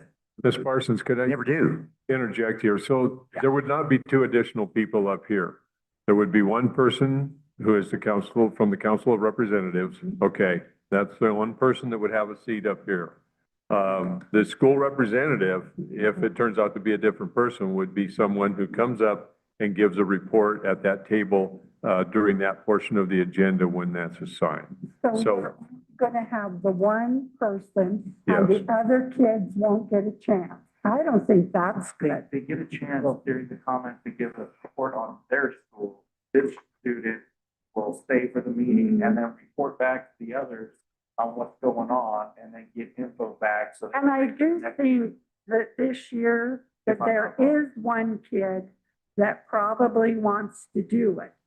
And he'd probably be good. But then now we're talking, you know, kids down the road, you know, how many kids are gonna want to do, you're gonna want to come to one of these meetings. And it says in there that you'll go to our other committee meetings. You're gonna wanna do that? I don't think so. I think you're gonna tire of it. Well, we can cross that bridge. Well, I think what we're missing the big picture on, Mr. President, here, and I think definitely Ms. Parsons is missing the big picture on, is that these are not kids who just want to be in charge or want to be up on the stage with a bunch of adults who are talking about fiscal policy and curriculum and everything else. These are children that are going to want to volunteer their time, knowing full well what they're getting into. And I don't know, I mean, it's kind of like saying, Mr. Bull, how would you like to give the next 4 years of your life, one day a month, you got to go and deal with this and deal with the public. And by the way, everyone who comes up to that dais, 95% of the time, is not real happy with how you are all doing your job. How's that sound to you? Great. That sound good? Oh, yeah. You don't do it because Only of one what day. you're alluding to. You do it because you want to be involved and you want to have a say. That's all these kids are asking for, is they want to be involved and they want to have a say. And if they come up with a process that they propose that we drafted and put into place, and if we have to work out the minutia of whether it's travel or, hey, if it's inclement weather and we don't want students traveling because that's inclement weather and we can do a Zoom call to accommodate, who cares? The point is they should have a voice on the board and they should be represented. The whole point I learned in civics growing up as a kid was the reason why we established a representative government was because we had citizens who were upset about taxation without representation. How would you look at it from their perspective? That the things we do taxes them, it impacts them. They should have a say in what happens to them. That's the point. So. I think they got it. They can. Didn't we have, like through the cheerleading thing, have multiple kids get up? That was a one-topic incident. That's not consistent over time. I just wanted to make a statement to trustee Parsons that, you know, you may have a good point there. You know, this may lose its momentum. And if it does, it does, you know, but at this point, this is what they want to do. But I do think we need 5 representatives from around the district to make things easier for all of them. I think 5 sounds great too. Trustee Whistler. We have the 5 representatives. They're asking for 1 permanent representative to talk We could have amongst 5. the rest of them. We could have 5. That kind of defeats the purpose, I think, of what they're trying to do. It allows 5 individuals to gain confidence rather And than have just the one. experience. I understand what you're saying and with the 5 individuals gaining confidence, but that's very similar to the setup we had right now. And in idea, it'll work. But going to only 2 school board meetings, you still don't understand. And also, trustee Parsons, this was my policy that I drafted up. Jackson has helped a lot, but it was me. So you want to travel, you want to do it, huh? You want to. It doesn't have to be me, but I want people to be represented. Like, it's not about me, it's about the students. Ms. Rigsby, there's 5. How many total? Like, is it like just 5 representatives, or do you guys have like, you know, like a president, vice president? I never got into the school politics. I'm not sure how that works. Like, cause you have a class president, usually senior, right? Okay, is there someone below that? Okay, so how many of these students did you talk to with this idea that bought into it? 2 from Fernley, 3 from Dayton, and then 4 or 5 from Smith Valley. So pretty much the majority of the student body presidents and stuff want this. Okay, so why are we sitting here arguing this is something that she drafted up? One, I'm freaking impressed that you drafted this up, because I was just thinking about graduating high school and getting on with my life, and here you are, an athlete. I'm not even gonna ask your GPA, because that might just shock me too. I'm impressed. You drafted this up yourself. That's amazing, because you're 17? 15. Oh, Jesus. Wow. At 15, I was, I was still flipping burgers. So, wow, kudos. That is impressive. Yeah, I don't even have words. That's, that's impressive. So I like it. I like that you guys have gotten together, that you took this before them, they agreed with you, and now here you are standing in front of us wanting to push this forward. Thank you so much for making that stand and for doing this. Mr. President, I'd like to make a motion that we accept. Trustee Bowl. I would just like to add one thing, in addressing what you were just, speaking of, Mr. President. If we were to go with what you were describing there, the representative from that particular school would speak that night at that board meeting, correct? That's what you're saying? Yes. So we meet in Smith Valley once every, gosh knows how long. So if Miss Rigsby was the representative from Smith Valley High School, she's only going to get to speak at one meeting that we have over there once a year, or whatever it is. Darrington, we don't meet. We have two. Okay, well, 2 meetings. Okay, out of all of the weeks of the year though, or out of the month, I think, the representative from these smaller schools is not going to have the opportunity to speak as often as when we meet multiple times in Fernley, multiple times in Dayton, and a few times in Spring. So something to think about there. To go back to the original intent of this policy would be to have one representative selected by that group that would be their spokesperson and travel to all of the meetings. And at this point, the few individuals that we've spoken with seem to be willing to do that. I understand that these are more than likely going to be seniors, and they're going to be serving their senior year, the duration of the school board year, which then their term would conclude when they graduate and the torch would be passed.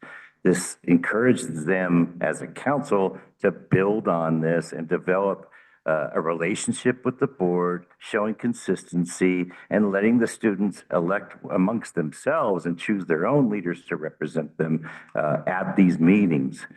I really feel like it's important that we really do this. Why I make a motion that we pass policy BCBA as a first reading. I second that. I'm going to make an amendment to that. I motion that we amend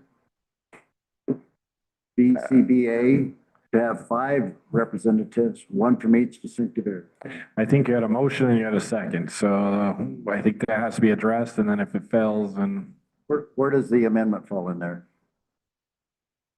Well, you move to amend it, there would have to be a second. And then you'd vote on that. We had to vote on the first. First motion. Yes. So I make that motion. Do I have a second? I'll second. You already have a motion and a second. We need to vote on that first. Right, you have a motion made by trustee Farr. That needs to be voted on first, then the amendment would need to be voted on separately. Okay, very good. Okay, so we have a motion from trustee Farr. I Ms. second it. Day, from trustee Day.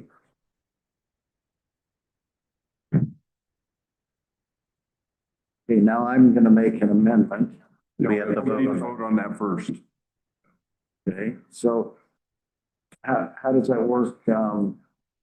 If that majority votes for that, then there cannot be an amendment? No, then you can make a separate motion if you'd like to Okay. amend it. Okay. And if it gets a second, then you would vote on that as well. So all in favor of the motion, say aye. Aye. Any opposed? I say nay. So Sherry says nay, so that passes 6-1. Okay. Okay, so my amendment is to have 5 representatives, 1 for each distinctive area, and that the wording be changed from representative to representatives. And that all the other things remain the same. So do I have a second on that? I'll second that. We have a amendment.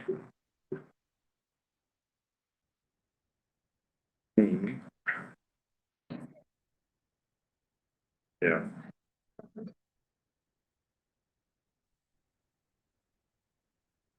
Okay, hold on. She's catching Margaret up. Margaret Trying to get didn't hear you. clarification on the motion. Okay. So the amendment is to have 5 representatives, 1 from each distinctive area, and that they have all the rights stated in here, but the wording be changed from student representative to student representatives. And that was seconded by trustee Parsons. Yeah. Is there any discussion on this? It already says that in the policy. It says council of student representatives and all, they'll receive, and it says here that they will convene. If you read the policy, it says, under this plan, the student leadership group at each high school. But I'm the saying that district there'll will be 5 appoint representatives. one representative to the council. At the end of each school year, the council members will convene a meeting and designate one member of the council to serve as a representative of the council at them. So it's a council of representatives. It says plural. I'm saying that But you each, said- at each meeting, we can have any one of those 5 representatives. One of them. That's my amendment. So, Mr. President, with your amendment, is it your intent that the representative from that school would be the one person from the Council of Representatives that would speak that night at that school? And then it would rotate around and there would be different speakers at each school? Or if that council decides that they want, say, Ms. Rigsby to go to the Fernley meeting, and then the council decides they want Ms. Rigsby to go to the Dayton meeting. And then the 3rd month comes by and they all decide, well, we're really busy, we're gonna have Ms. Rigsby go to the Yarrington meeting. That's there for them to decide and rotate. And if they decide that they're happy with one member, it's not for us to say, it's their decision, correct? That's correct. I'm not saying that it has to be, I did not say as my amendment that it had to be the person from each distinctive area be at that meeting, but that there would be 5 representatives that could And it's at the represent. discretion of their council to decide who represents. I agree. I'm totally okay with that. Yeah, that's good. Okay, Especially if it's. so, did you get that? So, is that too muddy? If this passes, I'm gonna need help drafting this, because I'm already seeing that kind of in the policy, because there is a statement that says, if the student representative is not available, the council representative may speak in their place during the agenda item. And so I don't know. You're gonna have to help me draft this, because I'm a little lost at what we're. I don't think we need the amendment. The kids have already asked us to do this, and they're willing to say, hey, the one student's gonna represent them every month. And if that student is unavailable, as it says here, they can elect someone else to do it. So why are we making an amendment for something that's already It here? says here, if we elect one person, We don't elect. We don't elect, They they do. elect. The students elected. So if they elect one person, That's what I'm saying, let them decide. who- if they elect one person to do it for the entire school year, that's on them. If that student is unavailable, then they can choose who to send for the next meeting until the student is they can't- available again. and they can't change that for an entire year. They can change it if they need to. That's But not that what it says. amendment, your Is that what it amendment is says taken here? away from what she wrote. Is that what it If says? we need a verbiage change to the council of student representatives shall designate who their representative is at each meeting. There we go. I'm happy with the change in the verbiage to accommodate that, but it's still their decision on who their representative will We be. don't need 5 I'm happy with representatives. that. I'm okay too. Does that make sense to you, Mr. Logan? Please, that it gives 5 kids the opportunity, So, the thing. sorry. So the council can select their own member prior to each meeting or something like Yes. that. From Correct. 5 distinctive areas. It's at their discretion. Yeah, and I'm okay with that change in verbiage, but I think we're all talking the same thing here, so. All right. So do I need to restate that motion? Or do you? I think we'll be able to get through it. Okay. And we're gonna bring this back for a second reading, and you guys can modify if it's not capturing what you need. All in favor of the amendment, say aye. Aye. Any opposed? Thank you. The amendment passes unanimously. Thank you, Ms. Rigsby. Thank you very much. Very nice job.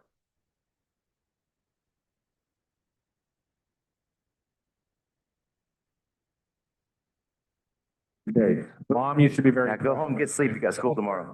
Great job. Got your curfew. Agenda item 19 for possible action, discussion and possible action regarding new LCSD policy GBAB, volunteers as a first reading and the deletion of LCSD policy IICC, school volunteers. This item is being presented by Executive Director of Human Resources, Billy Joe Hogan. Ms. Hogan, Director Hogan. President Hendricks, members of the board. This policy is one that the Lyon County School District appreciates volunteers and recognizes how they can really enrich all our school environments with their skills, experience, and commitment. We do currently have the policy IICC. However, POPAC created a model policy for us that strengthens the oversight processes, clarifies volunteer roles, and provides more current status of statutes with NRS. We also included some of our IICC policy in that. We kind of embedded it in it. And so if you have any questions on that, I'm happy to answer any. Any comment? This comes from POPAC, the insurance provider. Yeah. I feel like this is a no-brainer. Mr. President, shall I make a motion the Board of Trustees approve the new LCSD policy GBAB, volunteers as a first reading, and delete the current LCSD board policy IICC, school volunteers. A second. Two seconds. I have a motion from trustee Farr and a second from trustee Whistler. All in favor of? Is there any public comment on this item?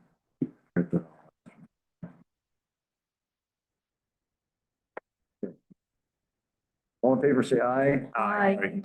Any opposed? Passes unanimously.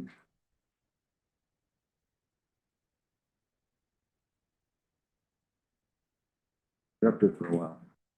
What's that? For possible action, discussion and possible action regarding revisions to LCSD policy GBBB, employee dating as first reading. This item is being represented by Executive Director of Human Resources, Billy Joe Hogan. Director Hogan. President Hendricks, member of the board, this policy, it just kind of cleans up the language and emphasizes that romantic relationships between any supervisor, manager, and any subordinate employee under their direct or indirect supervision is prohibited. I have a quick question. So under their direct or indirect, so I'm just trying to get clarification. So principal at whatever high school, are we saying they cannot date a third grade teacher from whatever elementary in Dayton or something? That, okay, can you explain what you mean by indirect? Because kind of a little, like I understand direct supervision and stuff, but where are we going with indirect? How I'm reading this is my AP. I supervise some employees, and yet I'm still overseeing the whole school, but I'm not their supervisor doing their evaluation. I still cannot go down to one of my employees that is a subordinate. Okay, I'm just trying to clarify. That's because- accurate. It's okay. within the same school. You may not, the AP may be evaluating, but you're still. I get that. Okay, I was just curious because I just wanted clarification. Is there any further discussion? Is there any public comment? Mr. President, I make a motion. Board of Trustees approve revisions to LCSD board policy GBBB, employee dating as a first reading. I second. Yes, I did. Okay, I have a motion by trustee Farr, a second by trustee Whistler. I'm gonna let somebody else make it. All in favor, say aye. Aye. Any opposed? Passes unanimously. Item number 21 for possible action, discussion and possible action regarding revisions to LCSD policy GBBP, information technology as a first reading. This item is being presented by Executive Director of Human Resources, Billy Joe Hogan. Director Hogan. President Hendricks, members of the board, this policy updates and modernizes the district's IT expectations, enhances cybersecurity protections, clarifies employees' responsibilities, and establishes a full framework for the safe and lawful use of AI technologies that align with NRS 391.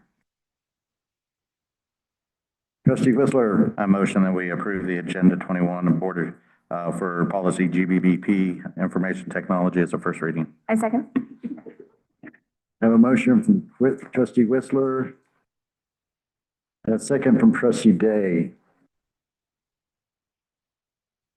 All in favor, say aye. Aye. Any opposed? Passes unanimously. Item 22 for possible action, discussion and possible action regarding the following LCSD policies as a second and final reading. No changes were made to these policies after the first reading except for policy IKDA, community service credit, with changes highlighted per board request. Any member of the board may request that a policy be removed and discussed and acted upon separately. These are A, which is IICE, B, which is IKD, C, which is IKDDA, and D, which is JFCC. Mr. President, I'd like to make a motion that we approve board policies IICE, services to students provided by outside entities, board policy IKD, outdoor education credit, board policy IKDA, community service credit, board policy JCC, safe and respectful urban learning environment as a second and final reading. Thank you, Trustee Farr. And I have a second by Second. Trustee Carson. All in favor, say aye. Aye. Any opposed? What policy are we opposing? I don't know. Which If policy that needs to are be you stated or not.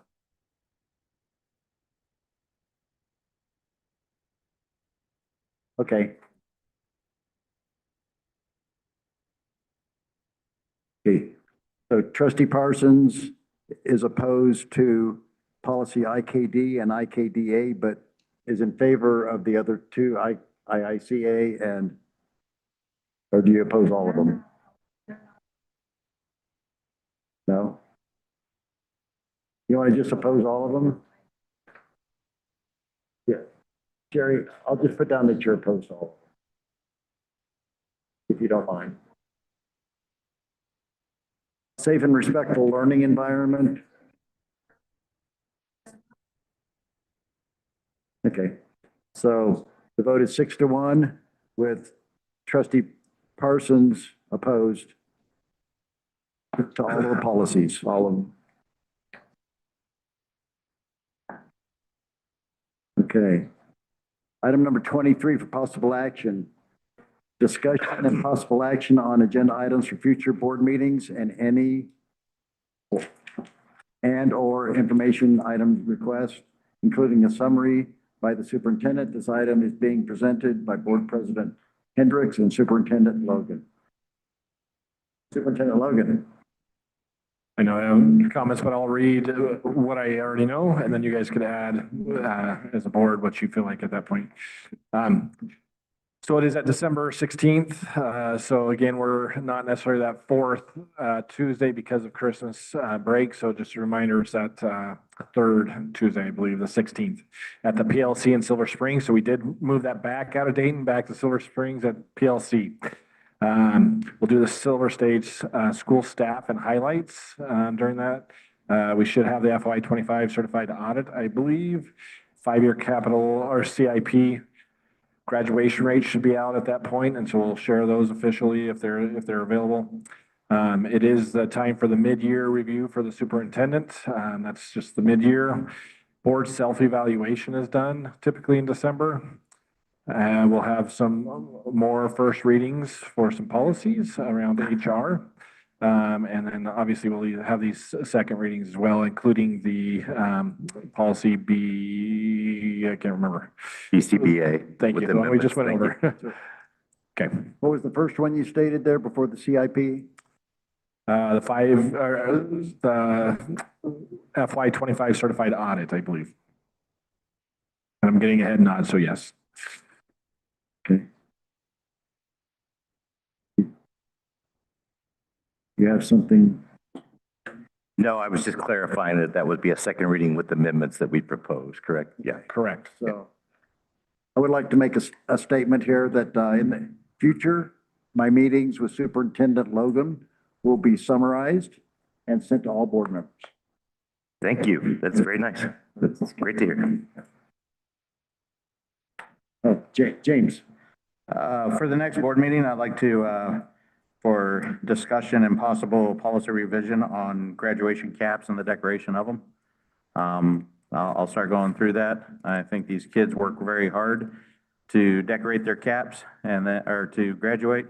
And then for some of them be told that if you're not certain personage or religious, you cannot decorate. To me, that's discrimination in sort, so I'll work on that. The second one I'd like to do is I'd like to, we hear from all the principals, teachers, superintendent reports on how things are going. So I would like to hear from Mr. Workman how his new job is going, how the progression has been while he teaches or while he helps out with administrators and stuff. So I would like to hear how he's doing and how the progression has been for that. And that's all I'm looking for.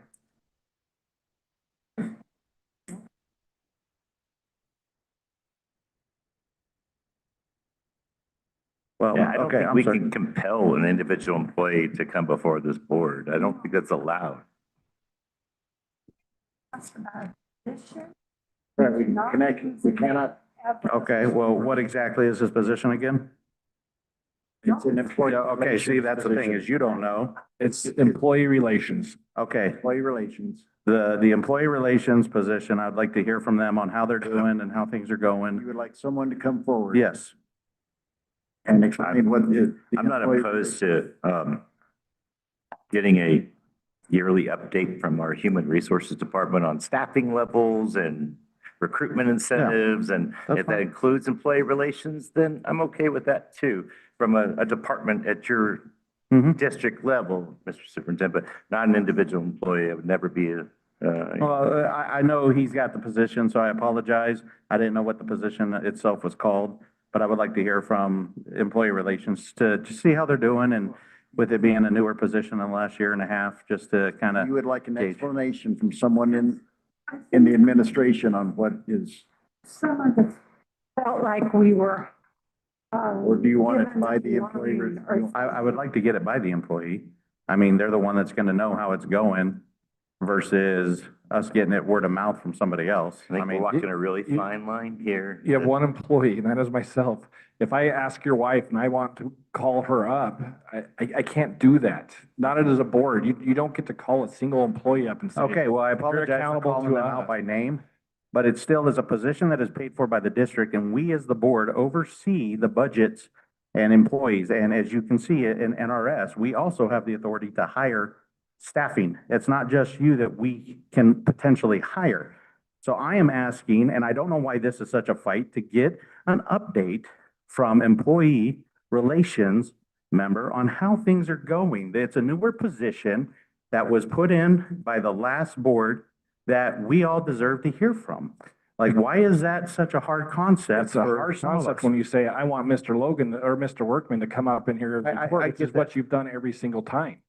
That I've done it in September and this one. Correct. And they continue to say you cannot have an employee that is not yours come up and report. when he's reminded, he does it right. But you guys had Dawn, This has nothing to do with that. I'm asking for an update Miss Huckabee. on employee relations and how things are going. That's what I'm asking for. So we're going ahead saying yes, yes, yes. And then That's he's not, right. It seemed like, oh my I God. do apologize. Then it ends up as, Sherry, that's not what I'm after, okay? We're talking about Don Huckabee now, we're talking about No, Wayne that Workman. is This is not the what I'm- issue that's gonna be an issue if you try to bring an employee relations person here. This is gonna be it. You're gonna, I worry about the foot in the mouth of trying to call a single person out, and that is the fear. If you Okay, want, well, if now you that want I an know the- HR report, we Now can that- get you allocations and how things going generally for HR, but again, you walk a very fine line at this point by. Again, I I'd like to apologize. on public record that that does not represent my view or this board at all. It is a singular opinion that's asking for this, and that does not represent this board. I think it needs to be legally stated. I'm trying to figure out, like, I understand, I didn't mean to call them out. Personally, I did not know what the individual status or title was. Now that I'm aware of that, I just would like to hear how their job has been going. Like, I don't understand. I'm not asking for a solid report and stuff. I just want to hear how it's going. I think we as a district and board deserve to know how it's going with employee relations. So would that fall under HR? Yeah. I think an HR report is probably more where you're at. It is exactly what I was saying. not a single employee, again. That falls under that category. Okay, fine. Then I would like to hear from somebody on how employee relations position is going and how things are going in the district with that. Yeah. Someone from HR talk about how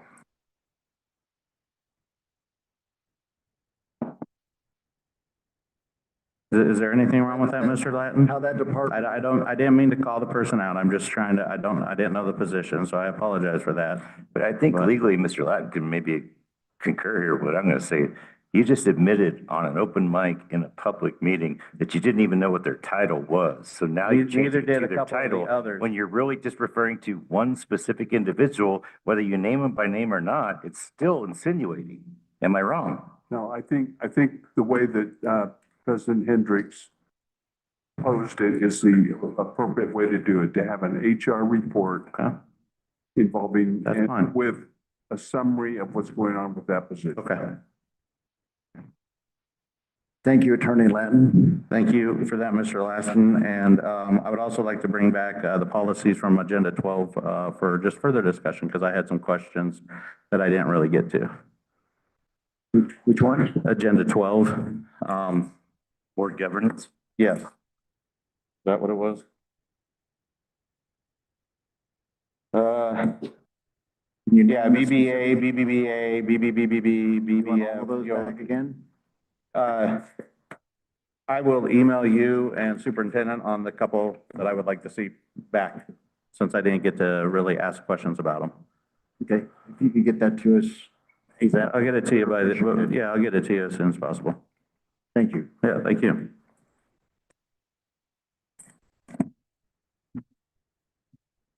Is there any further public participation from the audience?